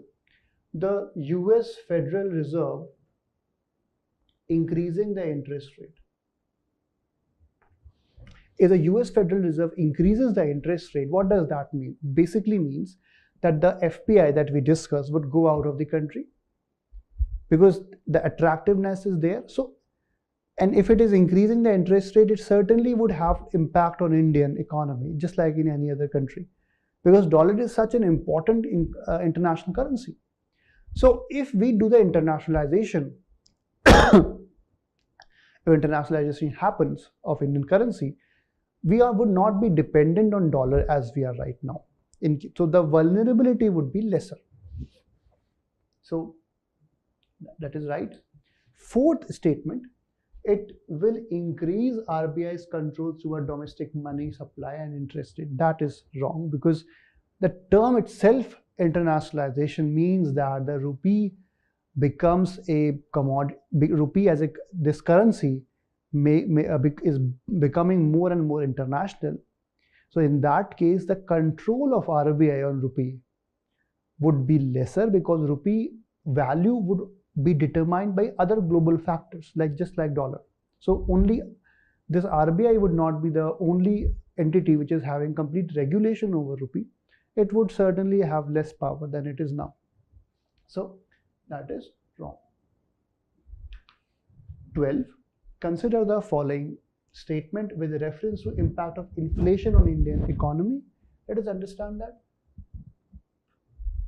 Inflation, it may lead to faster economic growth in short term. Yes, inflation increases the incentive for suppliers to produce more. Obviously, if the market, the value of product is higher in market, so incentive for production is increases, because it provides higher revenue to the supplier. So that is correct. It may benefit the debtors who borrowed money. Yes. Those who borrow money, if inflation happens, right, they have to pay back only that amount of money which they have borrowed, though the value of money has decreased. Okay, so that is the advantage. It may lead to higher interest rate in long run, because yes, because RBI, central government, would trigger its policies, and it would lead to higher interest rate. Okay, so it may reduce an unemployment rate in short term. Yes, we all know that increase in inflation means increase in economic activity. Okay, so it would increase the economic activity, and in short run it would increase the employment level and would reduce the unemployment level. So D. Several jute mills in West Bengal have been experiencing closure and suspension of their operation in recent past. Which among the following is the most appropriate reason for this? So let us understand what is happening actually. What is happening is that the procurement cost has increased, has hit the roof. How? Let us understand briefly. The government provides MSP to the farmers of jute. Farmers I'm talking about. It provides MSP to the farmers of jute. So farmers get 4,200, 4,750.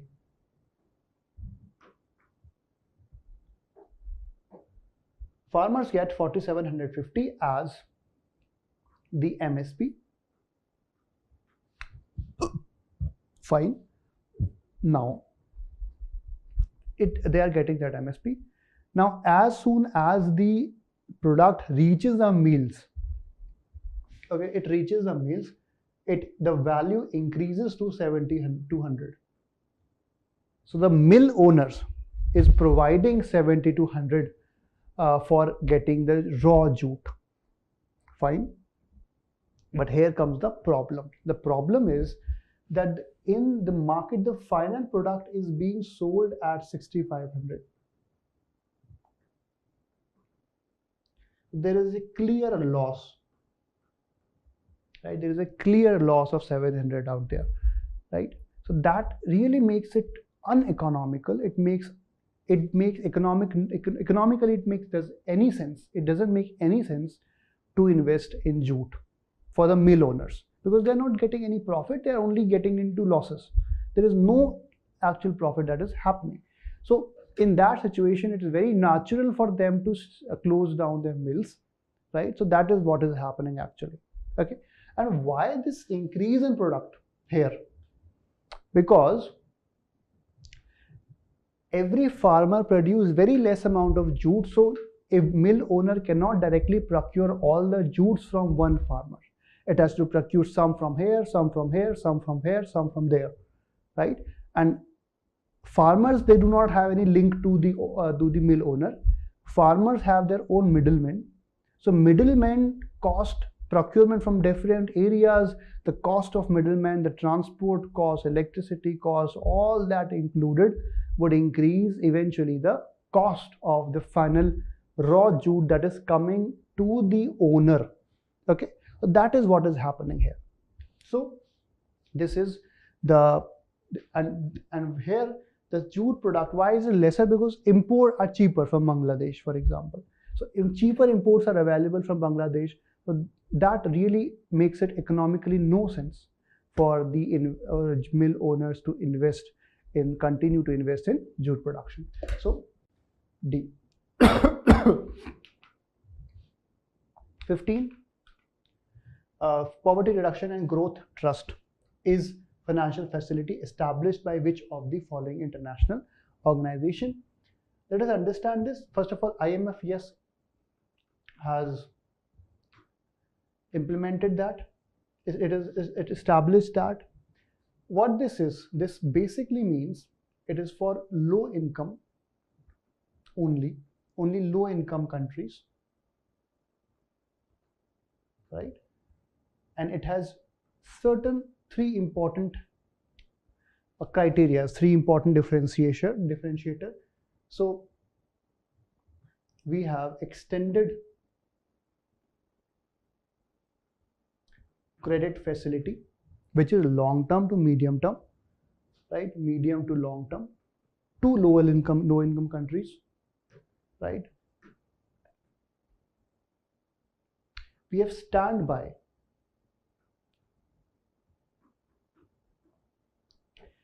credit facility, which is in case if a country has the potential of getting into BOP crisis, if it may get into BOP crisis in future, in that case the standby credit facility is reserved, right? So that to quickly help that country, right?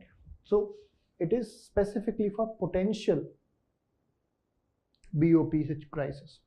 Okay. Finally, we have rapid credit facility, where if a country is very close to BOP crisis, right? Urgent BOP crisis, the situation is happening. In that case, the IMF would come into picture, completely come into active picture, and would use rapid credit facility to help that country. So that specifically is for lower income countries, and it is done in these 3 stages depending upon what the situation is. Okay, so B is correct. 39. Which of the following are components of capital account of balance of payment in India? We all know that capital account, we have in the capital account, let us understand this. BOP, in BOP we have current account and we have capital account. In current account we have visible, that is goods. We have invisibles, which has services. First is services, which has income, which has remittance, right? That is how the current account is differentiated.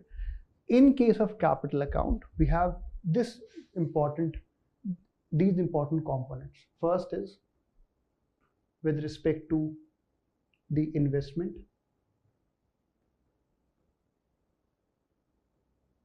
right? Second is borrowing aspect. Third is depositors. For example, NRI depositors, right? So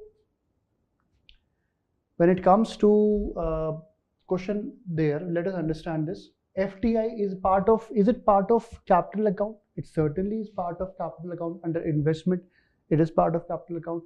External assistance, it is important to understand that external assistance given by the government organization, by the international organization, for example, is part of capital account, right? So it is sovereign external assistance that is provided to the government.